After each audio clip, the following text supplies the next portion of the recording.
Anne Frank, The Diary of a Young Girl. By Anne Frank. Explanatory note. Anne Frank is best known as the writer of her world-famous diary, though she tried her hand at other genres as well. Between September 1943 and May 1944, Anne wrote numerous stories, fairy tales, essays and personal reminiscences in a stiff-backed notebook reserved for that purpose. She did her utmost to make it resemble a real book, copying her stories neatly into the notebook and adding a title page, a table of contents, page numbers and so forth. Her collection of tales is now reproduced here in full, in a new translation, in the exact order in which she wrote them in her notebook. Some of the sketches of life in the secret annex may already be familiar to readers of the diary, since Anne herself wrote several of these vignettes, sometimes with minor variations or on different dates, in her diary. These include, Was There a Break-In?, The Dentist, Sausage Day, Anne in Theory, Evenings and Nights in the Annex, Lunch Break, and The Annex Ate at the Dinner Table, as well as one short story, Katya. Otto Frank, Anne's father, included even more of her sketches in the first published edition of the diary, The Best Little Table, When Die Your Halb Nun Schlocked, A Daily Chore in Our Little Community, Peeling Potatoes, and Freedom in the Annex. In addition, the editor Mirjam Pressler included part of the sketch, Sundays, in the definitive edition of the diary. Anne started to copy one story, The Fairy, into her notebook, but never finished the task. Luckily, a complete version, written on loose sheets of paper, has survived. Since the fragment is nearly identical to the version on the loose sheets, only the latter is included here. Similarly, 4 other stories, Wreck, Joe, Why, and Who is Interesting, were written only on loose sheets of paper. Because they are not dated, they are included here after The Fairy, the last story in the notebook itself. Anne also started a novel, which she called Katie's Life, at the back of Diary 2, the second volume of her diary, where there were still a number of blank pages. It is not known exactly when she began to write Katie's Life. However, from comments in her diary we can conclude that she must have been working on the bits and pieces during the first half of 1944. For one reason or another she never finished the novel, though in her diary entry of May 11, 1944, she briefly sketched the remainder of the plot. 3 fragments of Katie's life, which were written on loose sheets of paper, have also been included in this edition. No attempt has been made to insert them in the proper chronological order in the story, since we have no way of knowing where, or indeed whether, Anne intended to include them. But because there is a gap in the chronology, the 3 fragments have been inserted before the final, very moving, piece in Anne's unfinished novel. Interested readers are referred to the Diary of Anne Frank, the revised critical edition, 2003, which reproduces Anne Frank's tales from the secret annex and Katie's life in every detail. Gerald van der Stroom's introduction to that section provides a wealth of background information. Was There a Break-In? Wednesday evening, March 24, 1943. Mother, Father, Margot and I were sitting quite pleasantly together when Peter suddenly came in and whispered in Father's ear. I caught the words, a barrel falling over in the warehouse, and someone fiddling with the door. Margot heard it too, but was trying to calm me down, since I'd turned white as chalk and was extremely nervous. The 3 of us waited. In the meantime Father and Peter went downstairs, and a minute or 2 later Missy Sven Dan came up from where she'd been listening to the radio. She told us that Pim Asterisk had asked her to switch it off and tiptoe upstairs. But you know what happens when you're trying to be quiet. The old stairs creak twice as loud. 5 minutes later Peter and Pim, the color drained from their faces, appeared again to relate their experiences. They had positioned themselves under the staircase and waited. Nothing happened. Then all of a sudden they heard a couple of bangs, as if 2 doors had been slammed shut inside the house. Pim bounded up the stairs, while Peter went to warn Dussel, who finally presented himself upstairs, though not without kicking up a fuss and making a lot of noise. Then we all tiptoed in our stockinged feet to the Van Daan family on the next floor. Mr. Van D had a bad cold and had already gone to bed, so we gathered around his bedside and discussed our suspicions in a whisper.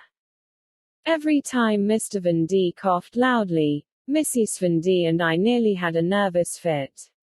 He kept coughing until someone came up with the bright idea of giving him codeine. His cough subsided immediately. Once again we waited and waited, but heard nothing. Finally we came to the conclusion that the burglars had fled when they heard footsteps in an otherwise quiet building.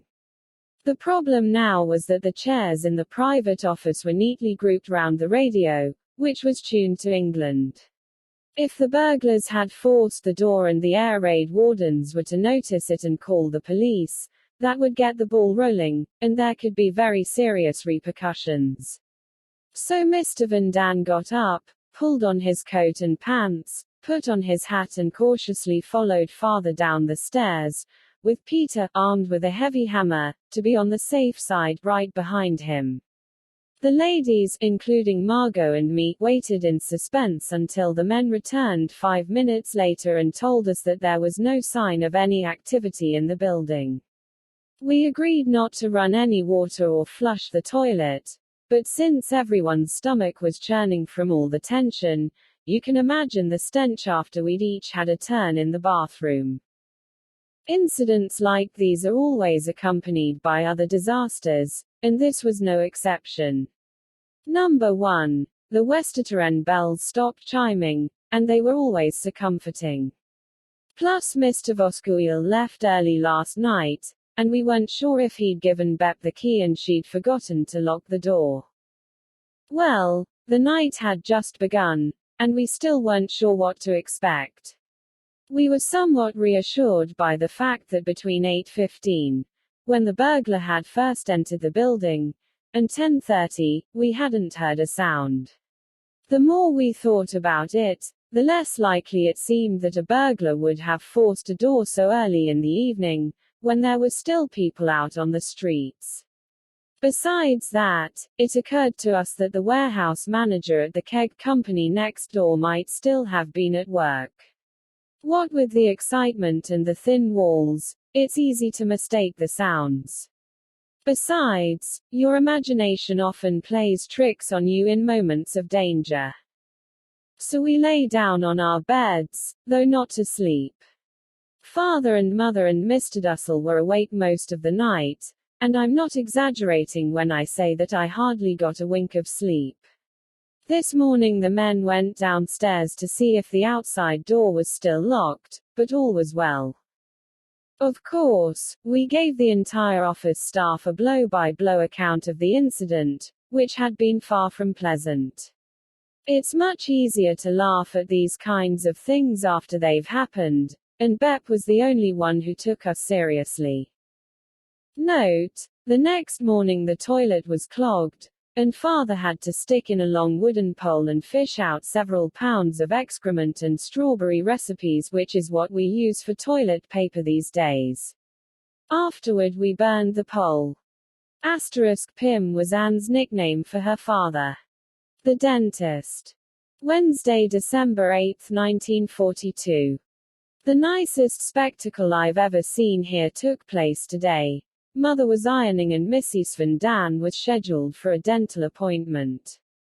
Dussel began unpacking his case with an air of importance. It was the first time he'd worked on anyone here, and he needed some eau de cologne, which could be used as a disinfectant, and Vaseline, which would have to do for wax. Mrs. Van D sat down, and he started looking in her mouth, but every time he touched a tooth, the poor woman flinched and uttered incoherent cries. After a lengthy examination, lengthy as far as Mrs. Fundy was concerned, since it actually took no longer than 2 minutes, Dussel began to scrape out a cavity. But Mrs. Fundy had no intention of letting him. She flailed her arms and legs until Dussel finally let go of his probe and it remained stuck in Mrs. Fundy's tooth. That really did it. Mrs. Fundy lashed out wildly in all directions, cried, as much as you can with an instrument like that in your mouth, tried to remove it, but only managed to push it in even farther. Mr. Dussel calmly observed the scene, his hands on his hips, while the rest of the audience roared with laughter. Of course, that was very mean of us. If it had been me, I'm sure I would have yelled even louder. After a great deal of squirming, kicking, screaming and shouting, she finally managed to yank the thing out, and Mr. Dussel calmly went on with his work as if nothing had happened. He was so quick that Mrs. Fundy didn't have time to pull any more shenanigans. But then, he had more help than he's ever had before. No fewer than 2 assistants. Mr. Fundy and I performed our job well. The whole scene resembled one of those engravings from the Middle Ages, the kind showing a quack at work. In the meantime, however, the patient was getting restless, since she had to keep an eye on her soup and her food. One thing is certain, Mrs. Fundy will never make another dental appointment. Sausage Day. Friday, December 10, 1942. Mr. Van Daan had a large amount of meat. Today he wanted to make bratwurst and sausages, and tomorrow metwurst. It's fun watching him put the meat through the grinder. Once, twice, 3 times. Then he adds all kinds of ingredients to the meat and uses a long pipe, which he attaches to the grinder, to force it into the casings. We ate the bratwurst with sauerkraut, served with onions and potatoes, for lunch, but the sausages were hung to dry over a pole suspended from the ceiling. Everyone who came into the room burst into laughter when they saw those dangling sausages. It was such a comical sight. The place was a shambles. Mr. Van Daan, clad in his wife's apron and looking fatter than ever, was concentrating his hefty form on the meat. What with his bloody hands, red face and apron, he really looked like a butcher. Mrs. Fundy was trying to do everything at once. Learn Dutch, cook, watch, sigh, moan. She claims to have broken a rib. That's what happens when you do such stupid physical exercises. Dussel had an eye infection and was sitting next to the stove dabbing his eye with chamomile tea. Pim, seated in the sunshine, kept having to move his chair this way and that to stay out of the way.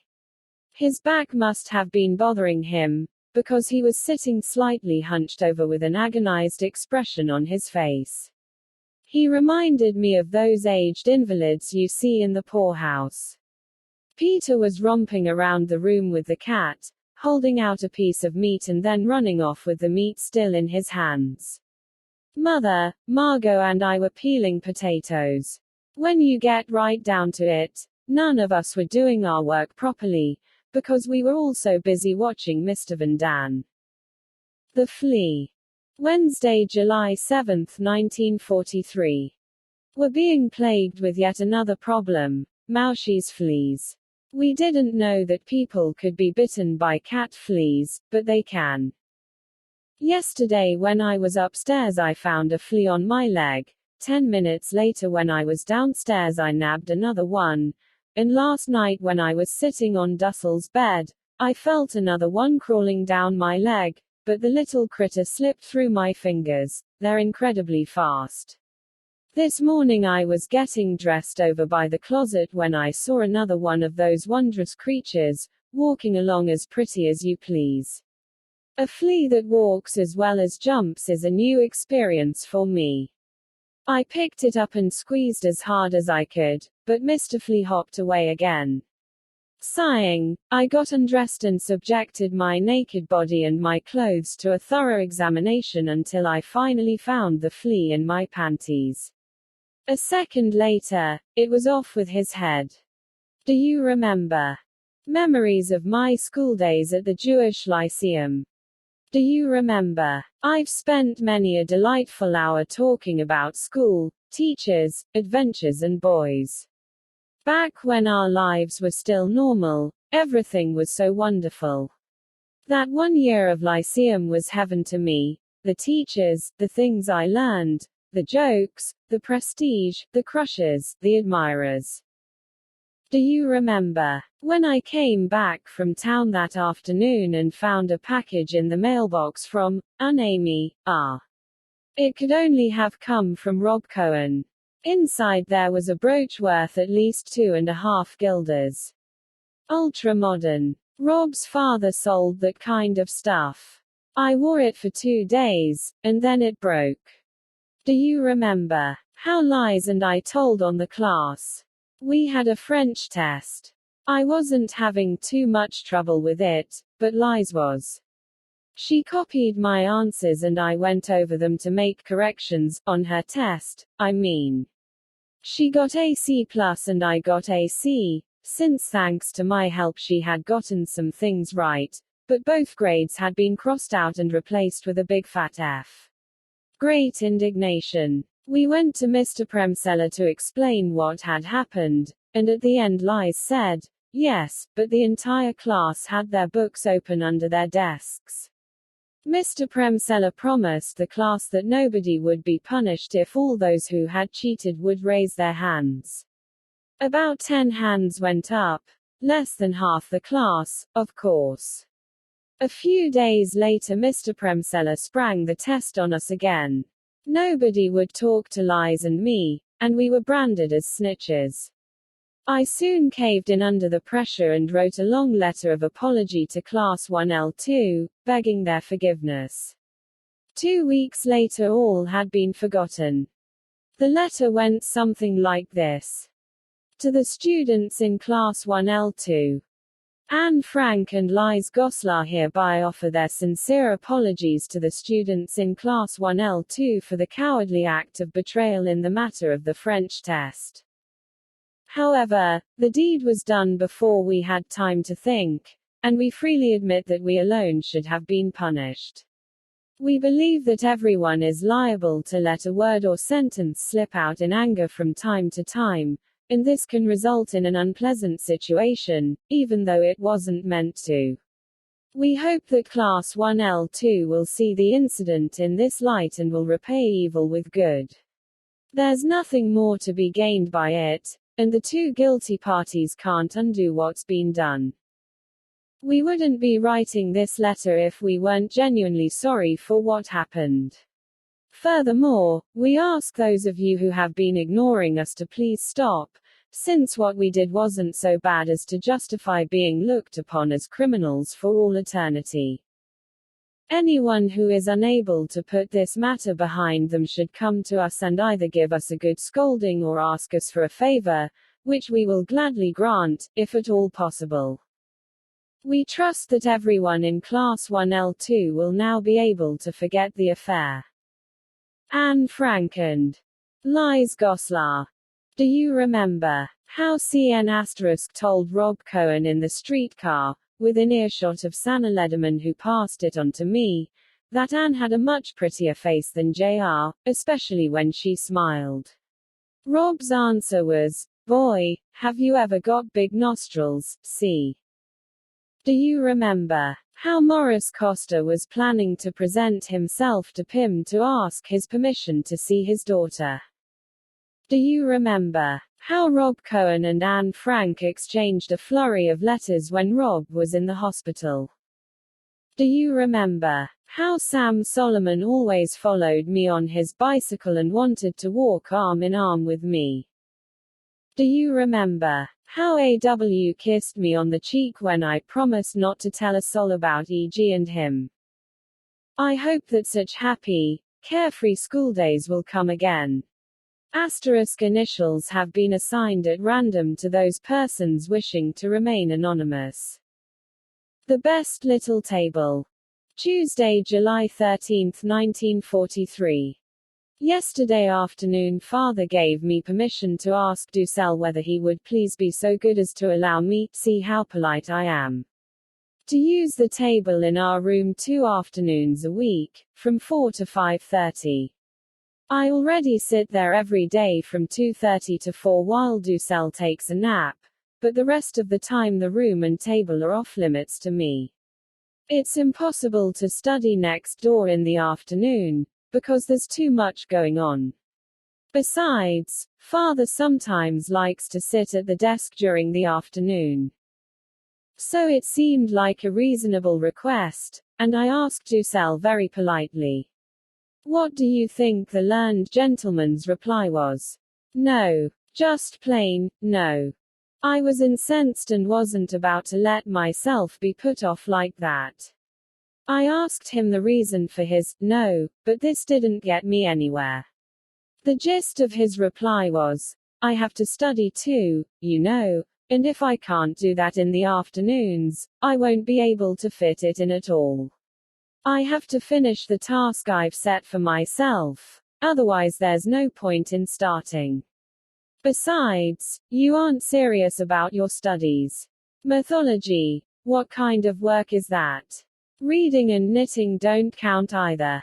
I use that table and I'm not going to give it up. I replied, Mr. Dussel, I do take my work seriously. I can't study next door in the afternoons, and I would appreciate it if you would reconsider my request. Having said these words, the insulted Anne turned around and pretended the learned doctor wasn't there. I was seething with rage and felt that Dussel had been incredibly rude, which he certainly had been, and that I'd been very polite. That evening, when I managed to get hold of Pym, I told him what had happened and we discussed what my next step should be, because I had no intention of giving up and preferred to deal with the matter myself. Pym gave me a rough idea of how to approach Dussel, but cautioned me to wait until the next day, since I was in such a flap. I ignored this last piece of advice and waited for Dussel after the dishes had been done. Pym was sitting next door and that had a calming effect. I began, Mr. Dussel, you seem to believe further discussion of the matter is pointless, but I beg you to reconsider. Dussel gave me his most charming smile and said, I'm always prepared to discuss the matter, even though it's already been settled. I went on talking, despite Dussel's repeated interruptions. When you first came here, I said, we agreed that the room was to be shared by the two of us. If we were to divide it fairly, you'd have the entire morning and I'd have the entire afternoon. I'm not asking for that much, but 2 afternoons a week does seem reasonable to me. Dussel leapt out of his chair as if he'd sat on a pin. You have no business talking about your rights to the room. Where am I supposed to go? Maybe I should ask Mr. Van Daan to build me a cubbyhole in the attic. You're not the only one who can't find a quiet place to work. You're always looking for a fight. If your sister Margot, who has more right to workspace than you do, had come to me with the same request, I'd never even have thought of refusing, but you. And once again he brought up the business about the mythology and the knitting, and once again Anne was insulted. However, I showed no sign of it and let Dussel finish. But no, it's impossible to talk to you. You're shamefully self-centered. No one else matters, as long as you get your way. I've never seen such a child.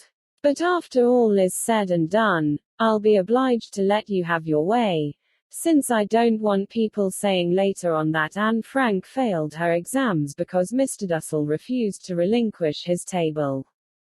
He went on, until there was such a deluge of words I could hardly keep up. For one fleeting moment I thought, him and his lies. I'll smack his ugly mug so hard he'll go bouncing off the wall. But the next moment I thought, calm down, he's not worth getting so upset about. At long last Mr. Dussell's fury was spent, and he left the room with an expression of triumph mixed with wrath, his coat pockets bulging with food. I went running over to father and recounted the entire story, or at least those parts he hadn't been able to follow himself. Pym decided to talk to Dussel that very same evening, and they spoke for more than half an hour. They first discussed whether Anne should be allowed to use the table, yes or no. Father said that he and Dussel had dealt with the subject once before, at which time he'd professed to agree with Dussel because he didn't want to contradict the elder in front of the younger, but that, even then, he hadn't thought it was fair. Dussel felt I had no right to talk as if he were an intruder laying claim to everything in sight.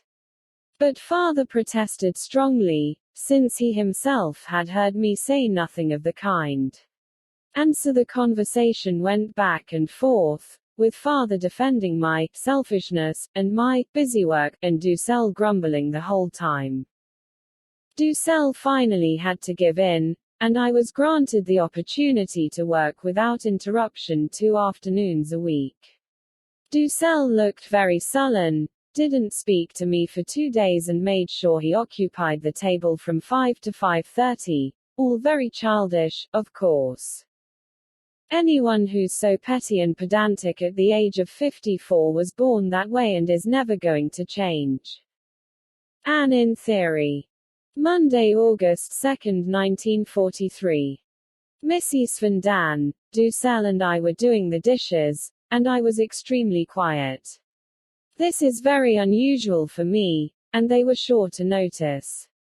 So, in order to avoid any questions, I quickly racked my brains for a neutral topic. I thought the book Henry from Across the Street might fit the bill, but I couldn't have been more wrong. If Mrs. Van Daan doesn't jump down my throat, Mr. Dussel does. It all boiled down to this. Mr. Dussel had recommended the book to Margot and me as an example of excellent writing. We thought it was anything but that. The little boy had been portrayed well, but as for the rest, the less said the better.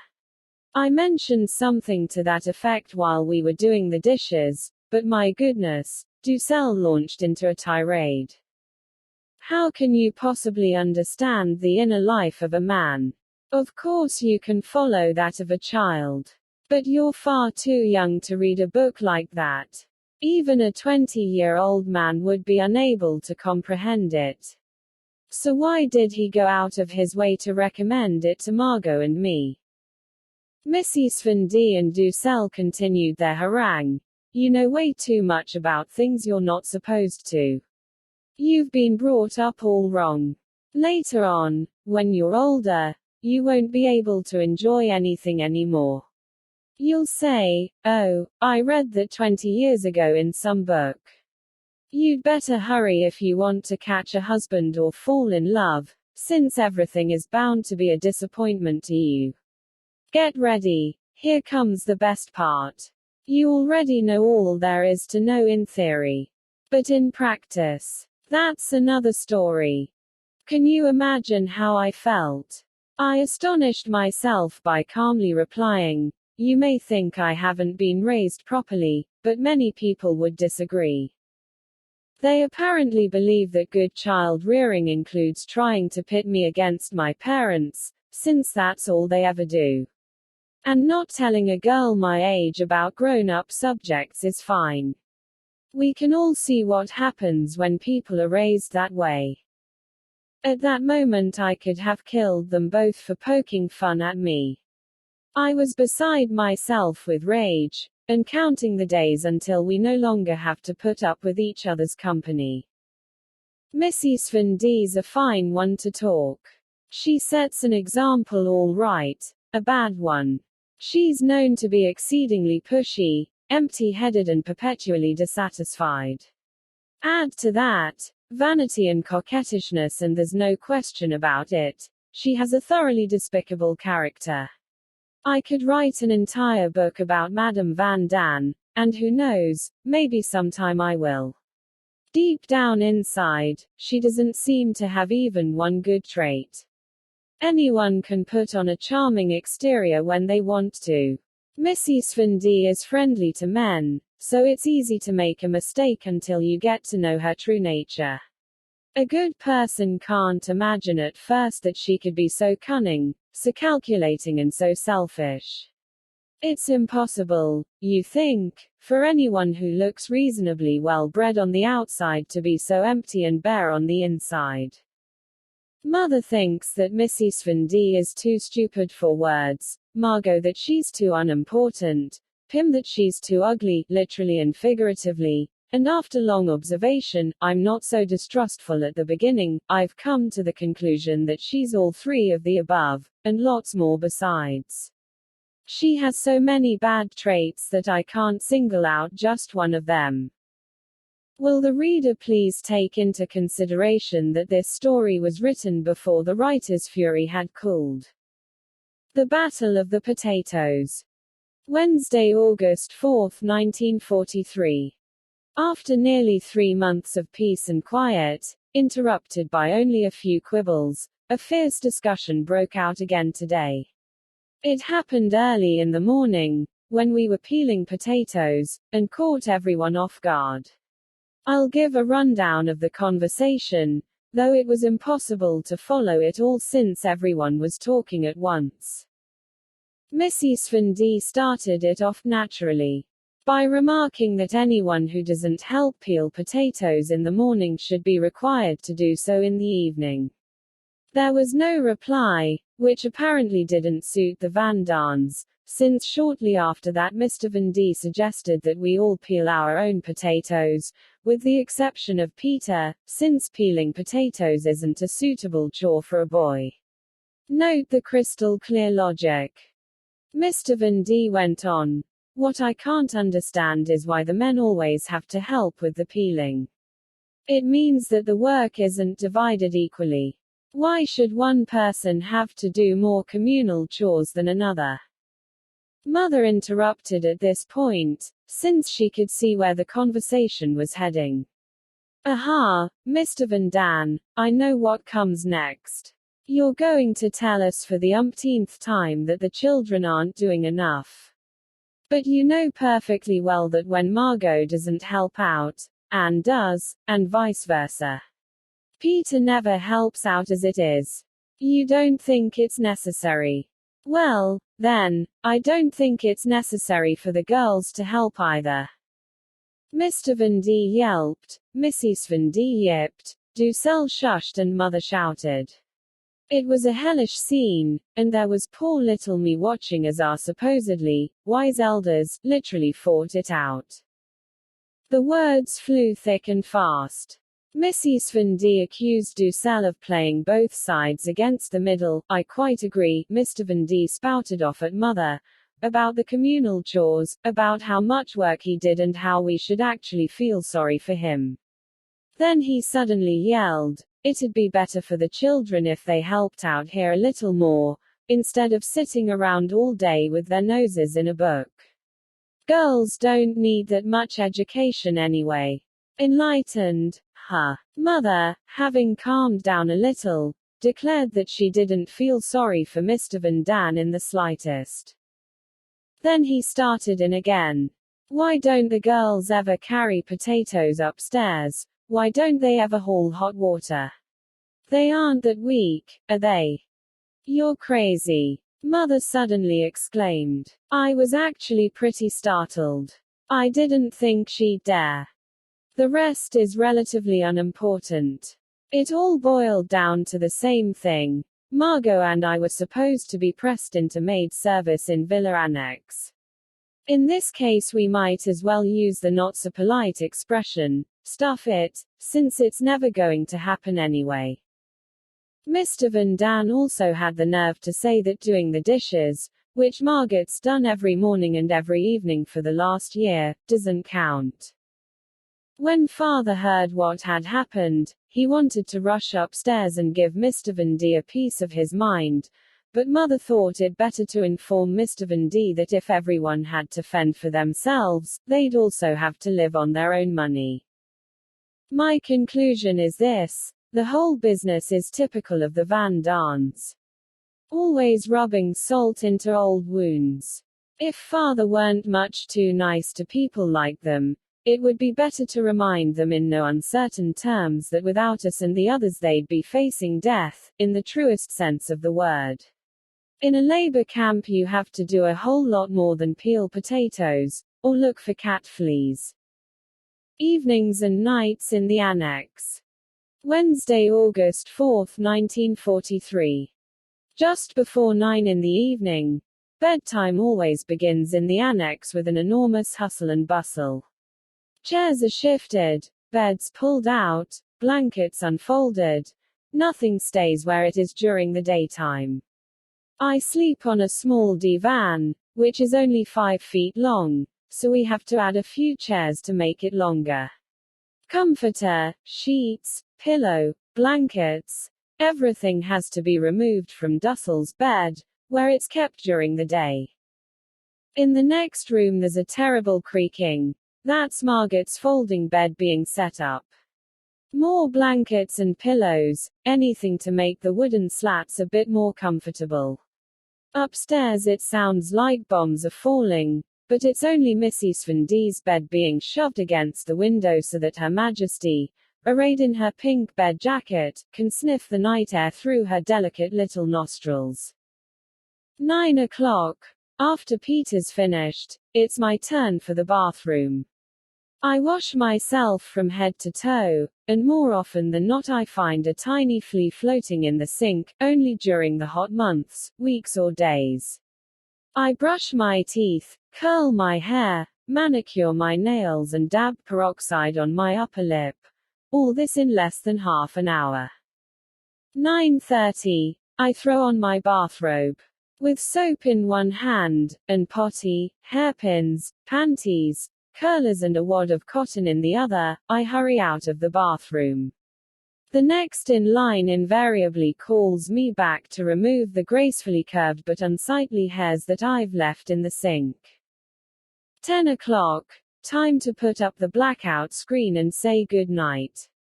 For the next 15 minutes, at least, the house is filled with the creaking of beds and the sigh of broken springs, and then, provided our upstairs neighbors aren't having a marital spat in bed, all is quiet. 11:30. The bathroom door creaks. A narrow strip of light falls into the room. Squeaking shoes, a large coat, even larger than the man inside it. Dussel is returning from his nightly work in Kugler's office. I hear him shuffling back and forth for 10 whole minutes, the rustle of paper from the food he's tucking away in his cupboard, and the bed being made up. Then the figure disappears again, and the only sound is the occasional suspicious noise from the bathroom. Approximately 3 o'clock. I have to get up to use the tin can under my bed, which, to be on the safe side, has a rubber mat underneath in case of leaks. I always hold my breath while I go, since it clatters into the can like a brook down a mountainside. The potty is returned to its place, and the figure in the white nightgown, the one that causes Margot to exclaim every evening, "Oh, that indecent nightie," climbs back into bed. A certain somebody lies awake for about 15 minutes, listening to the sounds of the night, in the first place when it's around 3:30 or 4 o'clock, to hear whether there are any burglars downstairs, and then to the various beds, upstairs, next door and in my room, to tell whether the others are asleep or half alert. This is no fun, especially when it concerns a roommate named Dr. Dussel. First, I hear the sound of a fish gasping for air, and this is repeated 9 or 10 times. Then, the lips are moistened profusely. This is alternated with little smacking sounds, followed by a long period of tossing and turning and rearranging the pillows. After 5 minutes of perfect quiet, the same sequence repeats itself 3 more times, after which he's presumably lulled himself back to sleep for a while. Sometimes the guns go off during the night, between 1 and 4. I'm never aware of it before it happens, but all of a sudden I find myself standing beside my bed, out of sheer habit. Occasionally I'm dreaming so deeply, of irregular French verbs or a quarrel upstairs, that I realize only when my dream is over that the shooting has stopped and that I've remained quietly in my bed. But usually I wake up. Then I grab a pillow and a handkerchief, throw on my robe and slippers and dash next door to father, just the way Margot described in this birthday poem. When shots ring out in the dark of night. The door creaks open and into sight. Come a hanky, a pillow, a figure in white. Once I've reached the big bed, the worst is over, except when the shooting is extra loud. 6:45. Bring the alarm clock, which raises its shrill voice at any hour of the day or night, whether you want it to or not. Creak, wham, Mrs. Van D turns it off. Squeak, Mr. Van D gets up, puts on the water and races to the bathroom. 7:15. The door creaks again. Dussel can go to the bathroom. Alone at last, I remove the blackout screen, and a new day begins in the annex. Lunch break. Thursday, August 5, 1943. It's 12:30. The whole gang breathes a sigh of relief. Mr. Van Maren, the man with the shady past, and Mr. Cock have gone home for lunch. Upstairs you can hear the thud of the vacuum cleaner on Mrs. Van D's beautiful and only rug. Margot tucks a few books under her arm and heads for the class for slow learners, which is what Dussel seems to be. Pim goes and sits in a corner with his constant companion, Dickens, in hopes of finding a bit of peace and quiet. Mother hastens upstairs to help the busy little housewife, and I tidy up both the bathroom and myself at the same time. 12:45. One by one they trickle in. First Mr. Gies and then either Mr. Kaliman or Mr. Kugler, followed by Bep and sometimes even Meep. 1. Clustered around the radio, they all listen raptly to the BBC. This is the only time the members of the Annex family don't interrupt each other, since even Mr. Van Dan can't argue with the speaker. 1:15. Food distribution. Everyone from downstairs gets a cup of soup, plus dessert, if there happens to be any. A contented Mr. Gies sits on the divan or leans against the desk with his newspaper, cup and usually the cat at his side. If one of the three is missing, he doesn't hesitate to let his protest be heard. Mr. Kaliman relates the latest news from town, and he's an excellent source. Mr. Kugler hurries up the stairs, gives a short but solid knock on the door and comes in either wringing his hands or rubbing them in glee, depending on whether he's quiet and in a bad mood or talkative and in a good mood. 1:45. Everyone rises from the table and goes about their business. Margot and Mother do the dishes, Mr. and Mrs. Van D head for the divan, Peter for the attic, Father for his divan, Dussel too, and Anne does her homework.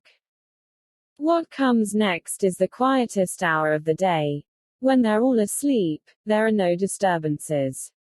To judge by his face, Dussel is dreaming of food. But I don't look at him long, because the time whizzes by and before you know it, it'll be 4 o'clock and the pedantic Dr. Dussel will be standing with the clock in his hand because I'm 1 minute late. The Annex ate at the dinner table. Thursday, August 5, 1943. What is the scene around the table? How do the various table companions amuse themselves? One is noisy, the other quiet. One eats too much, the other too little, depending on their appetite. Mr. Van Dan is served first, and takes a generous portion of whatever he likes. Usually joins in the conversation, never fails to give his opinion. Once he's spoken, his word is final. If anyone dares to suggest otherwise, Mr. Van D can put up a good fight. Oh, he can hiss like a cat, but I'd rather he didn't. Once you've seen it, you never want to see it again. His opinion is the best, he knows the most about everything. Granted, the man has a good head on his shoulders, but it's swelled to no small degree. Madam, actually, the best thing would be to say nothing. Some days, especially when a foul mood is on the way, her face is hard to read. If you analyze the discussions, you realize she's not the subject, but the guilty party. A fact everyone prefers to ignore. Even so, you could call her the instigator. Stirring up trouble. Now that's what Mrs. Van Daan calls fun. Stirring up trouble between Mrs. Frank and Anne. Margot and Mr. Frank aren't quite as easy. But let's return to the table. Mrs. Van D may think she doesn't always get enough, but that's not the case. The choicest potatoes, the tastiest morsel, the nicest bit of whatever there is, that's Madame's motto. The others can all have their turn, as long as I get the best. Exactly what she accuses Anne Frank of doing. Her second watchword is, keep talking. As long as somebody's listening, it doesn't seem to occur to her to wonder whether they're interested. She must think that whatever Mrs. Van Daan does will interest everyone. Sometimes I think she's just like I used to be, though luckily I've changed and haven't stayed the same for 43 years. Smile coquettishly, pretend you know everything, offer everyone a piece of advice and mother them a bit, that's sure to make a good impression. But if you take a better look, the good impression fades. 1. She's hard-working. 2. Cheerful. 3. Coquettish. And sometimes a cute face. That's Petronella Van Daan. The third diner. Says very little. Young Mr. Van Daan is usually quiet and hardly makes his presence known. As far as his appetite is concerned, he's a Daniden vessel that never gets full. Even after the most substantial meal, he can look you calmly in the eye and claim he could have eaten twice as much. Number 4. Margot. Eats like a bird and doesn't talk at all. She eats only vegetables and fruit. Spoiled, in the opinion of the Van Daans. Too little exercise and fresh air, in hours. Beside her, Mama has a hearty appetite, but doesn't live up to her potential. I always have the idea that people forget she's there, since she's off in the corner. Whenever the conversation turns to literature, you can learn a lot. She has a vast knowledge and is well read. No one has the impression, as they do with Mrs. Van Daan, that she's a housewife. What's the difference between the two? Well, Mrs. Van D does the cooking and Mother does the dishes and polishes the furniture. Not that anyone takes much notice, but the rooms next door are clean as can be. Numbers 6 and 7. I won't say much about Father and me. The former is the most modest person at the table. He always looks to see whether the others have been served first. He needs nothing. The best things are for the children. He's the model. Seated next to him is the canvas, which will hopefully turn out to be a good reproduction of the original. Do sell, help yourself, keep your eyes on the food, eat and don't talk. And if you have to say something, then for goodness sake talk about good food. That doesn't lead to quarrels, just to bragging. He consumes enormous portions, and, no, is not part of his vocabulary, whether the food is good or bad. Pants that come up to his chest, a red jacket, black patent leather slippers and horn-rimmed glasses, that's how he looks when he's at work at the little table, always studying and never progressing. This is interrupted only by his afternoon nap, food and his favorite spot, the bathroom. 3, 4 or 5 times a day there's bound to be someone waiting outside the bathroom door, hopping impatiently from one foot to another, trying to hold it in and barely managing. Does do Cell care? Not a whit. From 7:15 to 7:30, from 12:30 to 1, from 2 to 2:15, from 4 to 4:15, from 6 to 6:15, from 11:30 to 12. You can set your watch by them. These are the times for his regular sessions. He never deviates or lets himself be swayed by the voices outside the door, begging him to open up before a disaster occurs. Number 9 is not part of our annex family, although she does share our house and table. Bep has a healthy appetite. She cleans her plate and isn't choosy. Beep's easy to please and that pleases us. She can be characterized as follows: cheerful, good-humored, kind and willing. When die your halb Moon schlocked? Friday, August 6, 1943. Margot and Mother are nervous. Shush, Father. Be quiet, Otto. Shush, Pim. It's 8:30. Come here, you can't run the water anymore. Walk softly. A sample of what's said to Father in the bathroom. At the stroke of 8:30, he has to be in the living room. No running water, no flushing toilet, no walking around, no noise whatsoever. As long as the office staff hasn't arrived, sounds travel more easily to the warehouse. The door opens upstairs at 8:20, and this is followed by 3 gentle taps on the floor. Anne's hot cereal. I clamber up the stairs to get my doggy dish. Back downstairs, everything has to be done quickly. I comb my hair, put away the potty, shove the bed back in place. Quiet. The clock is striking 8:30. Missy Svan D changes shoes and shuffles through the room in her slippers. Mr. Van D too, a veritable Charlie Chaplin. All is quiet. The ideal family scene has now reached its high point. I want to read or study and Margot does too. Father and Mother ditto. Father is sitting, with Dickens and the dictionary, of course, on the edge of the sagging, squeaky bed, which doesn't even have a decent mattress. 2 bolsters can be piled on top of each other. I don't need these, he thinks. I can manage without them. Once he starts reading, he doesn't look up. He laughs now and then and tries to get Mother to read a passage. I don't have the time right now. He looks disappointed, but then continues to read. A little while later, when he comes across another interesting bit, he tries again. You have to read this, Mother. Mother sits on the folding bed, either reading, sewing, knitting or studying, whichever is next on her list.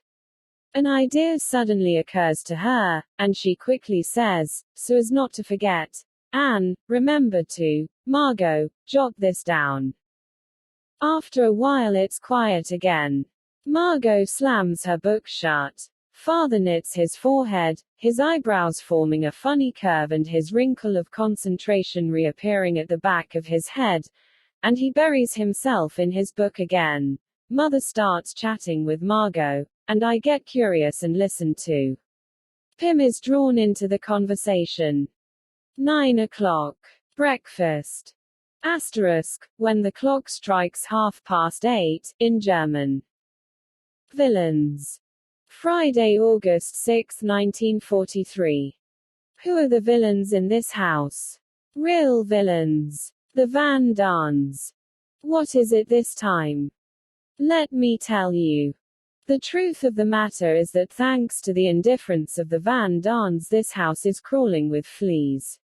For months we've been warning 'em, send your cat out to be sprayed. Their answer was always, our cat doesn't have fleas. When the fleas had all too clearly been shown to exist and we all itched so much we couldn't sleep, Peter, who only felt sorry for the cat, went and had a look, and the fleas actually leapt up into his face. He went to work, combing the cat with Mrs. Van D's fine-toothed comb, and brushing it with our one and only scrub brush. What was the result? No fewer than 100 fleas.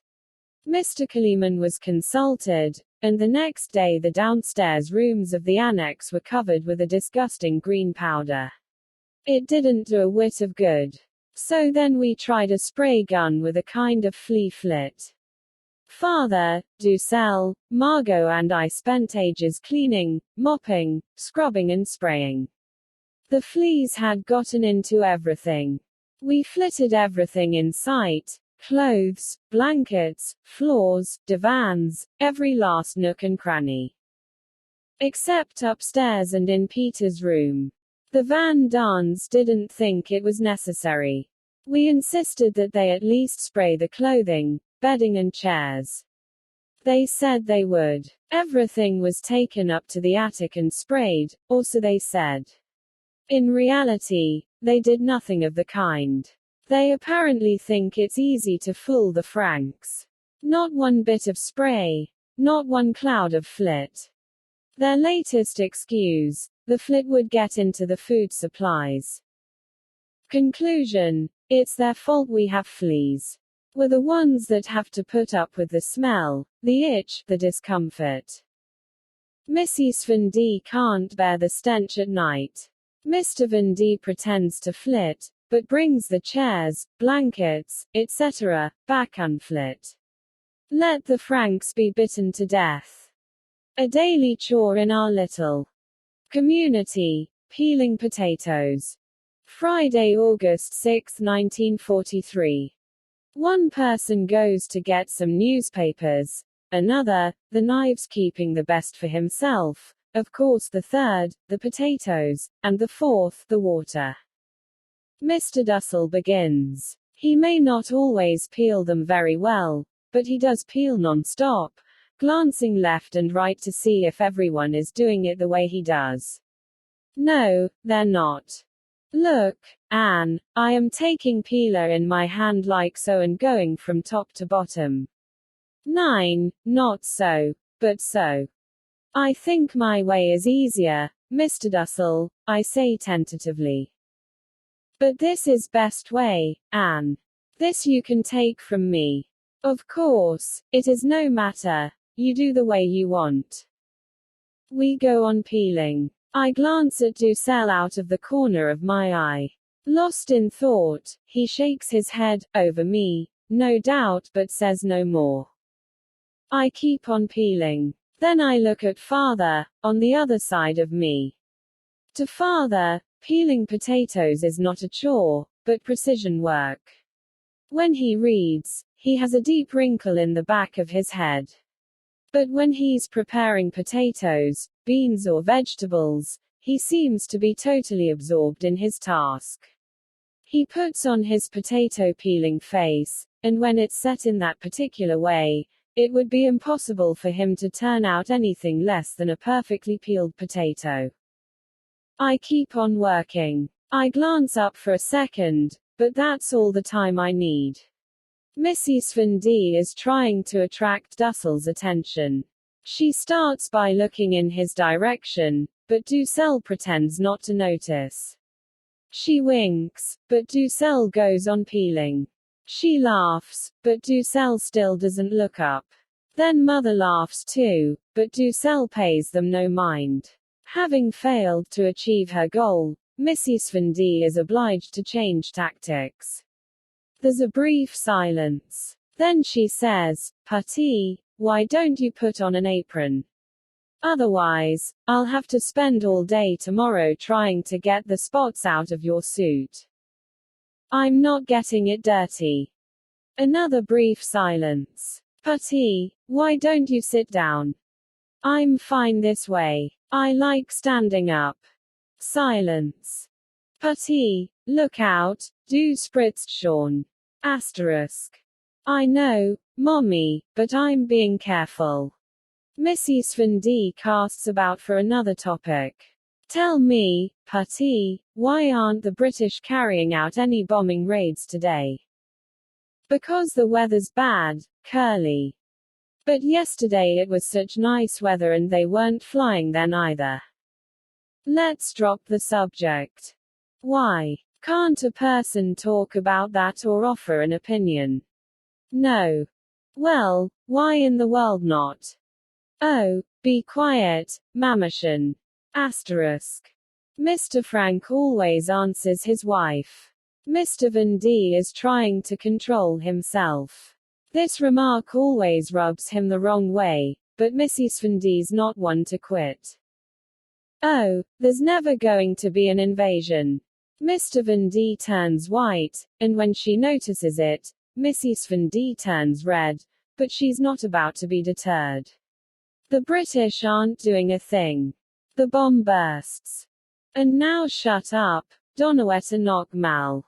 Mother can barely stifle a laugh, and I stare straight ahead. Scenes like these are repeated almost daily, unless they've just had a terrible fight. In that case, neither Mr. nor Mrs. Van D says a word. It's time for me to get some more potatoes. I go up to the attic, where Peter is busy picking fleas from the cat. He looks up, the cat notices it, and whoosh, he's gone. Out the window and into the rain gutter. Peter swears. I laugh and slip out of the room. Asterisk, now you're splashing. Asterisk, Mommy. For crying out loud. Freedom in the Annex. Friday, August 6, 1943. 5:30. Beep's arrival signals the beginning of our nightly freedom. Things get going right away. I go upstairs with Bep, who usually has her dessert before the rest of us. The moment she sits down, Mrs. Van D begins stating her wishes.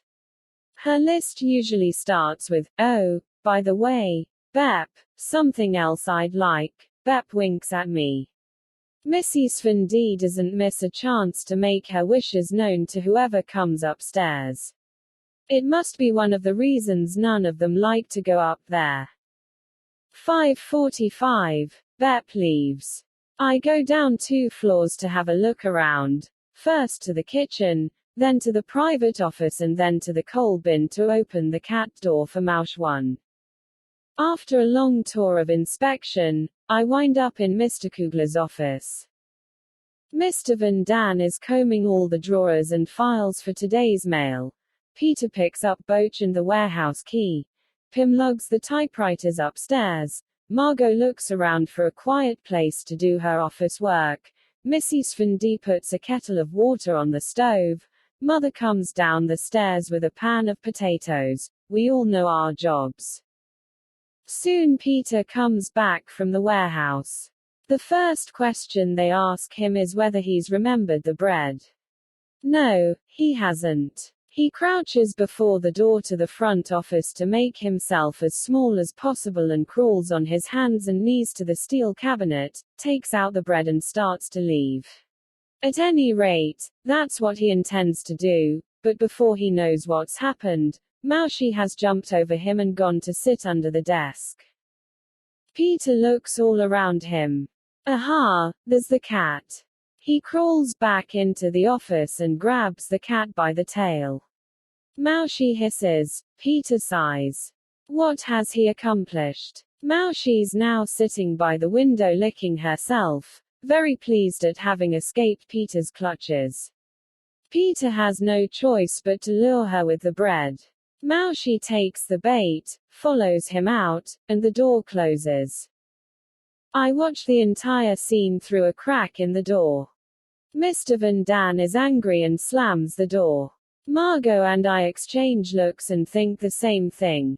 He must have worked himself into a rage again because of some blunder on Mr. Kugler's part, and he's forgotten all about the keg company next door. Another step is heard in the hallway. Dussel comes in, goes toward the window with an air of propriety, sniffs, coughs, sneezes and clears his throat. He's out of luck. It was pepper. He continues on to the front office. The curtains are open, which means he can't get at his writing paper. He disappears with a scowl. Margot and I exchange another glance. One less page for his sweetheart tomorrow, I hear her say. I nod in agreement. We resume our work. An elephant's tread is heard on the stairway. It's Dussel, seeking comfort in his favorite spot. We go on working. Knock, knock, knock. 3 taps means dinner time. Katja. Saturday, August 7, 1943. Katja is the girl next door. When I look out my window during nice weather, I can see her playing in the garden. Katja has a velvet burgundy-colored dress for Sundays and a cotton one for weekdays. She has flaxen hair done up in tiny little pigtails and bright blue eyes.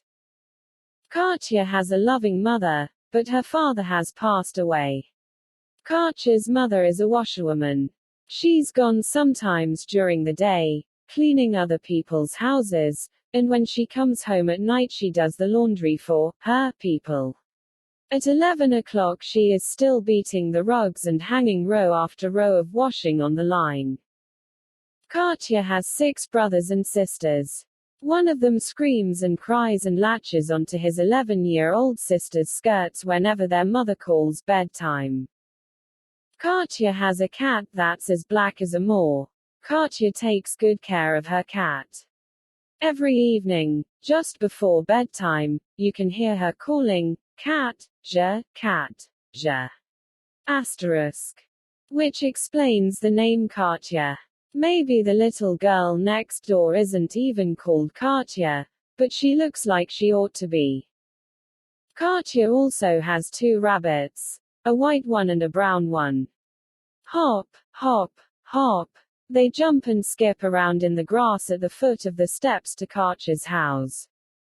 Sometimes Katja is naughty, just like other children, especially when she and her brothers are having a quarrel. Oh, Katja can get angry all right. She can hit, kick and bite with the best of them. Her brothers have learned to respect their strong sister. Katja, mother calls, I need you to go to the store. Katja quickly covers her ears so that she can honestly say she didn't hear her mother. Katja hates going to the store. But she wouldn't lie just to get out of it. Katja never lies. All you need to do is look into those blue eyes of hers to know she doesn't. One of Katja's brothers is 16, and he works as an office boy. This brother sometimes bosses the younger children around as if he were their father. Katja doesn't dare talk back to Pete, because he's liable to smack her one, and because she knows from experience that if you do what he says, he might give you a piece of candy. Katja likes candy, and so do her sisters. On Sundays, when the church bells are going ding dong ding, Katja's mother and all her brothers and sisters go to church. Katja prays for her dear father, who's in heaven, and also that her mother will live a long, long time. After church they all go out for a walk, which Katja enjoys a lot. They stroll through the park, and every once in a while they go to the zoo. But the zoo trip will have to wait for a few months, since they can only go again in September, when the admission price drops to 25 cents, or when Katja has a birthday. She's allowed to ask for an outing like that for her birthday, since it's the only kind of present her mother can afford. Katja often has to comfort her mother, because, after a hard day of work, she sometimes falls exhausted into her chair at night and cries. So Katja promises to give her all the things she herself would like to have when she grows up. Katja wishes she were grown up already, so that she could earn money and buy beautiful clothes and give candy to her sisters, like Pete does. But first Katja has to go to school for years and years and learn all sorts of things. Mother would like her to go to housekeeping school, but Katja isn't keen on the idea. She doesn't want to work in a rich lady's house. She wants to work in a factory, like the girls who troop by her house every day. You aren't alone in a factory, you can chat with the others. And Katya loves to talk. At school she sometimes has to stand in the corner because she's been caught talking again, but otherwise she's a good student. Katya adores her teacher, who's usually nice to her and is a very smart woman. You must have to work really hard to become that smart. But fewer brains will do. Katya's mother always says that if you're too smart, you won't find a husband, and Katya would hate that. After all, she wants to have children of her own one day, though not children like her brothers and sisters. Hers will be a lot nicer, and a lot better looking. They'll have beautiful brown curly hair instead of her flaxen hair, which is horrible, and they won't have any freckles, which she has lots of. Nor does Katya want to have as many children as her mother did. 2 or 3 will be enough. But, oh, she'll have to wait such a very long time. Twice as long as she's lived so far. Katya, mother calls. Come here, you naughty little girl. Where have you been? Off to bed you go. I bet you've been daydreaming again. Katya sighs. Just when she'd been making such lovely plans for the future. Asterisk, Kitty, Kitty. The Janitor's Family. Saturday, August 7, 1943. The janitor's family ignores the blackout regulations, both summer and winter. It looks like peacetime, when the lamps shone so invitingly in all the houses and you could see everyone gathered around the dining table or the tea table. In this respect, the janitor's family doesn't seem to care whether it's war or peace. Take a look through the brightly lit window, and you'll see father, mother, son and daughter gathered around the table. All mother wants is to take as little notice of the war as possible. She doesn't like imitation gravy, so she does without. She doesn't want ersatz tea, so she drinks peppermint tea instead, and she doesn't want to hear the ack-ack guns, so she's come up with an effective remedy against that as well. She sits in the shower and listens to her loudest jazz record.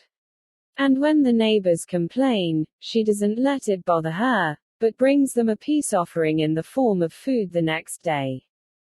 The lady on the 3rd floor, whose daughter is engaged to son, gets a nice big pancake. And Mrs. Steen, the neighbor on her left, is favored with 1/4 cup of sugar. The dentist in the 2nd floor apartment at the back, whose assistant is her youngest daughter, is not overlooked either. But father is furious, since every ack-ack night costs him 3 cigarettes. Mother and father are alone during the daytime. They take loving care of their 5 rabbits, which get fatter every day. The rabbits have a cradle to sleep in, a shed to shelter from the rain in, and a food bowl that serves as a dining table. In the wintertime they have a little house with windows and nice roomy cages. The daily menu consists of carrot tops and other fine delicacies. Father works hard in the garden, mother in the house. Everything is spick and span. Once a week the windows are cleaned both front and back, once a week the rugs are taken out and beaten, and once a week the pots and pans are polished to a shine, all with the help of the fat cleaning lady who's worked for them forever. Father's job has gotten easier. At the moment he takes care of just the big office upstairs. All he has to do is sleep lightly, so he can hear if anyone is trying to break in. In the old days mother and the cleaning lady used to keep the entire building clean. However, she stopped working after one daughter got married and another had her 10th baby. Mother and father's biggest pleasure is having the grandchildren over for a visit. Their little voices ring out across the garden. Grandma, Grandpa. Come look, the rabbits are doing such funny things. And Grandma and Grandpa rush over, because they believe that grandchildren ought to be spoiled. Grandchildren aren't like your own children, who need to be kept in line. Grandpa is busy making a canoe for his oldest granddaughter's birthday. I wish I had a grandfather like him. My first day at the Lyceum. Wednesday, August 11, 1943. After much wavering back and forth, discussion and debate, it was finally decided that I could attend the Jewish Lyceum and, after several more phone calls, that I could skip the entrance exams. I was a poor student in every subject, especially math, and I was inwardly quaking at the thought of geometry. At the end of September, the long-awaited letter arrived, informing me that I was to enroll in the Jewish Lyceum on Staatsdiensttermin on such and such a date in October. When the appointed day came, it was pouring rain, which made it impossible for me to bike to school. So I took the streetcar, and of course I wasn't the only one. As we approached the school, we could see a big crowd. Groups of girls and boys were standing around talking, and lots of them were strolling up and down and calling out, "Are you in my class?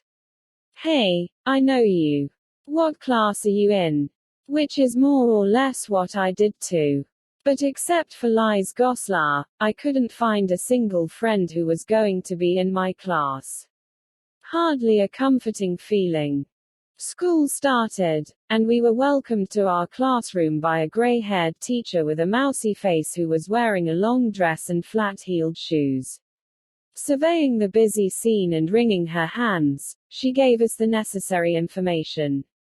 Names were called, books were listed so they could be ordered, various other announcements were made, and we were dismissed for the day.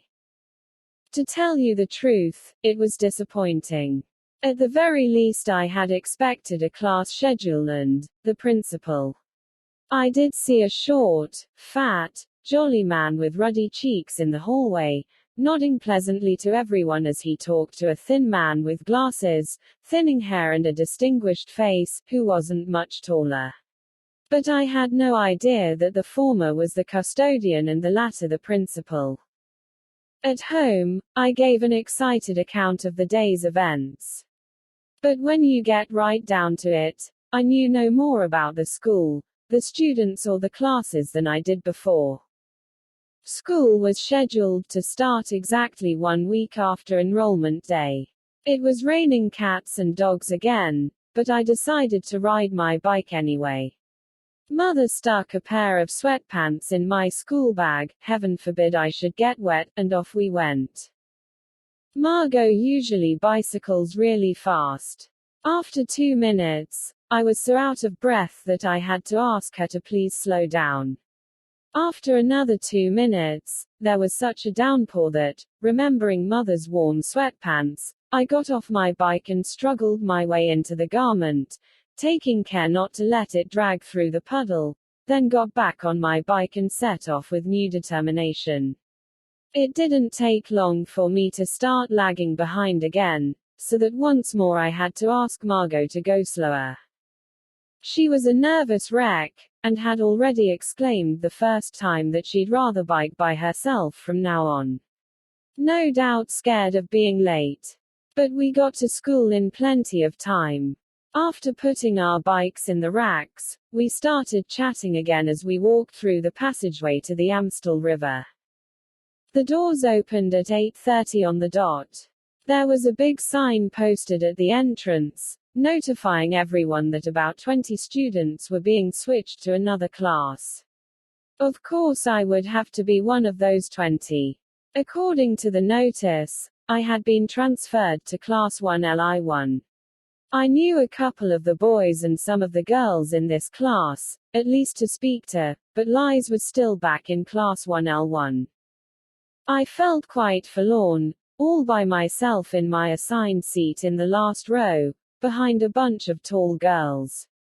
So, during the next period, I raised my hand and asked if I could move to another seat, since the only way I could see anything from behind those broad backs was to lean into the aisle. My request was immediately granted, so I picked up my meager belongings for the second time and moved to another seat. Third period was gym. The teacher turned out to be so nice that I begged her to do what she could to get Liz transferred to my class. I don't know how she did it, but during the next period, in walked Liz. She was seated next to me. After that, I was reconciled with the whole school. The school, which had given me so many advantages and so much pleasure, was now smiling down on me, and I began, my spirits soaring again, to pay attention to what the geography teacher was saying. A biology class. Wednesday, August 11, 1943. Wringing her hands, she comes into the room. Wringing her hands, she sits down. She's forever wringing her hands.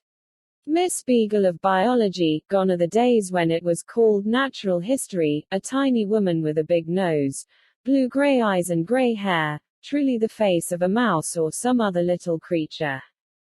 In back of her, somebody carries in the chart and the skeleton. She goes over to stand behind the stove, wringing her hands again, and the class begins.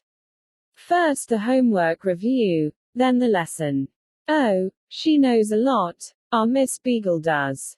She tells a good story, about everything from fish to reindeer, but most of all, or so Margot says, she likes to talk and ask questions about reproduction. Probably because she's an old maid. All of a sudden her lecture is interrupted. A wad of paper flies through the room and lands on my desk. What have you got there? Miss Beagle asked me in the unmistakable accent of someone from The Hague. I don't know, Miss Beagle. Bring it here. Reluctantly, I got up from my desk and took the note up to the front. Who threw it? I don't know, Miss Beagle. I haven't read it yet. Oh, then we'll start by finding out what it says. She unfolded the note and let me read what was written on it. There was only one word, snitch. I turned red. She looked at me. So now do you know who threw it? No, Miss Beagle. That's a lie. I turned bright red and glared at her, my eyes flashing, but I didn't say a word. I want to know who wrote it. Whoever it was, raise your hand. A hand went up in the back of the room. Just as I suspected. Rob Cohen. Rob, come here. Rob came. Why did you write that? Silence. Do you know what it refers to, Anne? Yes, Miss Beagle. Tell me. Can't we discuss it another time, Miss Beagle? It's a long story. No, I want to hear it now. So I told her about the F I'd gotten for cheating on the French test and about telling on the rest of the class. That's a delightful tale. Rob, couldn't you wait until after class to give Anne the benefit of your opinion? As for you, Anne, I find it difficult to believe that you didn't know who threw the note. Go back to your seats. I was furious. When I got home I recounted the entire incident, and later, when an opportunity to get back at Miss Beagle presented itself, I sent father to deal with her. He came home with the news that he had called her Miss Beagle the whole time. According to her, Anne Frank was a very nice girl, and she had no recollection of having said I'd lied. A math class. Thursday, August 12, 1943. Standing before the class, he's an impressive figure. Tall, old, always in the same grey suit with a wing collar, a bald head with a wreath of grey hair. Speaks a strange dialect, grumbles a lot, laughs a lot. Patient when you try, short-tempered when you're lazy. 9 out of the 10 children he calls on don't know the answer. Over and over again, he explains, describes and demonstrates how to arrive at a number below 0. He loves asking riddles, is fun to talk to after class and used to be chairman of a large soccer club. Mr. Keesing and I were often at loggerheads when it came to talking in class. In the space of 3 days, I got 6 warnings. He was so fed up that he assigned me the usual 2-page essay. I turned it in during the next math class, and Mr. Keesing, who can take a joke, laughed heartily at my essay, which had a paragraph in it that went something like this: I should indeed try hard to break myself of the habit of talking, but I'm afraid there isn't much I can do about it, since it's a hereditary disease. Because my mother also loves to talk, I assume I must have gotten it from her. So far, she hasn't been cured of the habit either. The topic of the assigned essay was a chatterbox. During the next class, however, another opportunity for a cozy chat presented itself. Mr. Keesing went over to his book and wrote, Miss Anne Frank, an essay entitled, An Incorrigible Chatterbox. Due tomorrow.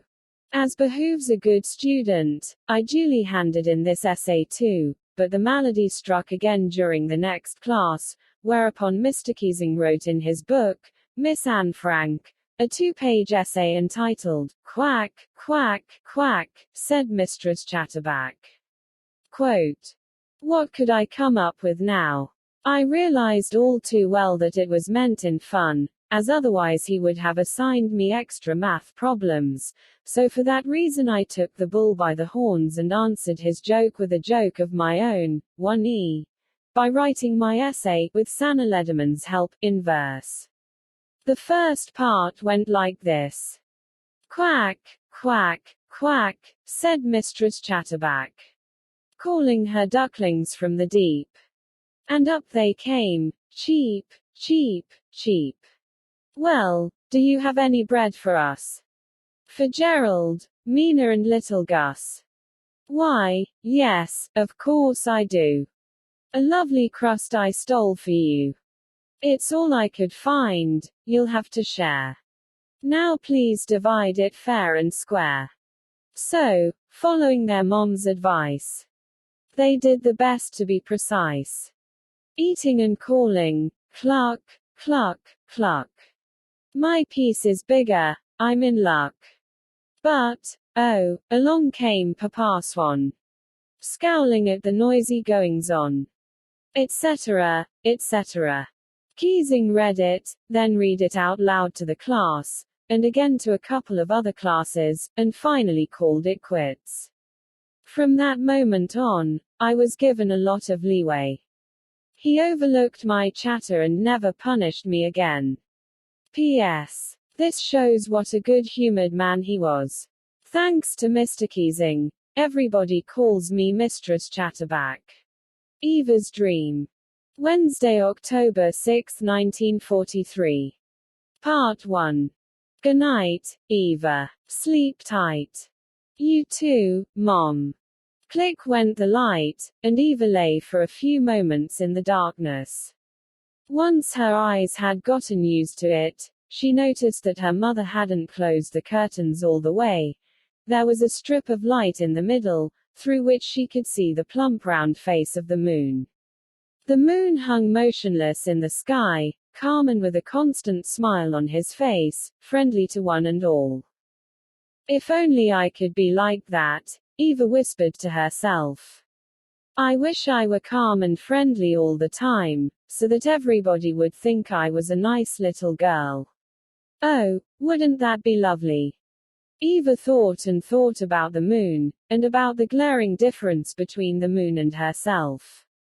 Finally, after all that thinking, her eyelids closed and her thoughts transformed themselves into a dream, which Eva remembered in such detail the next day that she later wondered if it had actually happened. Eva found herself at the entrance to a large park. She was peering uncertainly through the gate, not quite daring to go inside. Just as she was about to turn away, a tiny little woman with wings came up to her and said, Don't be afraid to go in, Eva. Or don't you know the way? No, I don't, Eva shyly confessed. Well, then, let me show you. And the plucky little elf took Eva's hand. Eva had gone for many walks in many different parks with her mother and grandmother, but she had never seen one as beautiful as this. There were masses of flowers, trees and fields, every imaginable kind of insect, and small animals such as turtles and squirrels. The elf chattered about cheerful things until Eva finally overcame her bashfulness enough to ask a question. But the elf quickly silenced her by putting a finger to Eva's lips. I'll point out everything in turn and explain it to you. After each explanation you can ask me questions about the things you don't understand, but the rest of the time you'll have to keep quiet and not interrupt. If you do, I'll take you home at once, and then you'll be just as ignorant as all the other ignorant people. Well, that's that. Let's begin. First, there's the rose, the queen of the flowers. She's so beautiful and her fragrance is so intoxicating that it goes to everyone's head, most of all her own. The rose is beautiful, sweet-smelling and elegant, but if things aren't going her way, she shows her thorns. She's like a spoiled child, beautiful, elegant and seemingly nice as can be, but if you touch her or talk to someone else so that she's no longer the center of attention, out come her claws. She'll be catty and offended, and will do her best to hide it. Her manners have been acquired, which means they're only skin deep. But, elf, if that's true, why does everyone think of the rose as the queen of the flowers? Most people are blinded by the outer glow. If they'd been allowed to vote, very few people would have picked the rose. The rose is majestic and beautiful, and just as in the real world, no one asks the flowers whether a bloom which is outwardly less pretty might actually be inwardly more beautiful and more fit to rule. Do you mean to say, elf, that the rose isn't beautiful? Not at all, Eva. The rose is beautiful on the outside. And if she weren't constantly in the limelight, she might even be nice and kind. But since she happens to be first and foremost among the flowers, she will always think she's prettier than she actually is, and as long as that's true, the rose will go on being stuck up, and I don't like stuck-up creatures. Is Lyncha stuck up? After all, she's beautiful and rich, which is why she's our class's ringleader. Think about it for a moment, Eva. You'll have to admit that if your classmate Mariacha were to stand up to her, Lyncha would soon have all the other girls on her side. She'd point out that Mariacha is ugly and poor. The rest of you would do whatever Lyncha tells you to, because you all know she'll be mad at you if you don't, and that you'll never be able to get in her good graces again. And in your eyes, being out of your ringleader's good graces is almost as bad as having the principal mad at you. You wouldn't be allowed to go to her house anymore, and the rest of the class would ignore you. Later on, girls like Lyncha will find themselves alone, because when the other girls are older, they'll turn against her. But, Eva, if they were to do that now, Lyncha would have an opportunity to change before she winds up being alone for the rest of her life. Should I try to get the other girls to stop listening to her? Yes. She'll be angry and indignant at first. But once she realizes why you're doing it and understands her own behavior better, she'll be grateful and will have more genuine friends than she's ever had before. Now I see what you mean. But tell me, elf, am I also vain, like the rose? Listen to me, Eva. Any adult or child who seriously asks themselves that question can't be vain, because vain people don't realize they're vain. You're the best person to answer that question, so I advise you to look into your own heart. But let's continue. You see this. Isn't it nice? As she spoke, the elf knelt beside a bluebell, which was gently swaying back and forth in the grass to the rhythm of the wind. This bluebell is simple and kind. It brings joy to the world. It chimes for flowers, just as church bells chime for people. It helps lots of flowers and is a comfort to them. The bluebell is never lonely. There's music in its heart. It's a much happier creature than the rose. The bluebell isn't interested in the praise of others. The rose lives and thrives on admiration. When that's missing, the rose has nothing to make her happy. Her outward appearance is for other people, but her heart is empty and therefore cheerless. The bluebell, on the other hand, may not be as beautiful, but she has real friends who value her melodies. Those friends live in the flower's heart. But the bluebell is also a pretty flower, isn't it? Yes, but not as eye-catching as the rose. Unfortunately, most people only notice the most obvious things. But I often feel lonely too and want to have people around me. Is that wrong? That has nothing to do with it, Eva. Later, when you're older, you'll hear the song in your heart. I'm sure you will. Please continue your story, dear little elf. It's beautiful, and so are you. Okay, I'll go on. Next, I want you to look up.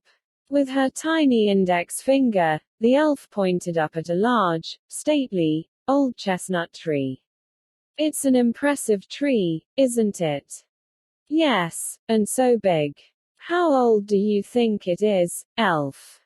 At least 150 years old. But he's still standing tall, and he doesn't feel old. Everyone admires him for his strength, and he proves it by taking no notice of their admiration. He won't tolerate having anyone higher, and he's egotistical and indifferent to others. As long as he has what he wants, nothing else matters. He looks so generous, our chestnut does, as if he's a comfort to one and all, but it's easy to be mistaken. The chestnut would rather not have anyone come to him with their troubles. He leads a good life, but begrudges others the same. The trees and flowers know it, so they take their troubles to the cozy, comfy pine tree and ignore the chestnut. Still, the chestnut tree has a very small song in a very big heart. This can be seen by his affection for the birds. There's always a place for them on one of his branches, and he always has a little something for them, even if it's not much.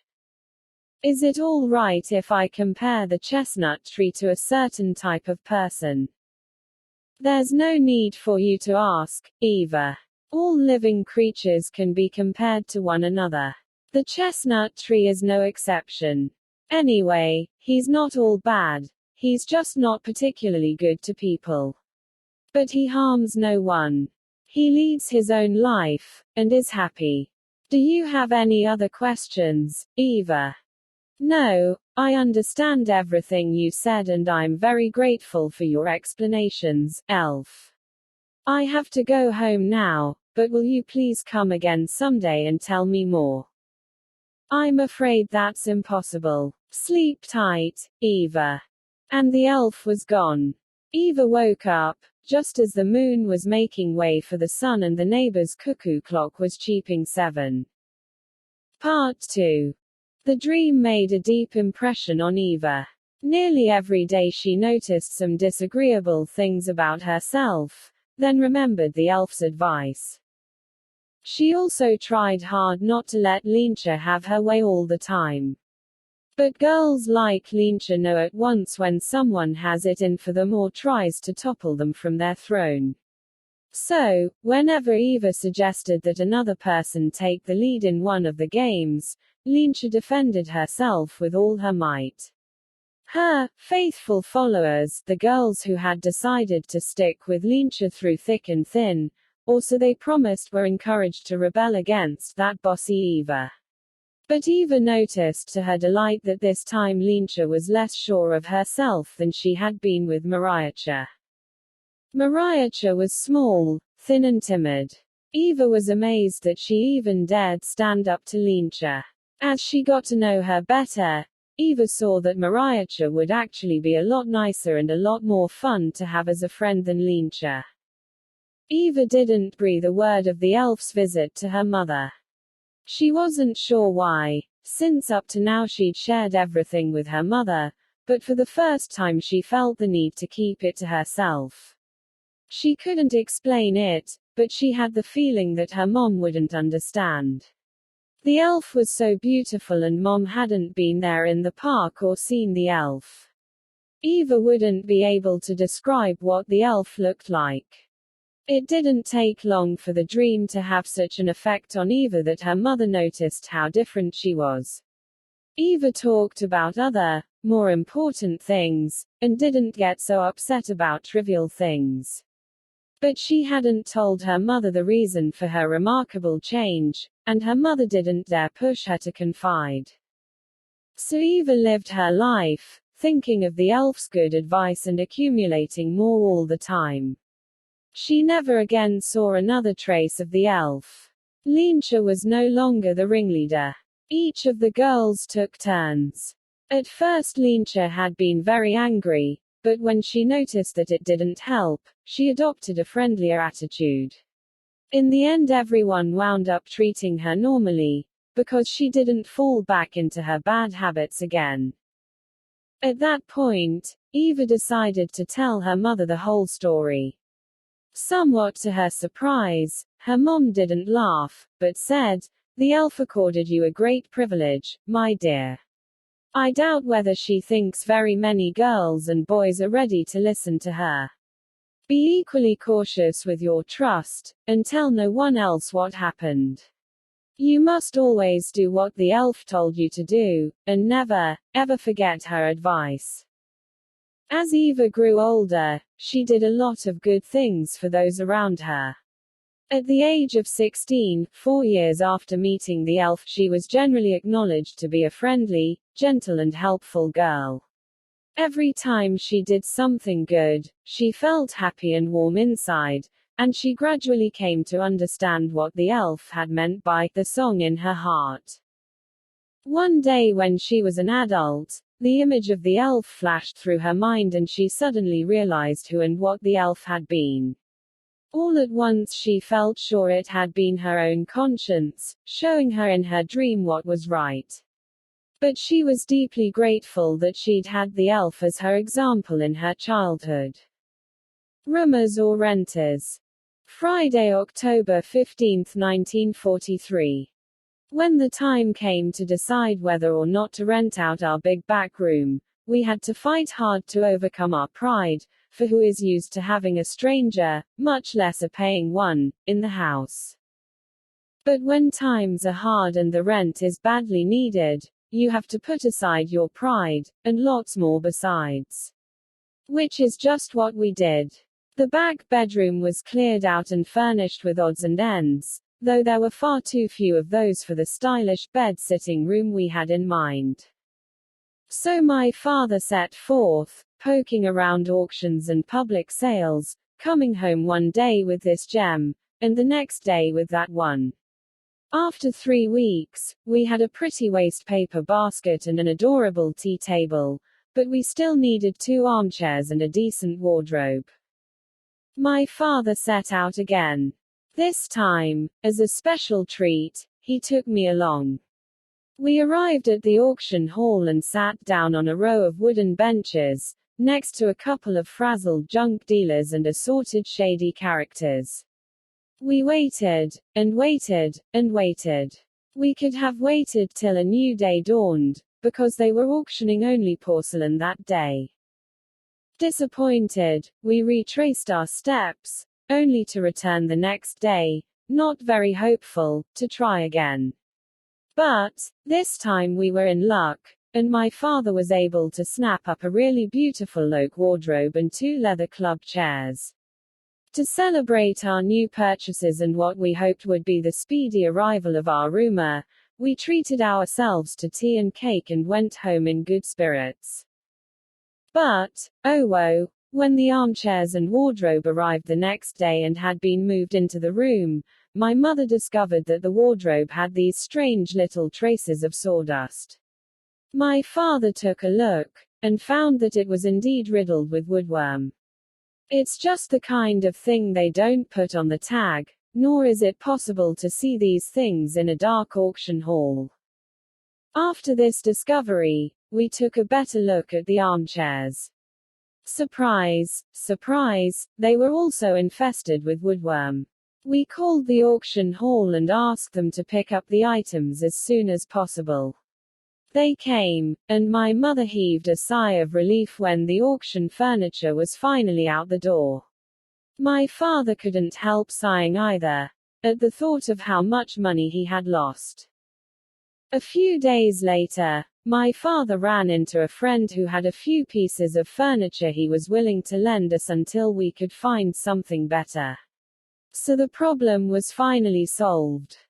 Then we sat down and wrote an ad to be hung in the window of the bookstore on the corner, and agreed to pay for it to be posted for a week. Soon people were coming to look at the room. The first one was an elderly gentleman hoping to find a place for his unmarried son. Everything was almost settled when the son himself spoke up, and he said such crazy things that my mother seriously began to wonder if he had all his marbles. She was right, since the elderly gentleman hesitantly admitted that his son was a bit out of the ordinary. You wouldn't believe how fast she showed those to the door.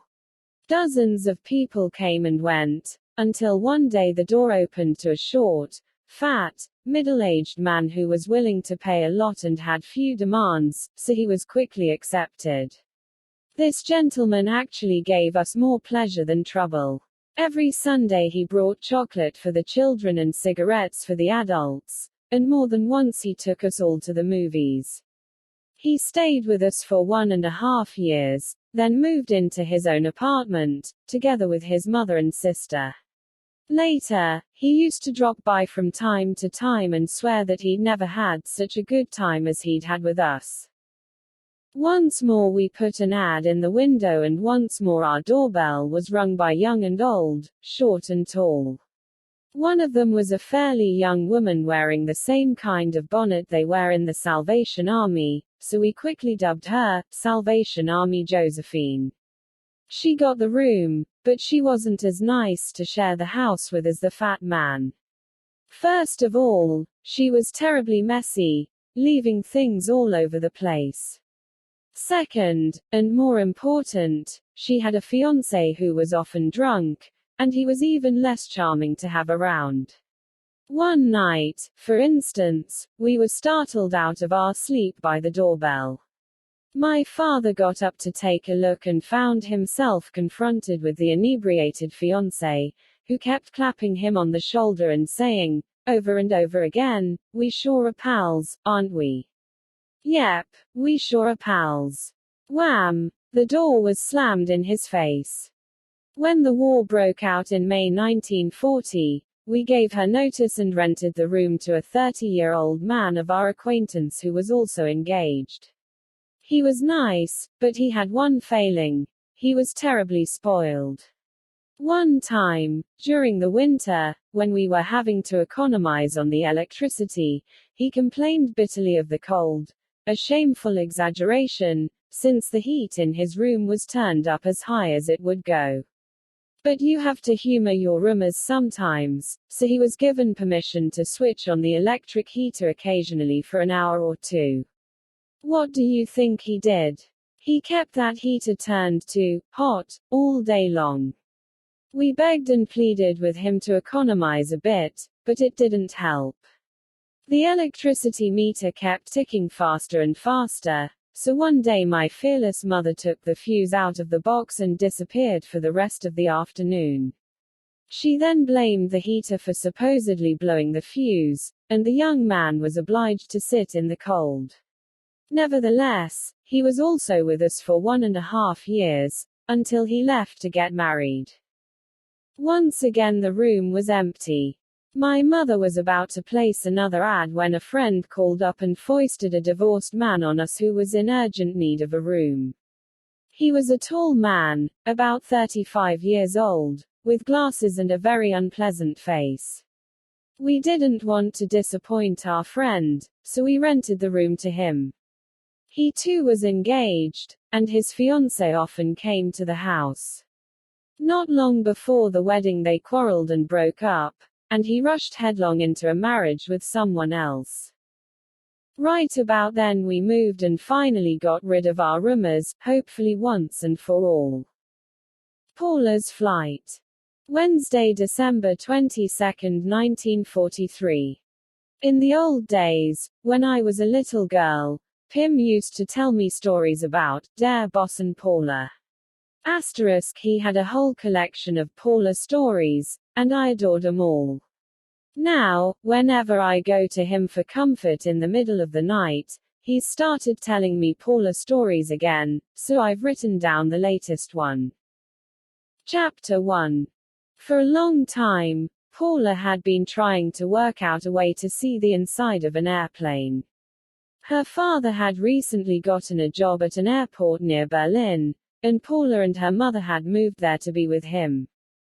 One fine day, when things were fairly quiet at the airport, she summoned every ounce of courage she had and climbed into the first plane she happened to see. She inspected every nook and cranny, taking her own sweet time, before finally pausing in fascination outside the cockpit. She was just about to reach for the doorknob when, to her indescribable horror, she heard voices outside. She quickly crawled under one of the benches and waited tremblingly to see what was going to happen next. The voices came closer and closer, and a moment later she saw two men step into the plane. They walked back and forth, nearly bumping into the bench under which she was crouched. Then the two men sat down on one of the benches behind her and started speaking in such a strange dialect that Paula couldn't understand a word.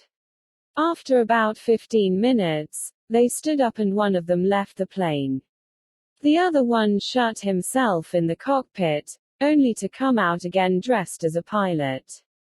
Then the second man came back, followed by 6 other men, and they all climbed aboard. Paula, still shaking, listened as the engine was switched on and the propellers began to turn. Chapter 2. Despite her daring, Paula was often cowardly and afraid, though sometimes she could be unexpectedly brave, so that no one was able to predict which of these two opposites was going to come to the fore.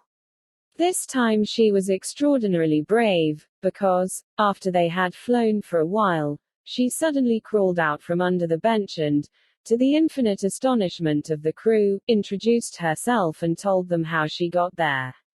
The crew discussed what they should do with Paula and decided that they had no choice but to keep her with them. They told her that they were on their way to Russia to bomb the enemy lines. Sighing, she lay down on a bench and went to sleep. Bang bang, boom boom, Paula sat up immediately and stared wide-eyed at the crew. No one had time to deal with her, though, because the Russians were shooting fast and furiously at the enemy aircraft. Suddenly, Paula screamed, the benches shook and the windows rattled as a couple of shells slammed into the plane and sent it into a nosedive, so that they were forced to make an emergency landing. As soon as the plane hit the ground, some Russians raced over and put handcuffs on the entire crew.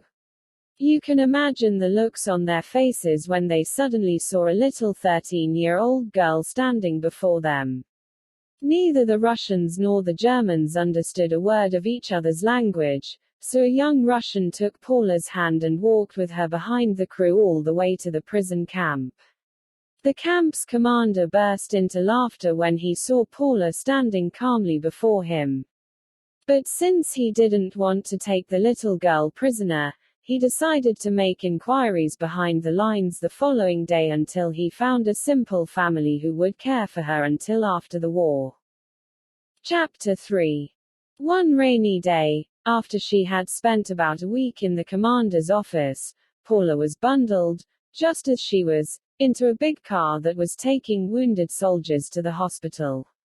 The car bumped and bounced over the cobblestones for a full 5 hours, while outside a curtain of rain blocked her view. An occasional cottage dotted the desolate landscape, but they all seemed to be deserted. At the beginning of their trip, they could still hear the steady roar of the distant cannons, but the sound gradually got weaker and weaker until it finally died away completely. Suddenly there was more traffic on the road. They passed several cars, then stopped in front of a white house with red crosses painted all over it. The wounded were taken out of the car and carried inside, where friendly nurses were waiting to receive them. After all of the men had been unloaded, the driver drove on without a word. A whole hour went by before he stopped again. Through the trees Paula saw a fairly large farmhouse. The driver gestured in the direction of the house, and Paula understood that she was supposed to get out. She stood on the road, waiting for the driver, but before she knew what had happened, the car had driven off, leaving her alone on the empty road. What strange people the Russians are, Paula thought. Here I am, left to my fate in a foreign country. If the tables were turned, no German would act this way. Don't forget that Paula was German. She suddenly remembered, however, that the driver had pointed to the house. So she crossed the road, opened the gate and found herself in a sort of fenced-in pasture. In front of the house she spied a woman doing the laundry and a little girl hanging sheets on the line. Holding out her hand, she walked over to the woman and murmured, "Paula Müller." The woman looked up, shook Paula's hand, after first wiping her own on her soaking wet apron, and said, "Ustakuria Kolovnia." Paula assumed that this was the woman's name, though it simply meant welcome. Chapter 4. Mrs. Kantovoska, as the woman was actually called, lived on the farm with her husband and 3 children. In addition, they had a farmhand and 2 hired girls. 3 days ago she had received word that a 13-year-old girl would probably be arriving within the next few days. If they took her in, they wouldn't be obliged to quarter anyone else in their house. Mrs. Kantovoska had readily agreed, and she now assumed that this was the girl. The Kantovoskas had difficulty explaining things to Paula. However much she tried, Paula simply couldn't understand what they expected her to do. During the first 2 weeks, she could barely choke down the food, but since hunger makes even the oddest things taste good, she eventually got used to it, and after a while she rolled up her sleeves and, by imitating the others, was able to do the washing and mending. So Paula's life went on, and after 6 months she could understand quite a bit of Russian. By the time another 6 months had gone by, she could understand almost everything and occasionally joined in the conversation, though it wasn't easy. The Kantovoskas didn't see Paula's bad side, since she was much too smart to pull any of her shenanigans here, and there was no point in making her life in Russia miserable as well. She did her chores, and since she wasn't as clumsy as she had pretended to be at home, she gradually became part of the family. Chapter 5. After 2 years with the Kantovoskas, Paula was asked if she wanted to learn how to read and write in Russian. She eagerly accepted the offer, and from then on she and a neighbor girl went 3 times a week to reading and writing class. She made rapid progress, and after about 12 weeks she was able to read Russian. Both Paula and the other girl were also given permission to learn how to dance. Before long, you could find her every evening in a dance hall, dancing polkas and mazurkas for a few pennies a night. She gave half of her earnings to Mother Kantovoska and slipped the other half into her own pocket, since she had long been meaning to find a way to leave the country. Meanwhile, the war had come to an end, though in all that time she had not heard a word from her parents. Chapter 6. She was now nearly 16, fully educated and aware of the fact that, by Western standards, she was quite ignorant. So she threw herself into her dancing, and before long she had saved enough money to buy a train ticket from Minsk, for that was the area she was in, to Warsaw. If I can just get to Warsaw, she thought, the Red Cross is bound to send me the rest of the way. No sooner said than done. One morning, when she was supposedly going to class, she tied her accumulated possessions into a bundle and slipped away. As she had expected, the walk from the Kantovoska's farm to Minsk was far from easy. She got a ride in a wagon for a few hours, but that still left several hours on foot. She arrived in Minsk at dusk, totally exhausted. She went directly to the station and asked about the trains to Warsaw, but to her dismay, she was told that the first train wasn't due to leave until noon the next day. She pleaded with them to let her speak to the station master, and when he appeared, she begged him for permission to sleep in the station that night. This was allowed, and she was so tired that she fell asleep at once. She awoke at dawn, stiff from head to toe, wondering where she was, but it all came back to her much too quickly when her stomach began to growl.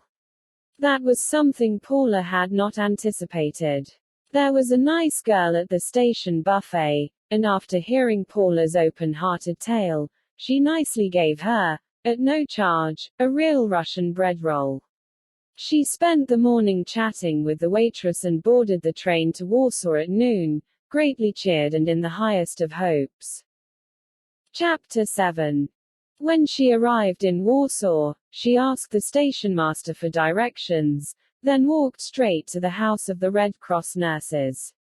She stayed there longer than she'd expected, since none of the nurses knew what to do with her.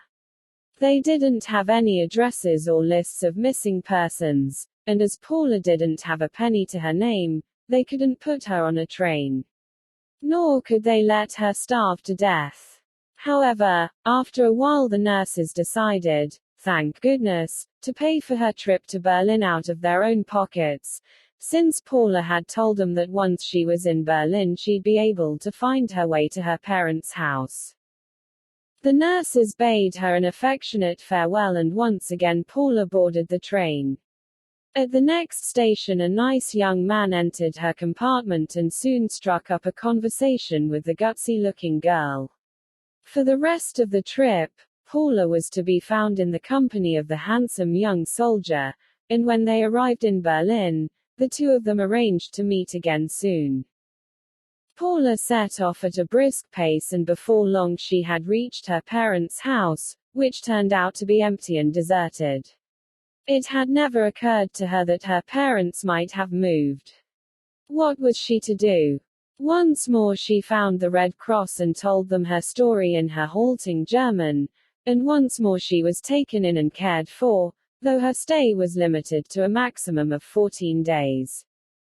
All she found out about her parents was that her mother had left Berlin to look for work elsewhere and that her father had been drafted in the last year of the war and was now lying wounded in a hospital somewhere. She went straight out to look for some kind of household job, and when she found one, she hurried over to see Eric, the handsome young man. With his help, she was hired for 3 nights a week in a cabaret. And so her Russian dancing came in useful again. Chapter 8. Paula had been working for some time when the cabaret announced one evening that in 2 weeks' time it was going to hold a big dance show, exclusively for the convalescent soldiers who had recently been discharged from various hospitals.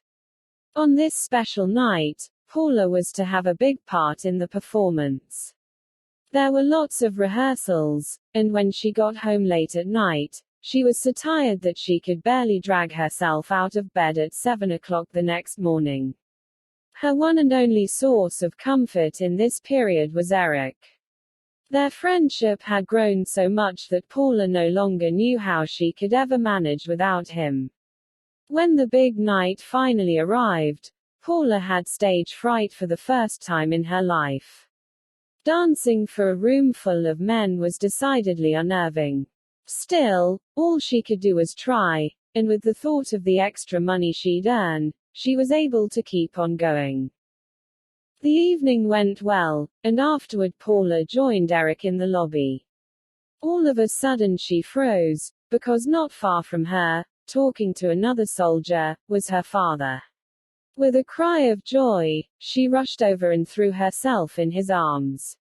Her father, who had grown quite old, looked amazed, since he hadn't recognized his daughter, either on or off stage. She actually had to introduce herself. Chapter 9. A week later Paula could be seen entering the train station in Frankfurt arm in arm with her father. They were welcomed by her deeply moved mother, who after all that time had almost given up hoping for her daughter's return. After she'd told her mother the whole story, her father jokingly asked her if she'd like to hop on a plane so that she could fly back to Russia. Bear in mind that this story takes place during the 1914–1918 war, when the Germans won the Russian campaign. The Bad Paula. Delusions of Stardom. Friday, December 24, 1943. My answer to Mrs. Van Dan, who's forever asking me why I don't want to be a movie star. I was 17, a pretty young girl with curly black hair, mischievous eyes and lots of ideals and illusions. I was sure that someday, somehow, my name would be on everyone's lips, my picture in many a starry-eyed teenager's photo album. Exactly how I'd become a celebrity or what direction my career would take was of little concern to me. When I was 14, I used to think, all in good time, and now that I'm 17, I still think that. My parents suspected almost nothing of my plans and I was smart enough to keep them to myself, since I had the feeling that if I ever got a chance to be famous they wouldn't like it and that, at least to start with, I'd be better off on my own. You mustn't think that I took my daydreams seriously or that I thought of nothing but fame. On the contrary, I studied as hard as ever and always had my nose in a book, for my own pleasure. At the age of 15, I passed my exams and switched from a 3-year high school to a language class. In the mornings I went to school and in the afternoons I did my homework and played tennis. One day, it was autumn, I was at home, cleaning out my junk closet, which was filled with boxes of every shape and kind, when I came across a shoebox marked, "Movie Stars," in great big letters. The moment I laid eyes on it I remembered that I'd promised my parents to throw it out and that I'd probably tucked it away where nobody could find it. Curious, I lifted the lid, took out those neat little bundles and started removing the rubber bands. I was so engrossed in those made-up faces that I couldn't stop, and 2 hours later, when someone tapped me on the shoulder, I jumped and looked up from where I was sitting on the floor, surrounded by a mound of clippings and boxes. They were stacked so high that I could barely step over them to go have a cup of tea. Later, when I was clearing up the mess, I put the movie star box to one side. That evening, as I was poring over it again, I came across something that I couldn't get out of my mind. An envelope filled with pictures, big and small, of the Lane family, whose 3 daughters, I read, were movie stars. I also found the girl's address, so I picked up a pen and paper and began writing a letter in English to Priscilla Lane, the youngest of the 3 daughters. Without telling a soul, I mailed this little epistle. In it, I wrote that I'd love to have pictures of Priscilla and her sisters and asked her to please answer my letter since I took a keen interest in her entire family. I waited for more than 2 months, and though I didn't want to admit it to myself, I'd actually lost hope of ever getting an answer. It was hardly surprising, since I realized that if the Lane sisters had to write long letters to all their fans and send each of them a photograph, they'd find themselves, after only a few weeks, doing nothing all day but answering their correspondence. But then one morning, Just when I'd stopped expecting a reply, my father handed me an envelope addressed to Miss Anne Franklin, which I eagerly ripped open. My family was curious to know what it was, so, after telling them about my letter, I read Priscilla's answer out loud.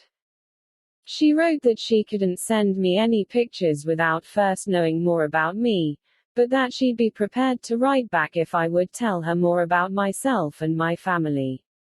I replied, in all truth, that I was much more interested in her as a person than as an actress.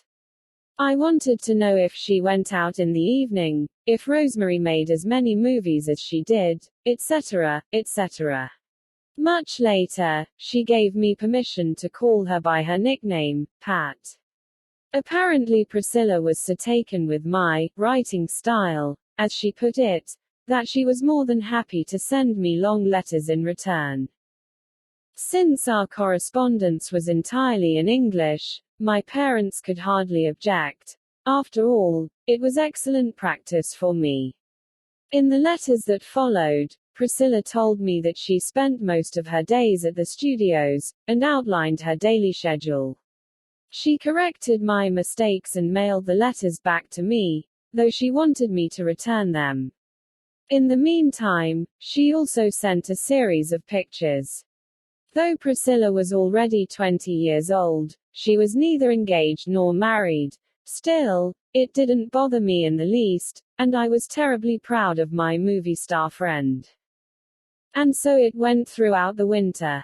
Then one day, in late spring, I received a letter from the Lanes, in which Priscilla asked me if I'd like to fly to California and stay with her for 2 months during the summer. I jumped up and down so hard I nearly hit the ceiling, but I hadn't counted on my parents' numerous objections. I couldn't travel on my own, I couldn't possibly accept such an invitation, I didn't have enough clothes, I couldn't stay away that long, and all the other objections that worried parents have when it comes to their offspring. But I had my heart set on going to America, and I was determined to go. I wrote and told Priscilla of all these objections, and she came up with a solution to every one. In the first place, I wouldn't have to travel on my own, since Priscilla's companion would be coming to The Hague for 4 weeks to visit her relatives and I could fly back with her. Some kind of escort could surely be arranged for the return trip. Naturally I'd get to see a lot of California. But my parents still objected to the plan, this time on the grounds that they didn't know the family, and that I might feel out of place. I was furious. It was as though they begrudged me the opportunity of a lifetime. Priscilla was being incredibly nice and considerate, and the upshot of all the fuss was that, after a personal letter from Mrs. Lynn, the decision was finally handed down in my favor. I studied hard during May and June. When Priscilla wrote that her companion would be arriving in Amsterdam on July 18th, my preparations for the big trip began in earnest. On the 18th, Father and I went to the station to meet her. Priscilla had sent me a picture, so I picked her out almost immediately in the crowd. Miss Calwood was a small woman with graying blonde hair who talked a lot and spoke incredibly fast, but she looked quite pleasant and nice. Father, who had been in America and spoke excellent English, talked to Miss Calwood, and every once in a while I put in a word or two. We had agreed that Miss Calwood would stay at our house for a week before going back, and the week simply flew by. Even before the first day was over, she and I had become friends. I was so excited on July 25th that I couldn't swallow a single bite of breakfast. Miss Calwood, on the other hand, was as cool as a cucumber. But then, this wasn't her first flight. The entire family went to Schiphol Airport to see us off. At long last, my trip to America had begun. We flew for nearly 5 days. On the evening of the 5th day, we arrived at a place not far from Hollywood. Priscilla and her sister Rosemary, who is 1 year older, met us at the airport. I was rather tired from the journey, so we quickly drove to a nearby hotel. The next morning, we had a leisurely breakfast before getting back in the car, which Rosemary herself drove. We reached the Lanes house in just over 3 hours, and I was given a warm welcome. Mrs. Lane showed me to an adorable room with a balcony, which was to be mine for the next 2 months.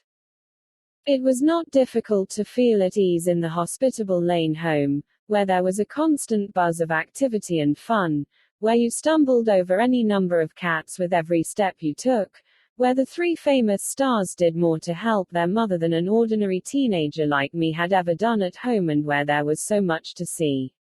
I quickly got used to speaking a foreign language, especially since I had known a bit of English before I came. Priscilla was free during the first 2 weeks of my vacation and showed me around much of the surrounding area. Almost every day we went to the beach, and little by little I got to know people whose names I'd heard so often. Madge Bellamy was one of Priscilla's best friends, and she frequently went with us on our sightseeing trips. People who knew Priscilla would never have guessed that she was so much older than I was. She and I were simply friends. After the first 2 weeks, Priscilla went back to work at Warner Brothers. And they let me go to the studio too, which was sheer bliss. I went with her to her dressing room and stayed there while she was busy with the takes. She finished early on the first day, so she took me on a tour of the studio. "Hey, Anne," she suddenly said. "I've got a great idea. Tomorrow morning, why don't you go down to one of those casting offices, where all the beautiful girls go, and see if they've got anything for you? Just for fun, of course." "Oh, I'd like that," I replied, and the next day I really did go to a casting office. It was unbelievably busy, with a long line of girls waiting outside the door. I joined the queue, and after half an hour found myself on the other side of the door. Though I'd made it inside, it still wasn't my turn.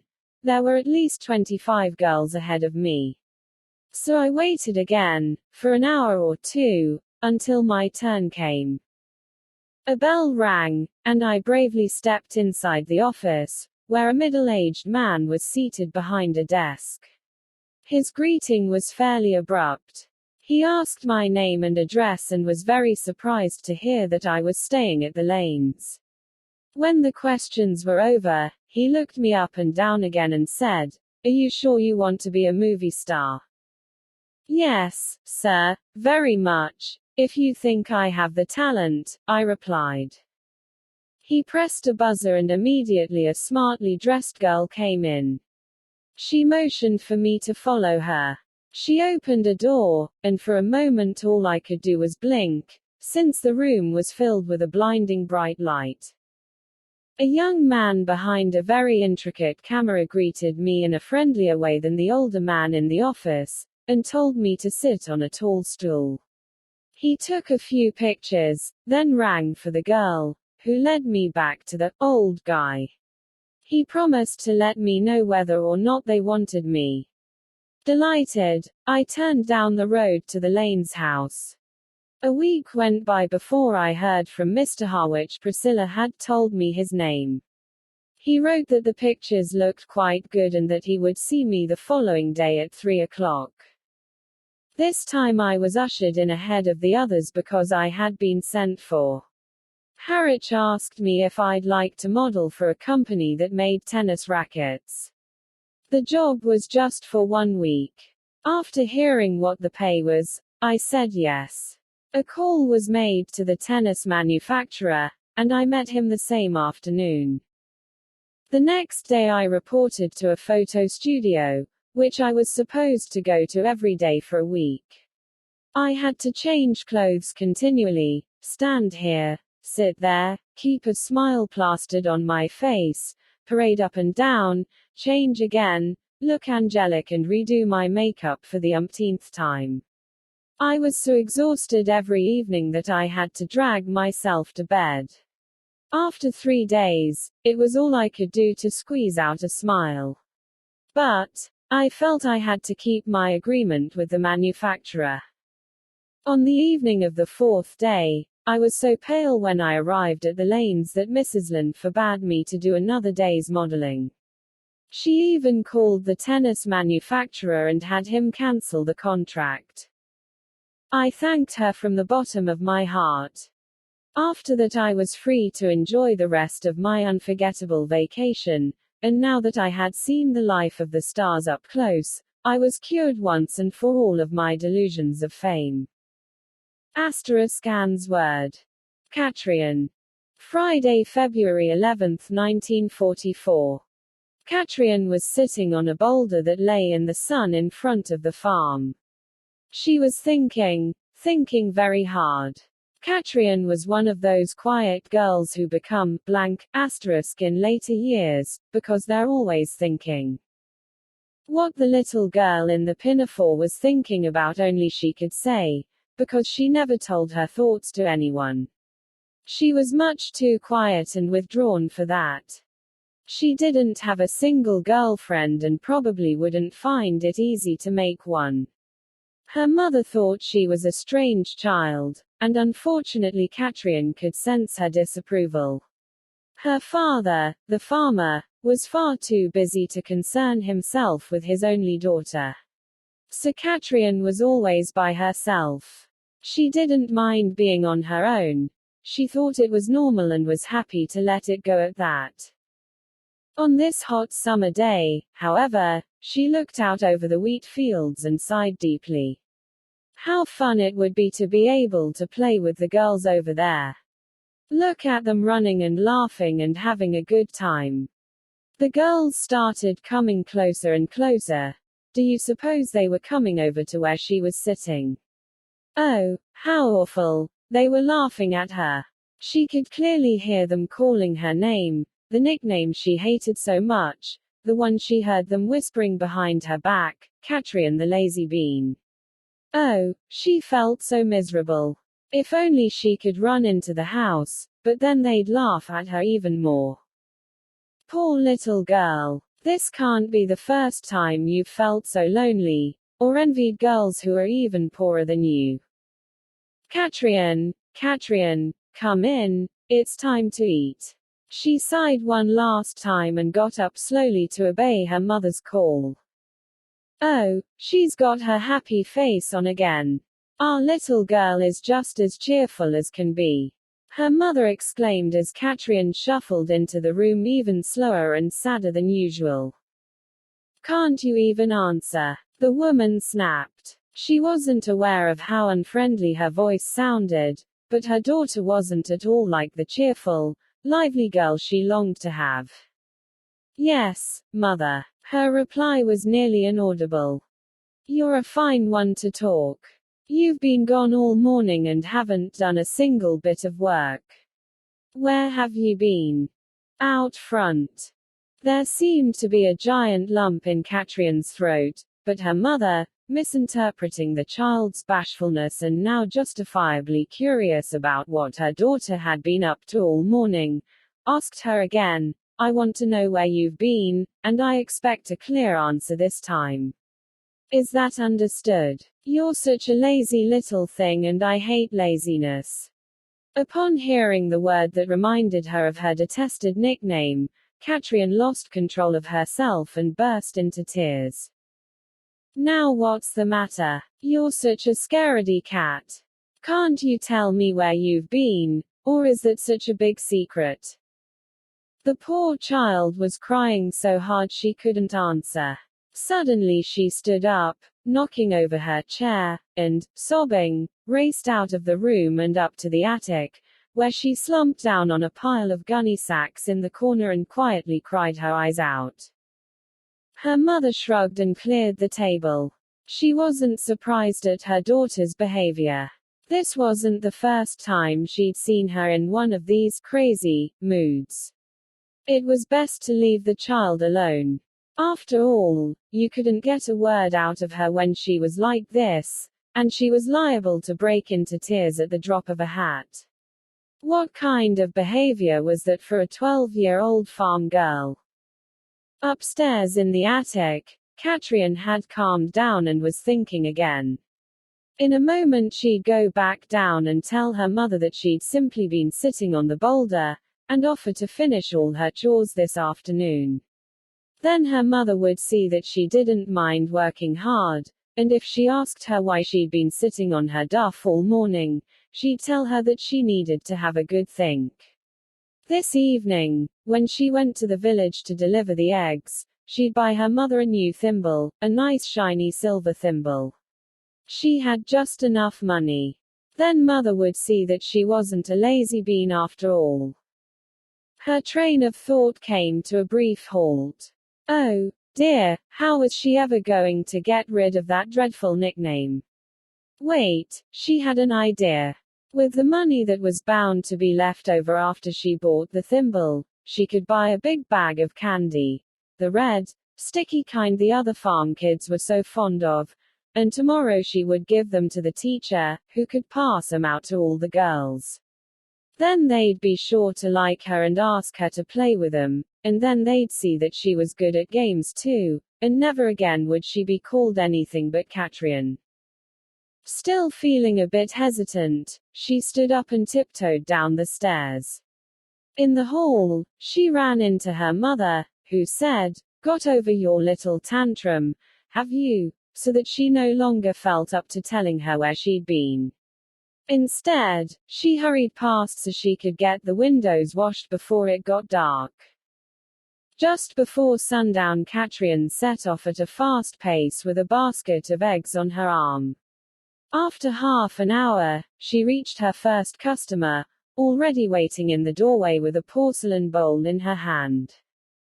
"I'll take a dozen eggs, dear," the woman said kindly. Katrine counted 'em out, said goodbye and went on her way. 3/4 of an hour later the basket was empty and Katrine was entering a little store that sold all kinds of goods. With a pretty thimble and a bag of candy tucked in her basket, she began the return journey. She was halfway home when she saw 2 of the girls who had laughed at her this morning coming toward her. Bravely overcoming the desire to hide, she continued down the road, though her heart was pounding wildly. "Hey, there's Lazy Bean. That crazy Lazy Bean." Katrine's heart sank. In desperation, knowing she had to do something, she took the candy out of her basket and held it out to the girls. One of them snatched the bag and ran away. The other one raced after her, stopping only to stick out her tongue before disappearing around a bend in the road. Helpless, heartbroken and lonely, Katrine sank into the grass at the side of the road and wept until she had no more tears. Darkness had already set in by the time she picked up the overturned basket and headed home. From somewhere in the grass came the gleam of a silver thimble. Asterisk, a word is missing in the original manuscript. Sundays. Sunday, February 20, 1944. What happens in other people's houses during the rest of the week happens here in the annex on Sundays. While other people put on the best clothes and go strolling in the sun, we scrub, sweep and do the laundry. 8 o'clock. Though the rest of us prefer to sleep in, Dussel gets up at 8. He goes to the bathroom, then downstairs, then up again and then to the bathroom, where he devotes a whole hour to washing himself. 9:30. The stoves are lit, the blackout screen is taken down and Mr. Van Dan heads for the bathroom. One of my Sunday morning ordeals is having to lie in bed and look at Dussel's back when he's praying. I know it sounds strange, but a praying Dussel is a terrible sight to behold. It's not that he cries or gets sentimental, not at all, but he does spend a quarter of an hour, an entire 15 minutes, rocking from his toes to his heels. Back and forth, back and forth. It goes on forever, and if I don't shut my eyes tight, my head starts to spin.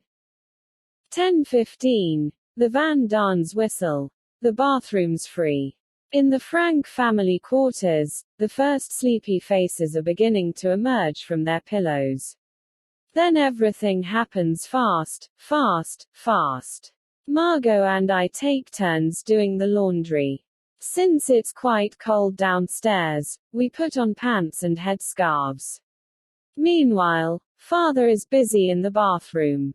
Either Margot or I have a turn in the bathroom at 11, and then all is clean. 11:30. Breakfast. I won't dwell on this, since there's enough talk about food without my bringing the subject up as well. 12:15. We each go our own separate ways.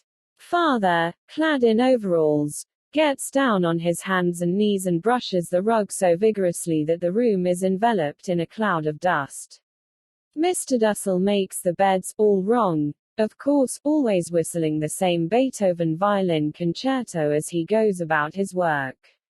Mother can be heard shuffling around the attic as she hangs up the washing. Mr. Van Daan puts on his hat and disappears into the lower regions, usually followed by Peter and Mouche.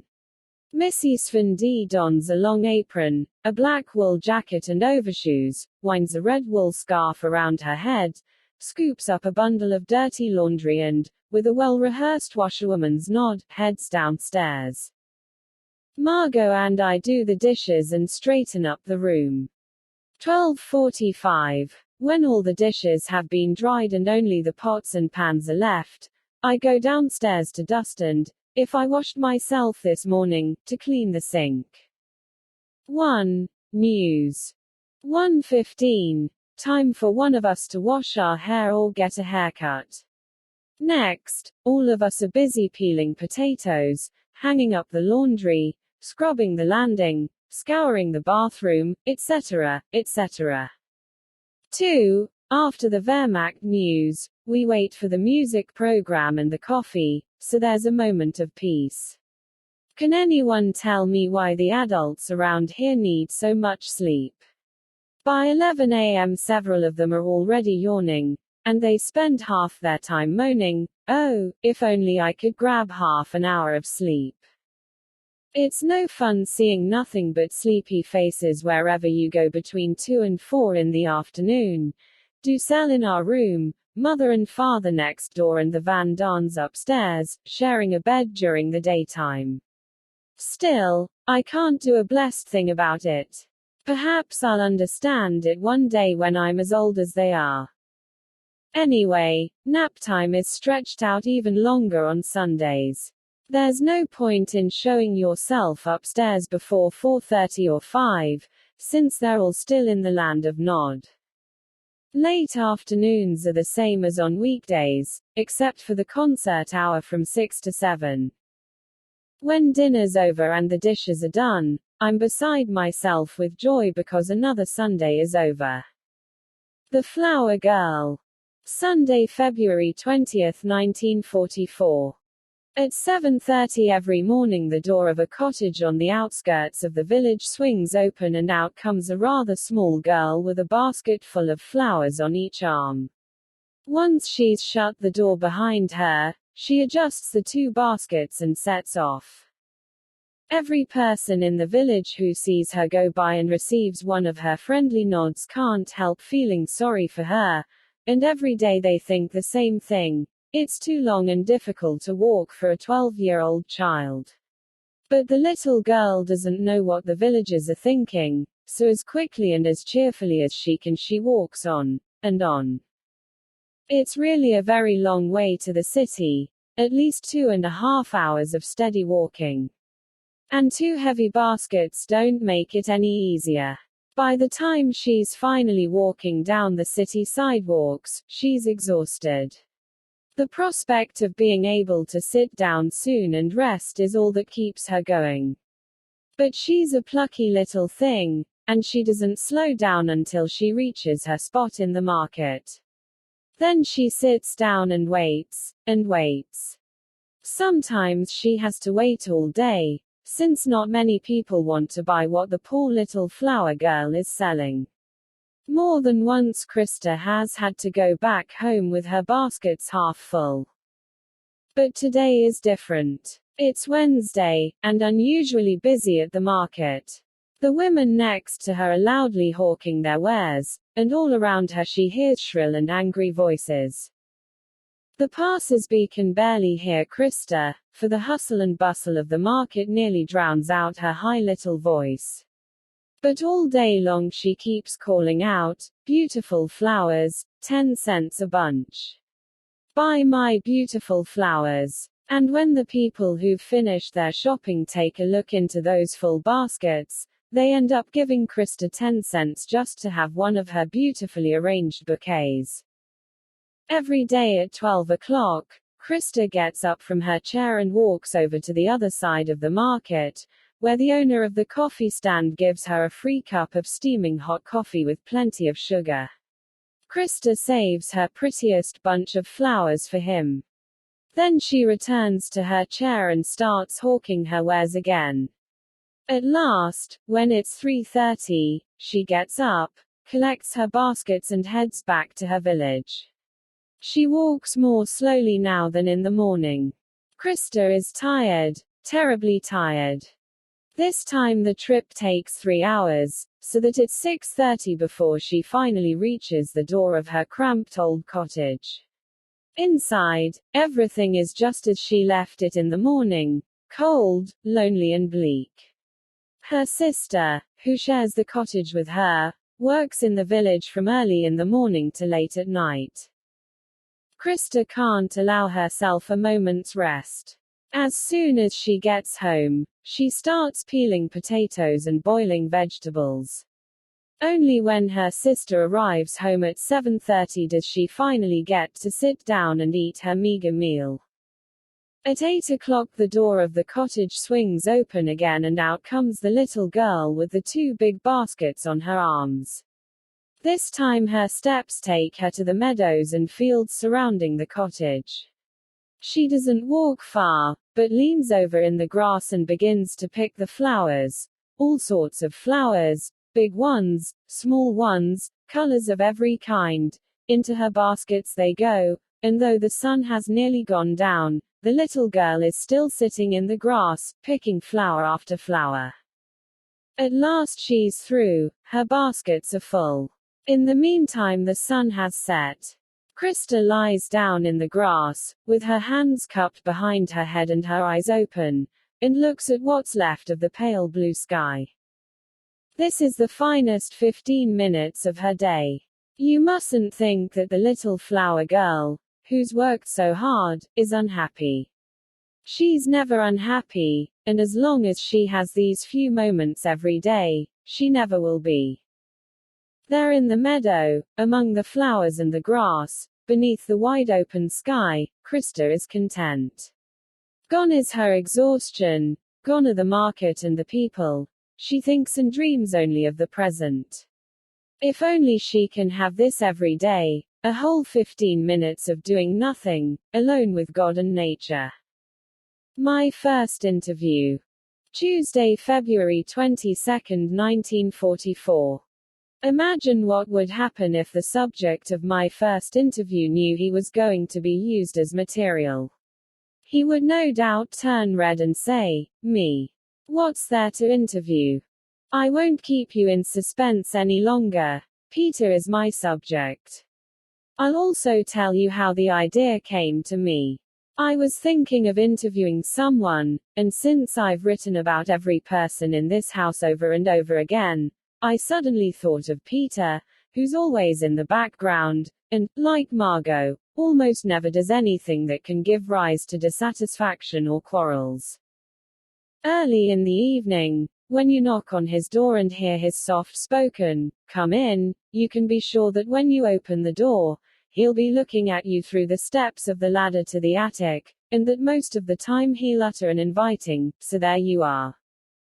His room is actually I'm not sure what it is. I think it's a kind of landing going up to the attic. It's very small, very dark and very damp, but he's managed to turn it into a real room. When he's sitting to the left of the ladder, there's only about 3 feet between it and the wall. This is where he has his table, which is usually strewn with books like ours is. The steps also get the overflow, and a chair. On the other side of the ladder is his bicycle, suspended from the ceiling. This now useless form of transportation has been wrapped in packing paper, and a long extension cord dangles merrily from one of the pedals.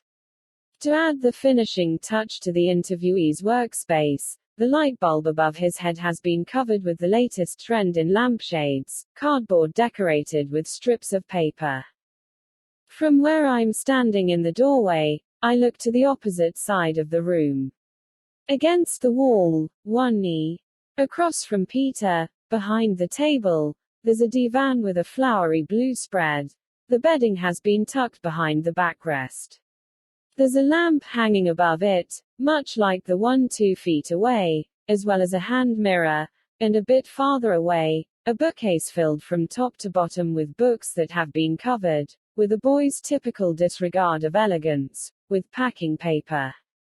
To spruce things up even more, or because the owner has no other place to put it, there's also a toolbox, where you're sure to find whatever you're looking for. Though it admittedly happened quite a while ago, I once found my favorite knife, which had long been missing, in the bottom of this very toolbox, and it wasn't the first thing to find its way there. Next to the bookcase is a wooden shelf, covered with paper that used to be white. Actually, this shelf was supposed to be for milk bottles and other kitchen items. But the youthful occupant's treasury of books has expanded so rapidly that the shelf has been taken over by these learned tomes, and the various milk bottles have been relegated to the floor. The third wall also has a small cupboard, a former cherry crate, where you can find a delightful collection of such things as a shaving brush, a razor, tape, laxatives, etc., etc. Beside it is the crowning glory of the Van Daan family's ingenuity, a closet made almost entirely out of cardboard, held together by only 2 or 3 support posts made of stronger material. This closet, which is filled with suits, coats, shoes, socks and so forth, has a really lovely curtain hanging in front of it, which Peter finally managed to lay hold of after weeks of begging his mother. So much stuff is piled on top of the closet that I've never figured out exactly what's there. The rugs of Mr. Van Daan Jr. are also worthy of note. Not only because his room has 2 large genuine Persian carpets and 1 small one, but because the colors are so striking that everyone who enters the room notices them right away. So the floorboards, which have to be negotiated with care since they're rather loose and uneven, are adorned with these precious rugs.